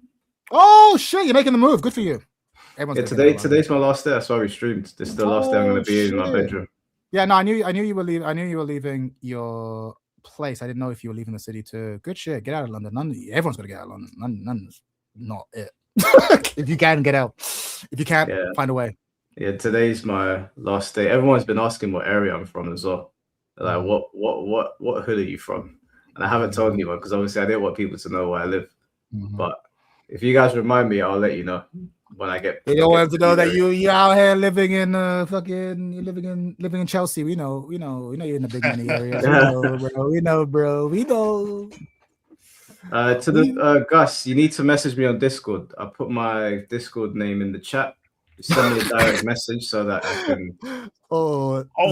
Zinc said London sounds like Raccoon City, and you know what? You're not wrong. Low-key. And I wasn't always like this. I don't want to be that guy, but it wasn't always like this. It's gone downhill. It's gone downhill in over the course of my lifetime. I can't imagine what it must be like if you're older. Yo, Mike. Yep. Can I do a selfless plug? Yeah. You know, Chad, you were talking about a game to play. Yeah. I just remembered this. I did voice acting for a game. Oh and the shit! game's on sale. We're playing on stream. What game? It's called Sworn. It's a multiplayer roguelike. Okay, I don't didn't even know this. We're gonna extract the volume. Hold on. Sworn. Yeah, it's on sale. Sworn. Yep, it is on sale. All right, looks all right. It's okay. It's like imagine King Arthur, Hades, King Arthur. Okay. Oh, it can be multiplayer. That's your wish list. All right, cool. You can tell us. He ain't say nothing. He just. Are you a good character or can we kill you? I'm a shopkeeper. What are you buying? What are you selling? I've got some storylines, but I'm mostly you talk to me to get shit and fuck off. That's good shit. All right. Sorry, not to cut you guys up. Gus, was this? Oh, it is him. Okay, cool. I need to double check. Sometimes people try to impersonate and say, "Hey, I'm the guy that won." Lol. Try That's to a get big me play. lost at that. Yeah, That's a big it's. play. All right. What's this? What's the game on? You said it's on Steam. Yeah, it's on Steam. Sworn. Yeah, I've added it to my wish list immediately. Yeah. I'll get it as well. Do you get a commission on that? I told the person no. So the guy said, "I'll pay you," and I was like, "Why?" He said, "Oh, because they basically needed a British black person to do a voice for a character called Lancelot." Mm-hmm. And they were like, "Oh, we've heard you commentate. You're English, right?" I was like, "Yeah." They're like, "Do you want to do voice acting?" I was like, "I can't act though." So I literally all I did was this.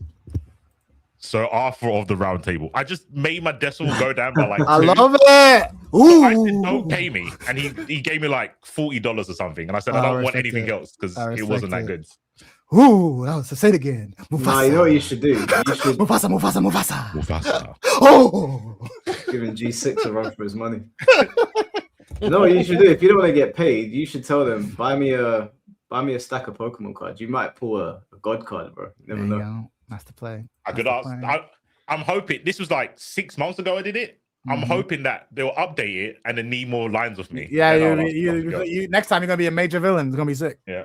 I'm see in these 6 months I've been practicing. I've been There you acting. go. Now I've got a fee. Well, now we have to play that game. We have to play that fucking superhero game. So you can have your superhero hat, you can have your voice, you can have everything. It'd be great. True. Yes, there you go. Then you have a whole voice. You'll have a whole. This should look fire. Hello. That's what I'm talking about.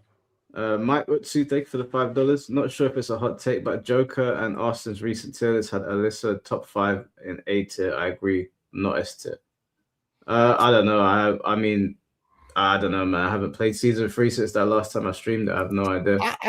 Okay, not that I care about Tekken. I don't know why, but like, yeah, I buy it because everyone has Alyssa in S tier, but you never see her nowhere. So I'm like, maybe she's maybe at the highest level of play, she's not there. I know, I don't want to see that bitch. She's not fun to use. She's not fun to fight against. Yeah. Like she's one of those characters where she is blatantly powerful, but nobody wants to play her. Yeah. So yeah, maybe at the highest level. Maybe they're right because they're talking about when they talk about Tekken, the rest of us need to like not look because they're talking about a version of Tekken we don't access. They're playing a different game at certain points. It's like, all right, sure, I believe you. Yeah, exactly. Yeah, I don't even bother with those tier lists anymore because everybody's viable in Tekken. Like, there's obviously stronger characters than others, but the tier list discussion in Tekken is just boring now. It's crazy. It's overdone, man. Yeah. The realest pessimistic for the 199. We need another Bloody Raw. That would be nice. This motherfucker. You know how mad I was? This motherfucker tried tricking me. Hot take. Bloody Raw was never good. Shut the fuck up. Oh, wow. Bloody Raw was never good. You were just 12. Get him the fuck out of here. Bloody Raw was never good. You were just 12. You were just 12. I literally just played it. Yeah, I played it the other day. That game was ass. That game's been ass, bro. Yeah, Tekken 8 ass. So what? Now what? You right? You right? Talking about Bloody Roar was never good. Bloody Roar was never good. You were just 8. You were just 8 years old. Bloody Roar though. Zero since Capcom took out Pakistani representation. It was never good. Oh, that's a diabolical thing to say, bro. I just clocked what you meant. Bloody Raw 3 slapped. Oh yeah. He got you. I ain't gonna lie. He got me too afterwards. But I would have read that shit to you.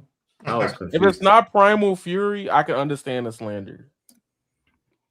I can completely understand this. Wait, you don't like Primal Fury? Fury? We love Primal Fury. Over here, we're doing it at Combo Breaker every year. I have to remake the package on my stream. It's a recurring gag. Someone will be like, "Oh yeah, they need to bring back Soul Calibur. They need to bring back and Bloody Raw." I'm like, stop putting Bloody Raw in the conversation. We don't need to waste resources on that franchise. That one can stay there. I'd rather see. Have you played Fast and Ninja? No. I'd rather see Masters of Terrascasi come back before Bloody Raw. Well, I'd like to see Urban Reign come back. But anyway, this is a C4's game. I'm assuming this is the part. If it goes right to the start. Let's go. Listen to how bad the acting is, bro. This is why I asked for no money. So bad, bro. So bad.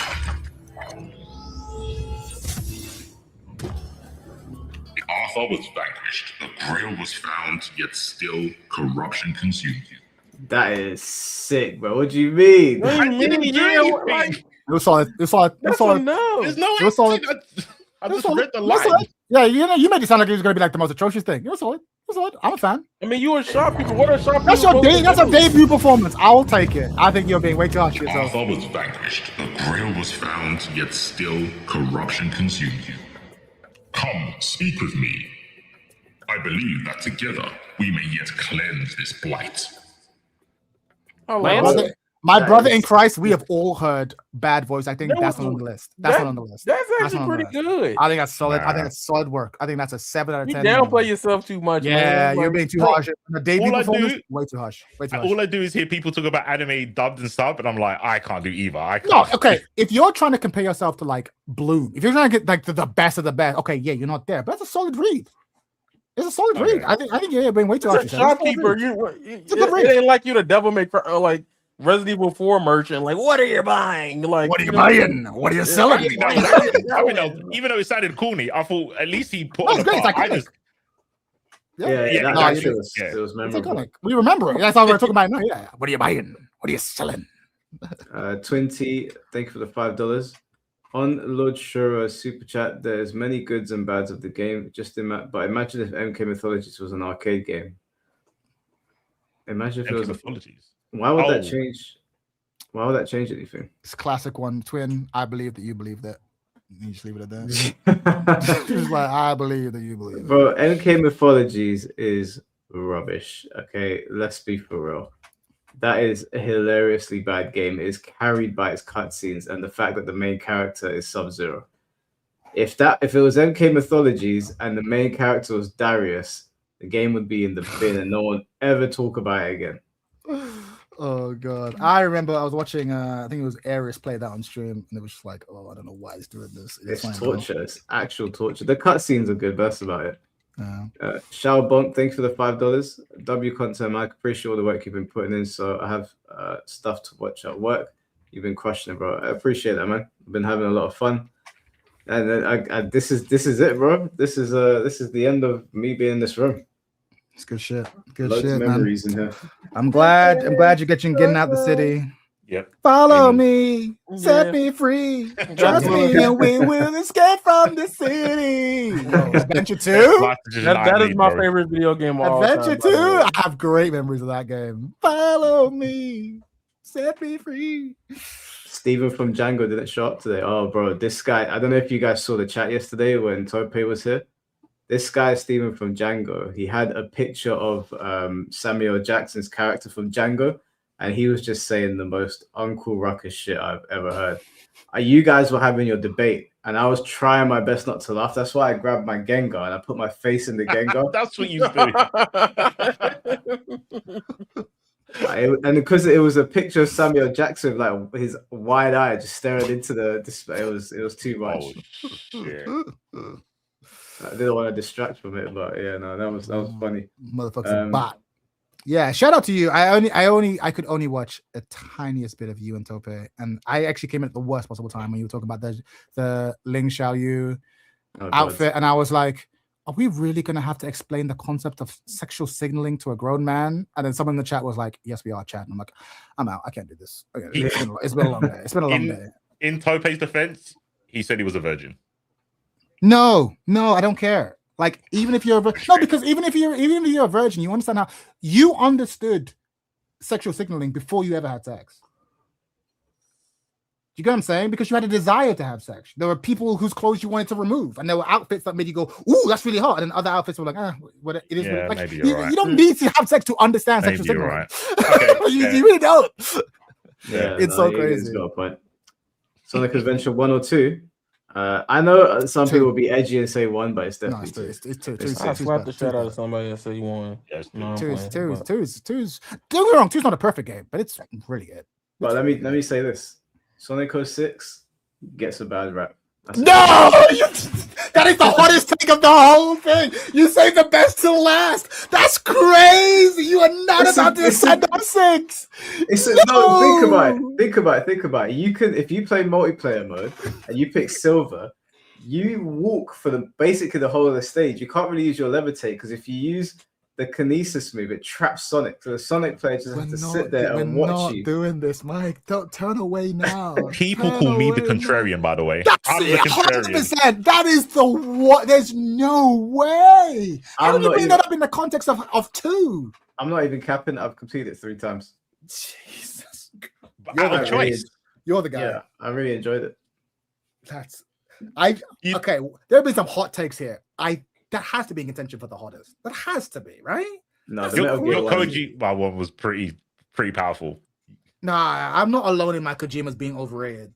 But no one defends 6. No one defends Sonic 06. I'm not talking about Project 06 either. That's the fan mode. I'm talking about the original. You're talking about Sonic 06. No one defends about the original, the game that Sonic kissed a human in. I like the villains in it. Iblis was a cool villain, and then seeing all 3 of them go Super Saiyan. That shit was cool, man. That shit was very cool. And what was his name? Mephiles? Or I don't know. It's been a while. The Dark Hedgehog, the one that was like crystal. Yeah, it was a good game, man. It's a solid game. And listen, I'm alone in that. Also, today I put up on Twitter that Spider-Man 1 and 2, the Toby Maguire films, are the best Marvel films ever made. And I had some people going, "What?" That's I was like, "What do you mean, what? Have you not watched these films? Like, what are we talking about here?" Someone said Age of Ultron. I was like, Age of Ultron is not better than Spider-Man 2. Not better than Spider-Man 2. Spider-Man 2 is incredible. That train scene still gives me chills. That's what I put up, but I put up the DVD version. That one didn't make it to cinema. In the DVD version, you get to see how broken Spider-Man is, because Doc Ock actually makes him get hit by a train. The other train hits him, and he just shakes it off. Yeah, that film's incredible. The fight in the bank is incredible. So there's this YouTube channel that I watch called I used to watch called Double Toasted. Right, I've been following them since back when they were on Spilled.com. Like they're movie reviewers, and there's like one of them is just like he doesn't like Spider-Man 2. It's like, how can you like Spider-Man 2? It's like, I just thought it was dumb. And like I was with the other hosts, like, it's amazing. What are you talking about? But then as he starts to deconstruct it, I'm like, I get it. And he says something that I'll never be able to look at that film again. He goes, you know how Doc Ock robs a bank in order to steal money to buy the equipment he needs? And you go, yeah. It's like, why doesn't he just go steal the equipment he needs? And I went, oh fuck. Like, oh fuck. Like you're right. Like stealing a bank is way more high profile. Why not just go rob the labs that have the thing that you're going to take? But, do you know what the headcanon is? The comic headcanon, which is probably not the case. He's making the thing that I can't remember what he makes out of it. But I always imagine he was buying the parts. Because the thing hasn't been built yet, so he needs to buy the parts. And it's easier to steal the money than have to steal parts from different places. Maybe. Also, you done a decent job of retconning the thing, but I remember just being like, I don't know. Once, but to be fair, I'm a fan of the film. I love the film, but it just when he explained it to me, I was like, "That's a really good point." Like I didn't even think about it. Is it though? Because who had the parts? It was Oscorp, wasn't it? I don't know. It's been a while. Maybe I have to in his head, he's probably like, it's not worth breaking into Oscorp with all of their high tech security. Yeah. With Harry at the helm. Easier to break a bank? Then Oscorp, yeah. Then Oscorp, yeah, probably. Yeah. Okay, maybe. Yeah, probably. Okay. If that's the case, yeah. I mean, no, but the film's great. Two's incredible. I love 2. And also, he wasn't in his right mind as well when he put the arms on his back. True. The arms kind of took over. Yeah. So they'll probably like, you know what? Let's just go cause some chaos. Yeah. You know what we're doing? We're being there. Well, actually, in the comics. It makes sense. It makes sense. No, but I love 2. 2 is actually one of my favorite superhero films. Because not to get all wankery, but like obviously my original calling in life was like working in children's television as a writer. And like now I've transitioned more to working in education. But like I think a lot about the stories we tell kids. And like for me, superheroes aren't just about punching people through buildings, right? They're about like themes and stuff.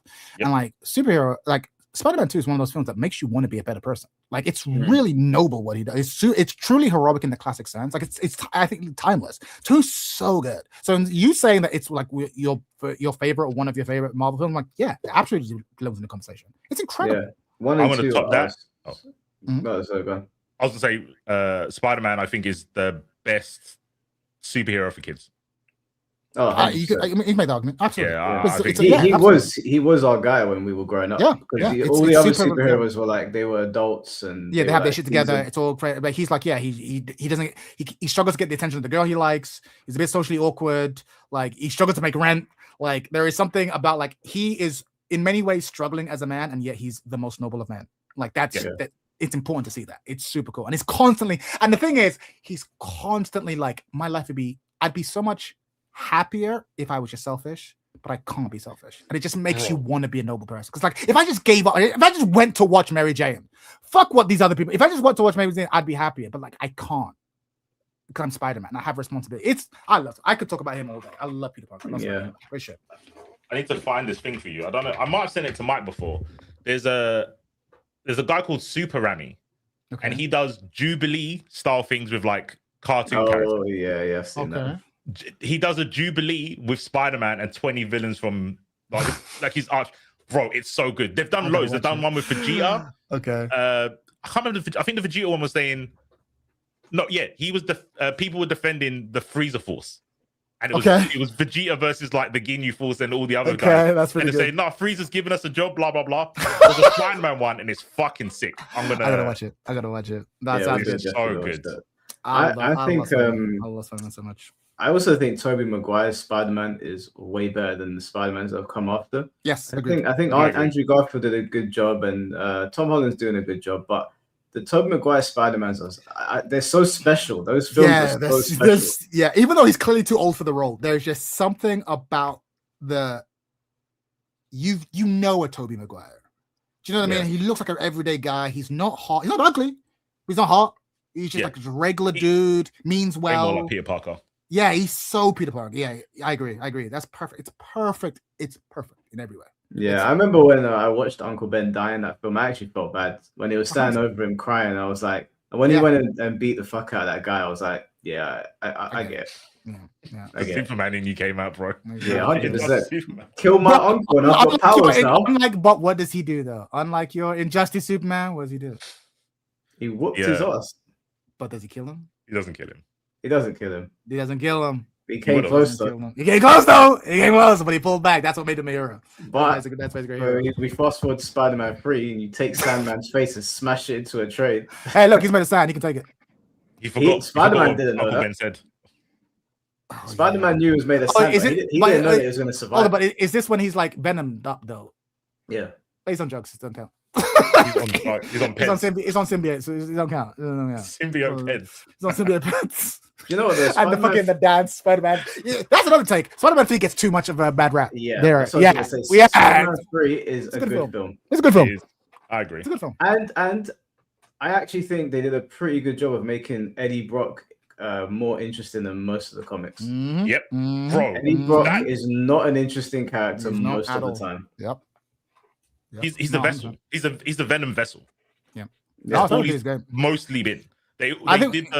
We need the reason for the Venom suit to really hate Spider-Man. Yeah. So they did the Venom suit being, oh man, he ditched me.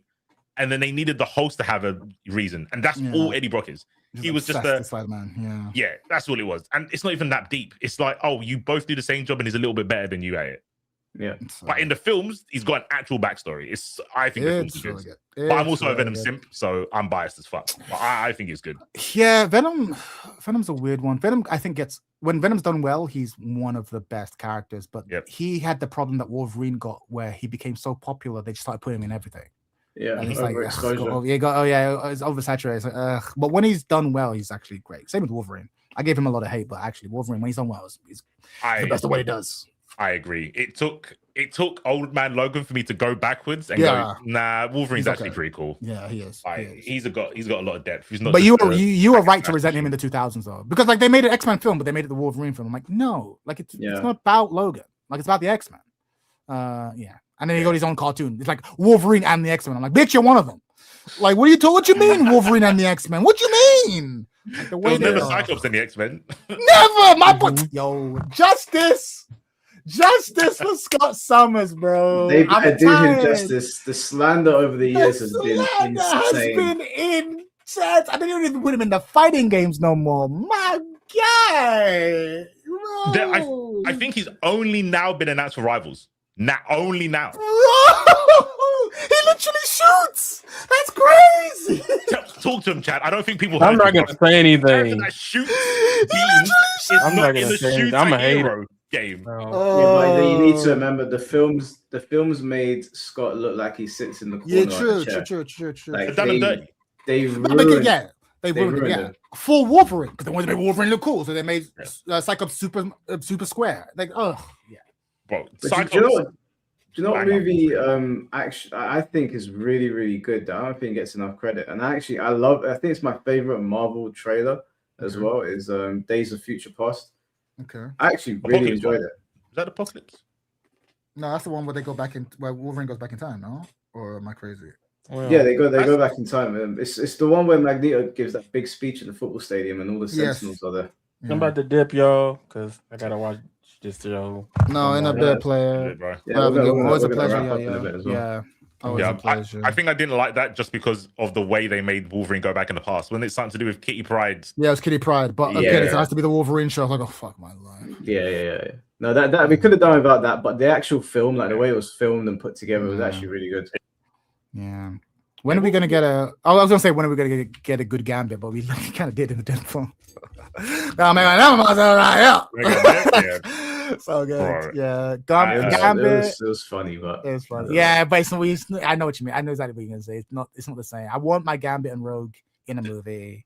I want the Chris Claremont run. I want that cartoon, that 97 run. Like, I know it's a bit cliche to go for that one, but like in the hearts of our generation, I think that is the X-Men. That Chris Claremont era, Jubilee, Storm, fucking Cyclops, Beast, like that era. You know that take that you had, Mike, about like fake fans? I think Gambit has the most fake fans. I think people like Gambit's aesthetic, but they don't care about the character. I couldn't agree more. That was no more evident than when Channing Tatum played him, because I did laugh when I was in the cinema. I was like, it's funny. But then when I left and I'd gotten out of the mode of like, this is the best thing ever. And huh? Does he know he's... Yeah. Do you know you're still here? Careful. We might have a DSP. Hold on. Let me remove him. You're a good friend. He said that hello very soft. He was definitely talking to a guy. If I take his shirt off. Let me kick him just in case he does something, man. Hello. If he got up and started removing belt buckles, shit, that's so funny. You're a good friend. No, I disagree about the Gambit take. I understand what you mean, but the thing is, Gambit has a lot of like girls like Gambit because Gambit has that fuckboy energy, and the Deadpool Gambit isn't that. Deadpool's a joke, whereas like Gambit, if done like properly, is like kind of sexy. Like, you know what I mean? He's kind of sexy, kind of like smooth talk, a bit of an asshole, a bit of a smooth talker. Like he's low key like a YA romance, like love interest. And so the movie one didn't really do that. But I think if you capture that in the movie, you'd get that. You'd get the action because he's a lover boy.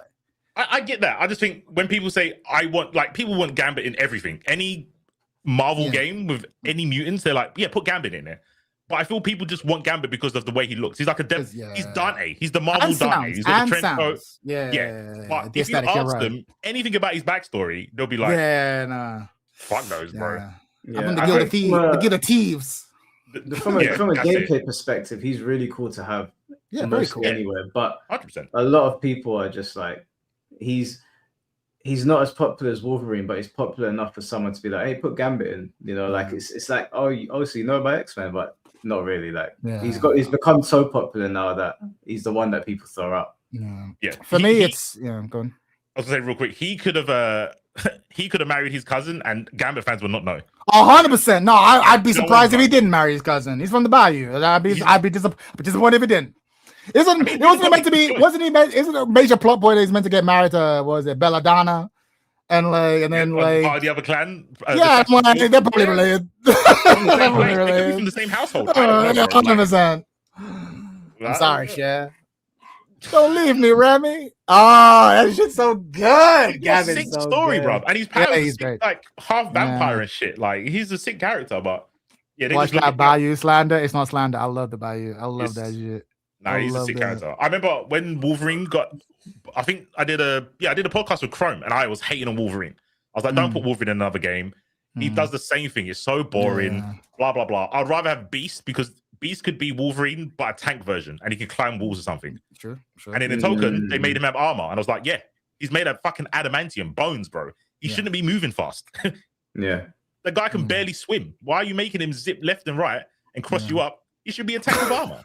I would definitely have Wolverine in any X-Men game though, just for the pure fact that he is like he will sell your game. He's an icon. He's an icon. I know what I spiritually agree with you, C4, but you got to put him. You got to put him. Yeah. But they put Penny Parker in there. I know I know you guys called it, but like she wasn't on my list of characters to put in there. But when I saw it, I was like, okay, this is brand new. This is fresh. I love it. I love that they're going for some deep cuts. I know some people were getting angry about Danger. I'm like, Danger's sick. Yeah. Danger. If you know Danger's back, she's the Danger Room, made manifest. Yeah. In her first comment, she fucks up everyone because she knows how to beat everyone. She's like, I know exactly how much weight Wolverine can sustain, so I'm gonna put that plus 1 gram and watch him cross. Because she's so sick and interesting. She's been sidelined now, so for them to pull Danger. Chef kiss. It's good. And I like that. I hope every team has a deep cut pull, not just the cliche big names. I'm very excited for Token. Like, I was surprised when I played it how much fun I was having, and that apparently was a build that people didn't even like. So I'm looking forward to seeing what they've done with it because it actually felt like I could play it. Like I played Marvel 3. I could do combos in Marvel 3. I could do all this shit in training mode. But as soon as I get into a match and I've got Virgil fucking teleport there, swords. I was like, this is too much, man. I can't deal with this. But Token feels a little bit more like I can see what's going on. I feel like I'm in control of the situation a little bit more. Marvel 3, it just feels like the Wild West. It's absolute chaos.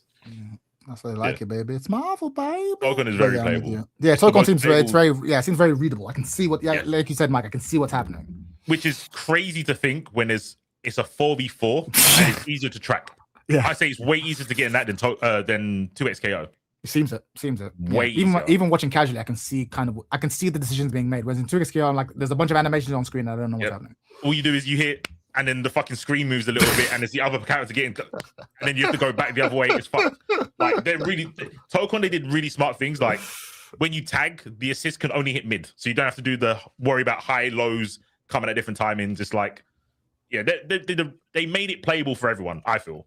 Yeah. I think they made a real good job. I'm definitely gonna check it out, even though I don't play Tag Fighters, and I don't give a fuck about the Incredibles. I've not watched Invincible at all, but that fighting game, there's something about that woman who can split into multiple people. I know she's a hated character, but like in Multi-K, bro, that trailer, I was like, I gotta play this bitch. She seems like fun. do you know who designed her? Who? Rip designed her. Rip is sick. I know he was involved. I didn't know he was. Bro, I gotta play this game. Apparently, he was head designer for that character. Yeah, that's why she's so grounded, like a Tekken character. He said. She seems. Oh, there you go. She seems sick. She seems sick. There was something about. Honestly, that was the trailer. I was like, I've watched all of them, but I watched that. I'm like that. I can understand what this character's doing. I can see the mind game. I'm in. So now knowing that it's come from a Tekken veteran, that tracks. When's the game out? When's it coming out? Soon. It's this year. Yeah, the beta comes out the day after Champions. Okay. The 9th of April, but it's only for 3 days. Then the game comes out on the 30th of April, the end of the month. Okay. I saw an interview. I saw an interview with the head designers on what's it called? On what's his name? Corey. Thank you. Yeah, Corey interviews. His interviews are so good as well, by the way. He did one with Mike Ross recently. I was like, oh man, I love Mike Ross. Mike Ross, so good. But yeah, no, it's I'm very interested in that game. So yeah, like I said, Tekken Refugee, I've got nothing but time. I'm gonna get mid at a lot of fighting games this year. Nah, you'll get good. You'll get good. No, because to get good, you have to like really lock in. And I'm like, I'm gonna play a bunch, and then maybe at best I'll lock into one. No ego, I'll get you good with minimal effort. We'll see. Are you more of like a analytical player, Chad, or are you like a vibes player? Analytical. I'm that loser who'll spend like a good 40 hours in training mode before my first match.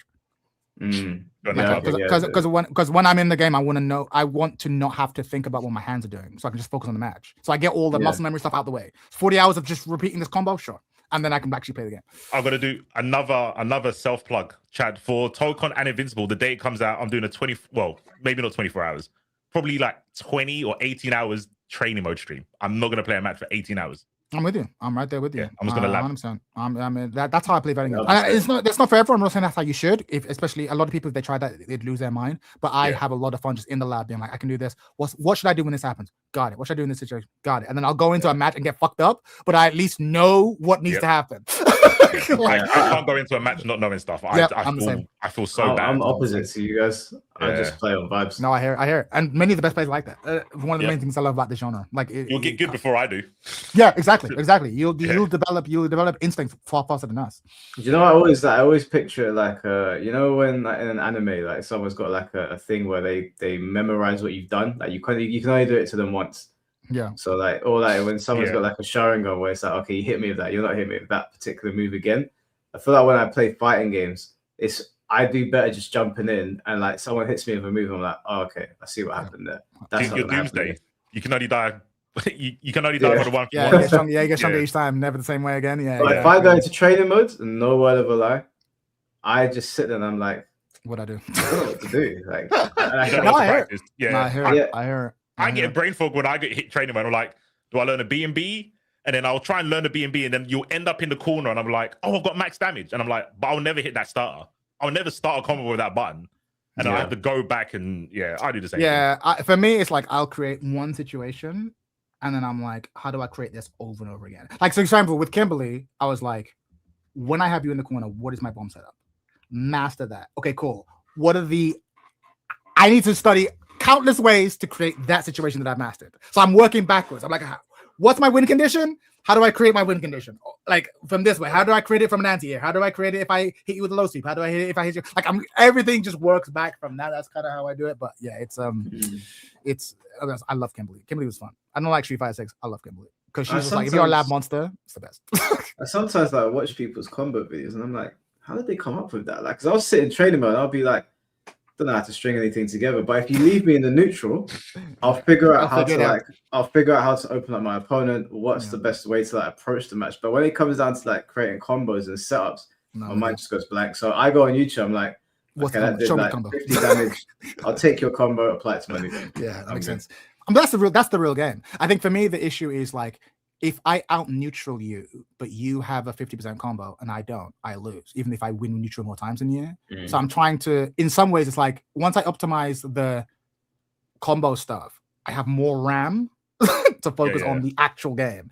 Yeah. You know what I mean? Whereas I think that I find that very frustrating. If I win neutral more times than you, but I don't do the combo, you combo me once and I die, and I go, well, fuck, I need to. And maybe this is coming from a Tekken player, but I think a lot of games like this, where if you don't have the combo, you just die. You can't win on pure neutral. You need to have the combo. I think, like, I don't know, maybe innately, most people are like, okay, cool. As long as I get the muscle memory down, like you said, you get the muscle memory down for the combo, then you never have to think about the combo, so you can think about the match. You can focus on the match. Exactly. Yeah. You do the combo, then you do. In Guilty Gear, I used to practice the combo without audio, then with my eyes closed, just so I know my hands do the combo. I never had to think about doing the combo. Damn, yeah. For me, I never went. Yeah, that's a leech level shit. I never went that far. For me, it's the classic. Like I need to be able to do it 10 times. First 10 times on the left, then 10 times on the right, then 10 times in a row on the left, 10 times in a row on the right. I drop it once, do it again, and then I'm like, okay, cool. It's in my muscle. And of course, even when I go into a match, I'll drop it the first time, but after the second time, it'll come out clean. That's kind of how I do it. Yeah. Mr. Jamie, thank you for the $5. Hell yeah, Mike. W Sonico 6 boys and Go Main stick together. Hey, man.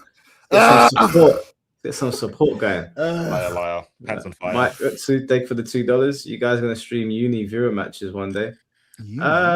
Highly is that under night? Highly unlikely, but I won't lie to you. I'm not a big fan. I will play it.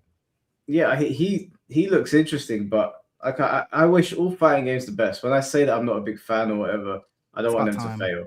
But yeah, I don't want to play. I don't want to force it. Unless there was a beef set thing going on, and I can host it and I can be like the media, then I'd put it on the channel. But for me to play myself, nah. Yeah, like you were saying before, C4, Uni does seem like a game where you kind of have to. You have to spend time. You can't really half-ass it.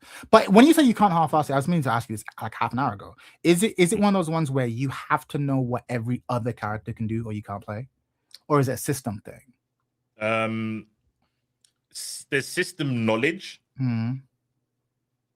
will carry you far enough, but the tutorial is just so long. It's like a 30-minute tutorial. Yeah, I'm not doing all the tutorials. I'll do some of them, but no. Yeah, that's just too you, much. you can learn. You can learn on the fly. Yeah. You just might not know what. So you will see someone do something. You're like, oh, that looks like a universal mechanic. How do I do it? And you won't know the button to do it. So if you go through the tutorial, you know what all the buttons are. You can just play. You'll see something happen and go, oh, I'm guessing I can do that too. And then you have to like work out yourself. Alexis, let me know when Chad and Yaya try MK. I will put you in a slip, Alexis. Allow it. Don't make me actually put my back into it. Let me give you some backstory here, yeah. So I played MK1 for all of a month and a half when it came out, and I never touched it again because I hated it so much. Other than like going and proving to people what was wrong with the systems and whatnot. So after many, many years of Alexis playing it every single day, she challenged me to a 1st to 10. Do you want to guess what the score was? What 10-9? It was 10-3. It was 10-3, right? Okay. To a game that I played for a month and she's been playing for years. Now, in that 10-3, some of the matches were close. Like they were getting very close. And I was thinking to myself, you ain't that nice. if this was MK11, which we did play, and I battered her, or MKX, which it's region locked, but she already knows what time it is. Or MK9, that would be a massacre. Or MK vs DC, let's not even go there. Or Armageddon, don't even bother. Deception, were you even born? Deadly Alliance, it's not in your wheelhouse. Like, okay, you got one MK game that I don't play. Alexis, hear me now. When the new MK game comes out, I'm gonna be on it on the first day. For the first month, and for that first month, I'm gonna beat you. Oh, she said all you do is jump. Oh shit! All you do is jump. Don't she hit you with a smug? Don't jump. Well, I don't know what's going on. But at the end of the day, let me put it to you like this, right? What game do you not play that? Act like you will. Soul Calibur.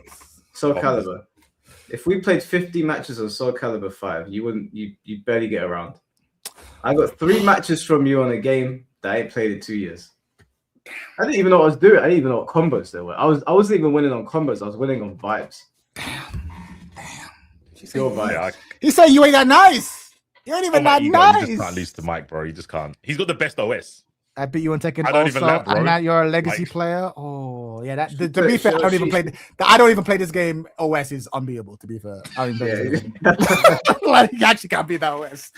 She plays Tekken. She's like Tekken God or Tekken God Supreme, one of them. And she's got like 1 or 2 matches in like 100 games. How many games have we played?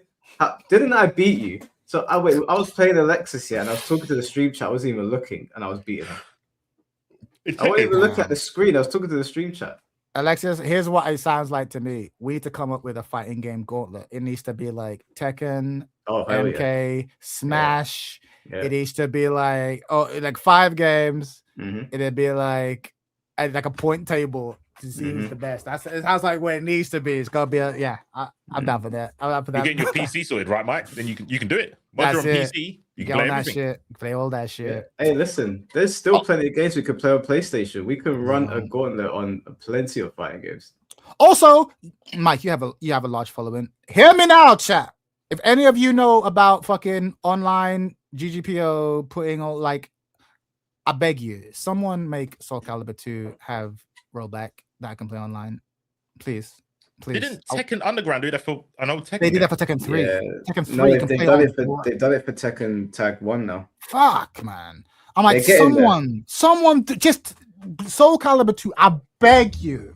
It'll become a Soul Calibur stream. I swear, Soul Calibur 2 is perfect. I was playing it earlier, and I was like, this game was. I was like, it's nostalgia. It's probably just nostalgia. You go back. No. It's that not. Game it's peak. It moves so fluidly. It's so good. I'm on it. I'll talk to one of the guys. I beg you. No joke. Just make it happen. That game is. You can put that game in front of someone who doesn't play fighting games, and after a couple of buttons, they go, I get it. Up, down, left, right, block. Yeah, I get it. It is so good. In fact, maybe I'm just saying this because I'm salty about Tekken. Tekken is more hype, more cool. I think Soul Calibur might actually be, at least historically, a better designed franchise. It's definitely more. It's actually mechanic. It's much more clean than Tekken. So clean. It's No very filler. like you know if something's horizontal or vertical, it's very clear. You know what to do. Tekken's very messy in that like there's so many moves and some of them look like they're right stepping, but actually it's left. But it'll be like this character, their weak side is the left side. By this move, which is a really powerful move, you got to step right. So you've conditioned yourself to step left, but they're gonna throw out this move, you got to step right. It's like Soul Calibur is very like it's kind of like Virtua Fighter, where like know very much so. The system like, is solid. It's very clean, like it's solid. It's very matter of fact. You know what you need to do. The better player will win. Sometimes in Tekken, you get clipped by some shit. And it's just intuitive. Like, okay, you're fighting, you're using Sophia and she's playing Song Mina. You can see the strategy. Okay, she's trying to keep me away because her weapon has a longer range. I gotta try and get in close. Like it's so intuitive. I love it. Do you have Soul Calibur 3? That game. Don't. I played Soul Calibur 3. I didn't own Soul Calibur 3. Do you have Soul Calibur 5? No, I don't want to have a 6, unfortunately. Damn, man. Can you get Soul Calibur 5? Because I've now set up I've got my 60 gig PS3 here and I'm taking it to the new place. I'm gonna hook it up. I want to play online with people. I don't have access. I don't have access to a PlayStation 3, bro. I don't. I wish. Yeah, because again, and it's so funny because Nakatsu fucked up that franchise too, and it's just like Soul Calibur is so pure, just A attack, B attack, kick, guard, impact. Wait, Chad, are you in London? No. I'm outside of London. I'm in Dunstable. Soon I want to be in Taiwan. But yeah, You're moving to Taiwan. That's the plan. Yeah, at some point in the next. I was gonna say I've got 3 PlayStation 3s. I want to play Soul Calibur 5 with somebody so badly. I would give you one of my PlayStation. You're like, I'll hook you up.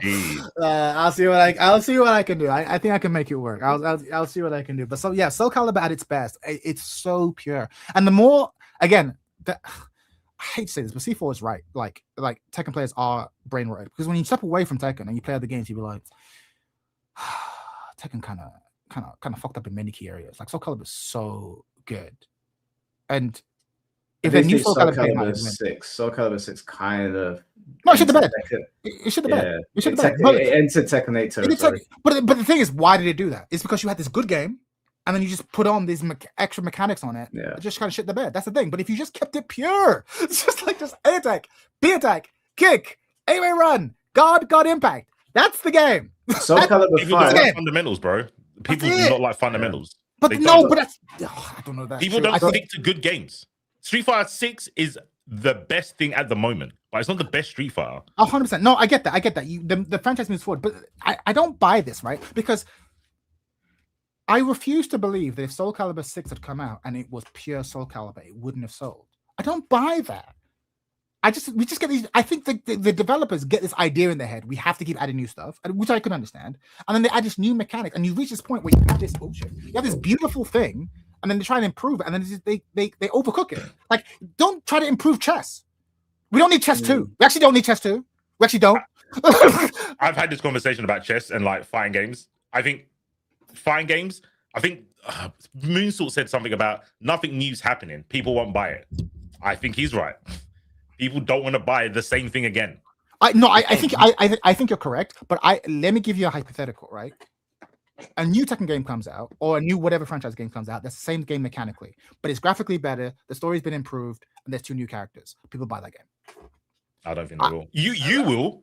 No, Tekken players will. I think the Madden crowd and the FIFA crowd showed us that actually the amount of new stuff you need in order to get a competitive scene or an active scene in isn't that crazy, because if you know the community is moving and you care about the community, you will move.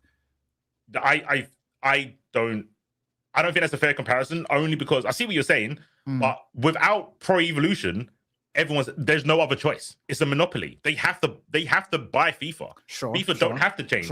Same with like Call of Duty didn't have to change until Battlefield came on the scene.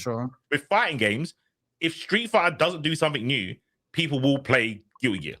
My counter argument to that is no, because Street Fighter 5 was trash and they played it because it was a new Street Fighter. I think Street Fighter has a monopoly on Street Fighter, the same way that Tekken has a monopoly on Tekken. So actually, I think it's actually more similar to the Madden thing than you're giving it credit to. Because if a new one comes out, even if it's ass, people will jump. So imagine it's not ass, it's good, or it's the same that you've got, but like slightly modified. I think people will jump. We don't have evidence because no one's ever tried it. I agree with that bit. I just don't think if Tekken 7 was like Tekken 6 and Tekken 8 was like Tekken 6, Mm-hmm. you wouldn't get any new people playing Tekken because they'd be like, well, I didn't like the old one. I'm not going to like this one because it's just like the old one. Sure. They want, show me okay. something different in Tekken. Like, even if it's something so minor as like the meter. Mhm. The meter in Tekken is like, oh, okay, I play games with meter. Maybe they're doing something. Now, maybe I've got EX moves. You don't. But Heat to them might be, oh, it's more anime. That's what I'm thinking. They do something new to bring more people in. The problem is, though, is that like I don't mind them doing something new. I honestly don't mind them doing something new, but it's what they do that is new. Like there's multiple ways that you can do. You can bring new mechanics into a game, but their idea is that we'll just give them power ups. And I'm just we'll give them a combat mechanic. Like Soul Calibur 5 added like meter into the game and a super move, and we were all like, okay, didn't really need it, but you didn't go too far. You didn't go too far. So okay, this is the line. You don't need to cross it. Soul Calibur 5, check it out. 6N mode. Yeah, so Soul Calibur 5 is a pretty good fighting game. There's no like combat mechanics. It's just super meter. You have to manage your meter. Fine, whatever. And then Soul Calibur 6 came out, and that was like the precursor to Heat. And I played it, and I was like, why have I got this Super Saiyan mode? And I played as well.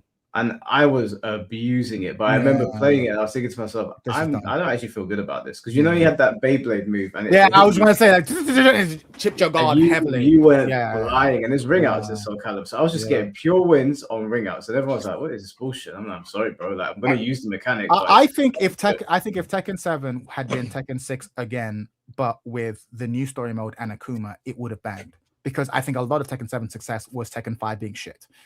And I truly do believe that if you had the same circumstances, Tekken 7 is just Tekken 6, but graphically updated and story mode. I truly think people would have moved. Oh, my camera, low. That's fair. I want the chess Tekken game. I've acknowledged for a couple of months now. If you want a chess Tekken game, you just do Fightcade because they're the chess games. They don't change. The people are good. And you can get to their level. It just takes a little longer. The problem is Fightcade hasn't moved on to the 3D games. This is what they have. They have Soul Blade on Fightcade. Oh, really? Yeah, they have Soul Blade, and I was like, but I need Soul Calibur 2. You don't have to go all the way up, but if you give me Soul Calibur 2, I promise you, I'm a Fightcade regular. Do you know how mad it is that all these other fighting games have collections, all the big ones, and the Soul Calibur and Tekken crickets. Yeah, because they know crickets. Soul Calibur is even more perplexing to me because there's not a new one. Yeah, Tekken's currently out there. They probably don't want to shift their crowd, but there's no Soul Calibur stuff out there right now. You'd think, okay, now just drum up some excitement. Let's package all the Soul Calibur games up to 5 into a little package. With online play.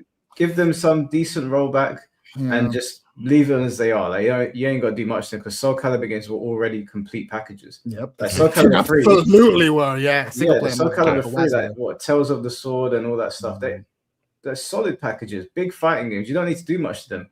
And so, for some reason, Bandai Namco just won't do it.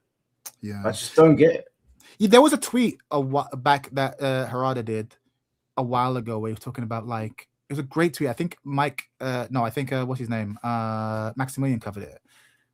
Where he was talking about how he didn't say this, but he basically said Tekken didn't win because it was the best game.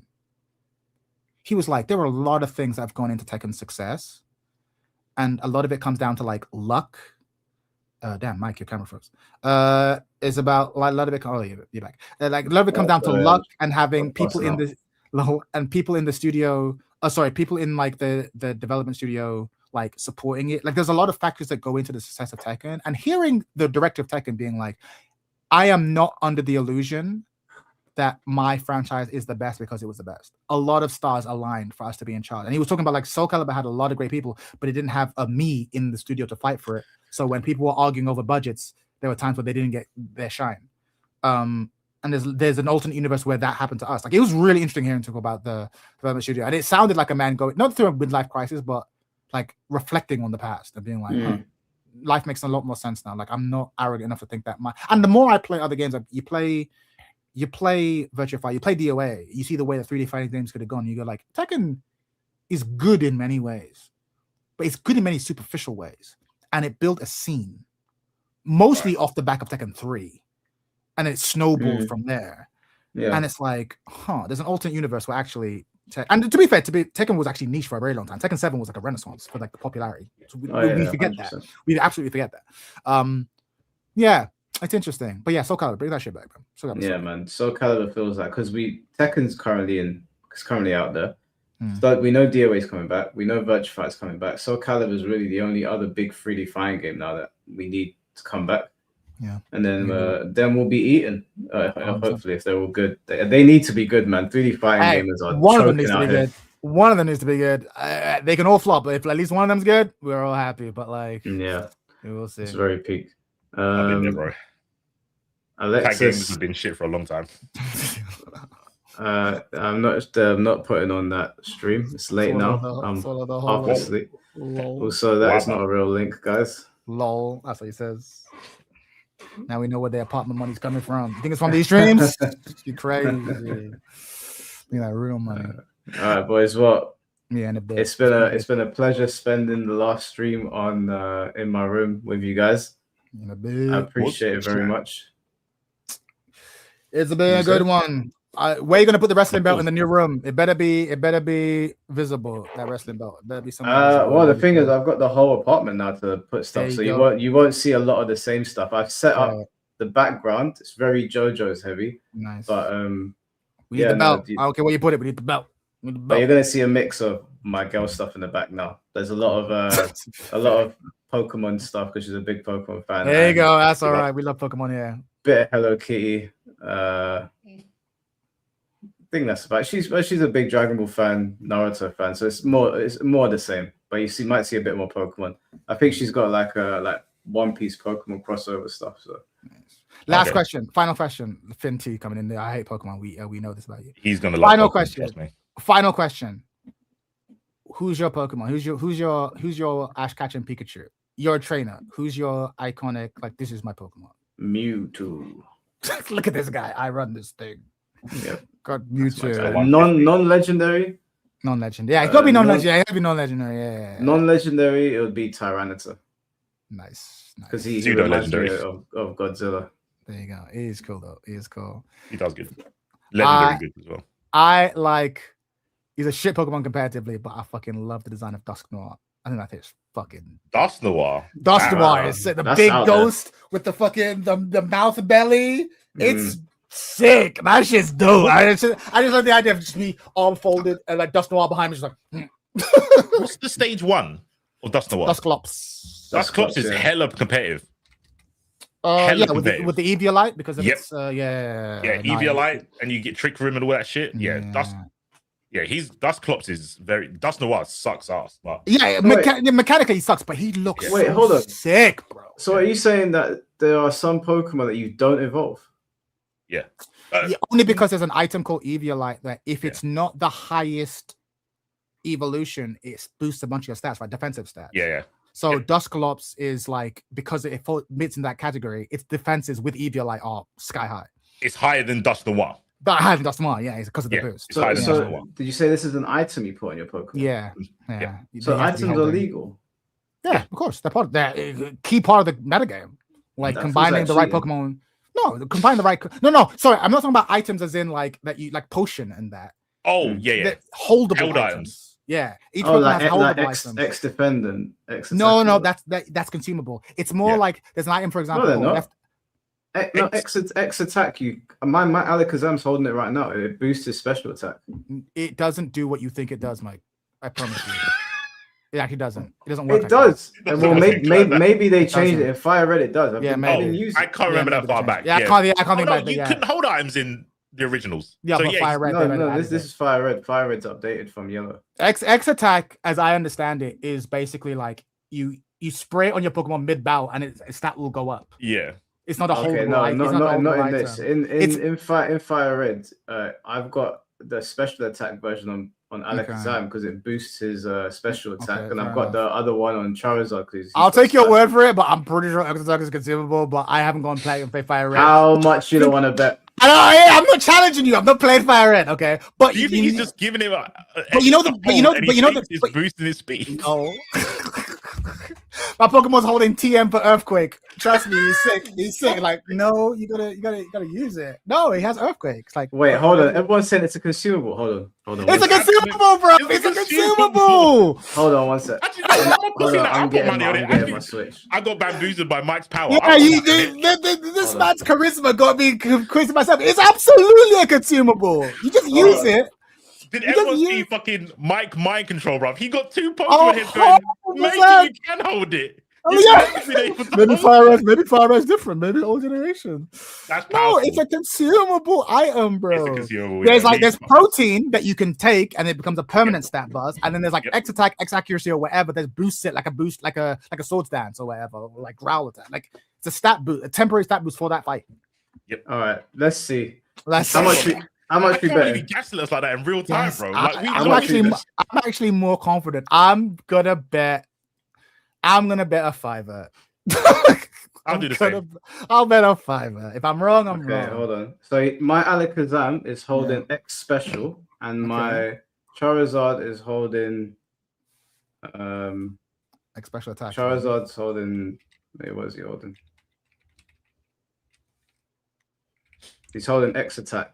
I'm gonna take it from them and then read out the description. Read out what it says. Yeah, I bet it says give temporary boost to blah blah blah.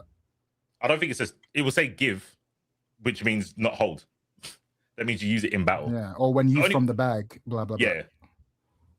Raises the attack stat of Pokemon in battle. Wears off if the Pokemon is withdrawn.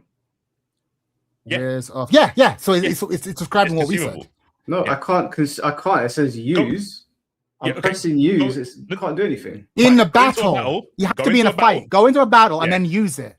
The way that you would use, like, because potion you can use outside the battle because you can lose HP, but that is only usable in a fight. So you have to be in a fight and you use it, and you'll see a Pokemon. Look at his face. He's realizing, like, oh, actually, that makes too much sense. So wait. That makes no sense.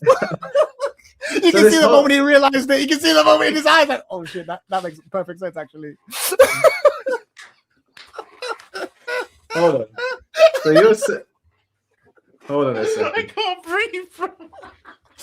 I thought I boosted my Alakazam. He's just holding an item. He's just holding it. He's just doing nothing. Wow. Mike, it's been doing nothing this whole time. It hasn't helped. That was all aesthetics, bro. That was all aesthetics. So funny. It's a placebo. Hold on. You've been playing on hard mode. You've been playing the game with no held items. Yeah, he's basically had no held item. Oh shit. Okay. But there are held items. Like, the berries, for example. Yes. They can consume them, and then they'll have conditions to when they consume them. So, for example, there's one berry that's like, if your Pokemon is weak to ice attacks, when it gets hit by an ice attack, it'll only do 50% of the damage. Yeah. Well, look, in my defense, I haven't played Pokemon in 10 years. Okay? It's fine. We'll make a Pokemon master out of you. Don't worry. Yeah, exactly. Don't worry about it. There's a lot. You're all laughing now. Wait till you see the top 64. Yeah, 100%. I believe it. But yeah. I was saying to Chad would agree, just before we go. Mike was saying, like, how he learns fighting games is how he learns Pokemon. That's how you learn Pokemon. You learn by experience. You just really learn. You play a match. Yeah. You go, oh, I'm not good here. Can I get an item to make this matchup better? Can I change these stats to make it better? You do that, and then you get or someone does it too. Like, see, he has a fire Pokemon, use a water type move, but you'd be like, oh, the blah blah blah berry has reduced its damage by a thing. And you go, oh shit, I need to have that for my Pokemon's weaknesses. Like, yeah, it's how you see. Yeah. So it's good. Yeah, 100%. No, it's gonna be good. But that's so funny. You've made my day. Extra like, oh, bro, what's the time? No. He said it was so much confidence as well. I was both of us being like, yeah, maybe we're up. Maybe Fire Red, it was a different. That is nobody mind control. Salesman. That's my mistake. I can see no worries. It is how it is. Get used to seeing this, bro. This guy's gonna blow your back out. This is the guy. Let's fucking go. Alakazam. Is Alakazam still? He's not viable anymore. Yeah, it's like if Gengar's been power cut, then Alakazam has absolutely been power cut. Yeah, Psychic's I just it. Psychic's whack, man. They added Fairy. They fucked up everything, but they had to add Fairy. Fairy is it's mad. They added Fairy to stop dragons. Fairy just emulated Psychic. Yeah. So can't they rebuff Psychic? No, because there's a complex, like, the rock paper scissors thing. The way it just worked out, like, dragon was only weak to itself and ice, right? So it's like, dragon was just OP. So like, okay, we need to come up with something else that can resist dragon, because dragon's just dominating the meta game. So they came up with fairy, which is immune to dragon. Like, okay, cool. And it also made poison relevant because it's poison. It's fairy's weak to poison, so it made sense mechanically. It was a good choice, but it's hard to learn, wrap your head around. Like, oh fuck, okay, cool. You'll be good though. Like I said, VGC, you can make not great Pokemon viable by putting a really strong Pokemon next to it. Fuck VGC, join me in the singles lobby. You're gonna hate it, bro. Doubles is whack. Join me in singles. I heard doubles is where it's at. Fuck doubles. That was trash. Like 70 turns of fucking pivoting. Pivoting is Pokemon, baby. U-turn. We out here. Let's go. I like pivoting. Don't get me wrong. I like pivoting. You know when I don't like pivoting? When stealth rocks are out, bro. No, then you better bring a defog. I don't know what to tell you. I don't know what to tell you. You should have brought us rapid spin. I don't know what to tell you, bro. He'll know what all these terms mean and more in the future. I'll play 1v1 with you because Champions has got 1v1 as well as 2v2. Yeah, I'll play some doubles, but in my heart, singles is where it's at. Yeah, I'll learn singles. I'll learn singles. We need to play some games because obviously I'm lagging behind. Bro, you're a weekend. You catch up. You're a weekend. Yeah. Behind. You're literally a weekend behind. If you spend like 2 hours on on Showdown with me or Chad, you'll be there easy. We need to do that. We need to have a fucking Showdown stream and like I'll show you what's up. Let's fucking go. Pokemon Showdown. Let's go. I'm happy to do a Pokemon. We gotta do it. Let's go. Randoms. Let's go. Oh, I suck at that. But that's the point. But that's the best way to be more fair because then like all of us are kind of ignorant. None of us are choosing. All right. To learn that is the best way. I love the mechanics. Team building. I love team building. I'm with you. But yeah. Anyway, we keep saying we're gonna leave and we're leaving, so I'm gonna leave you guys. It's been a pleasure. You guys are awesome. Yeah. Good. I was gonna say good luck in the move, but it's not really about luck. But enjoy the move. And I'll see you guys when I see you in a bit. And chat, you've been awesome as always. Laters. Bye. Take care, bro. I ditto what Chad said, and Tope's gonna like your new place because your lighting will be better, right? Yeah, the room is white. The whole apartment's white. So, hey, and Tope will like that, as he said himself. White is right. Those are his words, not mine. They weren't his words. He basically said that. It's all good. He basically said that. But yeah, good luck. Like Chad said, gonna move and shit. And let me know next time you need me on. If you want to do the Pokemon stream, tell me. I'm down. Even if it's off stream, fuck it. I don't care. I need to. Yeah. When's it out again? 8th of April. Yeah, we'll 100% do it. I'm 100% down to do that. Cool. All right, man. And chat, you can learn Pokemon as well. Even Finn, you can all learn it. It's easy. Yeah, boy. Hard pivot from Tekken. It's where the money's at. Don't worry about it. All right. Where the money's at. In a bit. Take care, bro. All right, guys. Well, that's the stream. I've been exposed as a Poke fraud, apparently. I thought this whole time I gave Alakazam an item that was boosting his special attack, and apparently not. But you live and learn. But I just want to say thanks again for all your support. I don't think that this move would have been possible without you guys, to be honest. Not even just from a monetary standpoint, but just like a lot has happened behind the scenes that you guys haven't seen thanks to YouTube. So appreciate all of you. And yeah, next time you see me, I'll be in the new place. I don't know. Maybe I'll release a video before then on something. So maybe it's not the last time, but next stream will be in the new place. So, and yeah, anyway, wanted to say thanks to you guys. Obviously the content is going to stay the same when I move, but I'm going to add to the channel because I could only operate in my bedroom here. I had too much family in the house, but now I've got the whole apartment to do stuff. I've got some ideas of things that I want to do. So you might see some new stuff on the channel, but we're going to keep the streams coming. Next stream I'll do will be on either Monday or Tuesday. I'll let you guys know. And I'm going to go get some sleep because I once again have work in the morning. So take care, guys. And to the person that won the prize, I will message you in the morning. Peace out.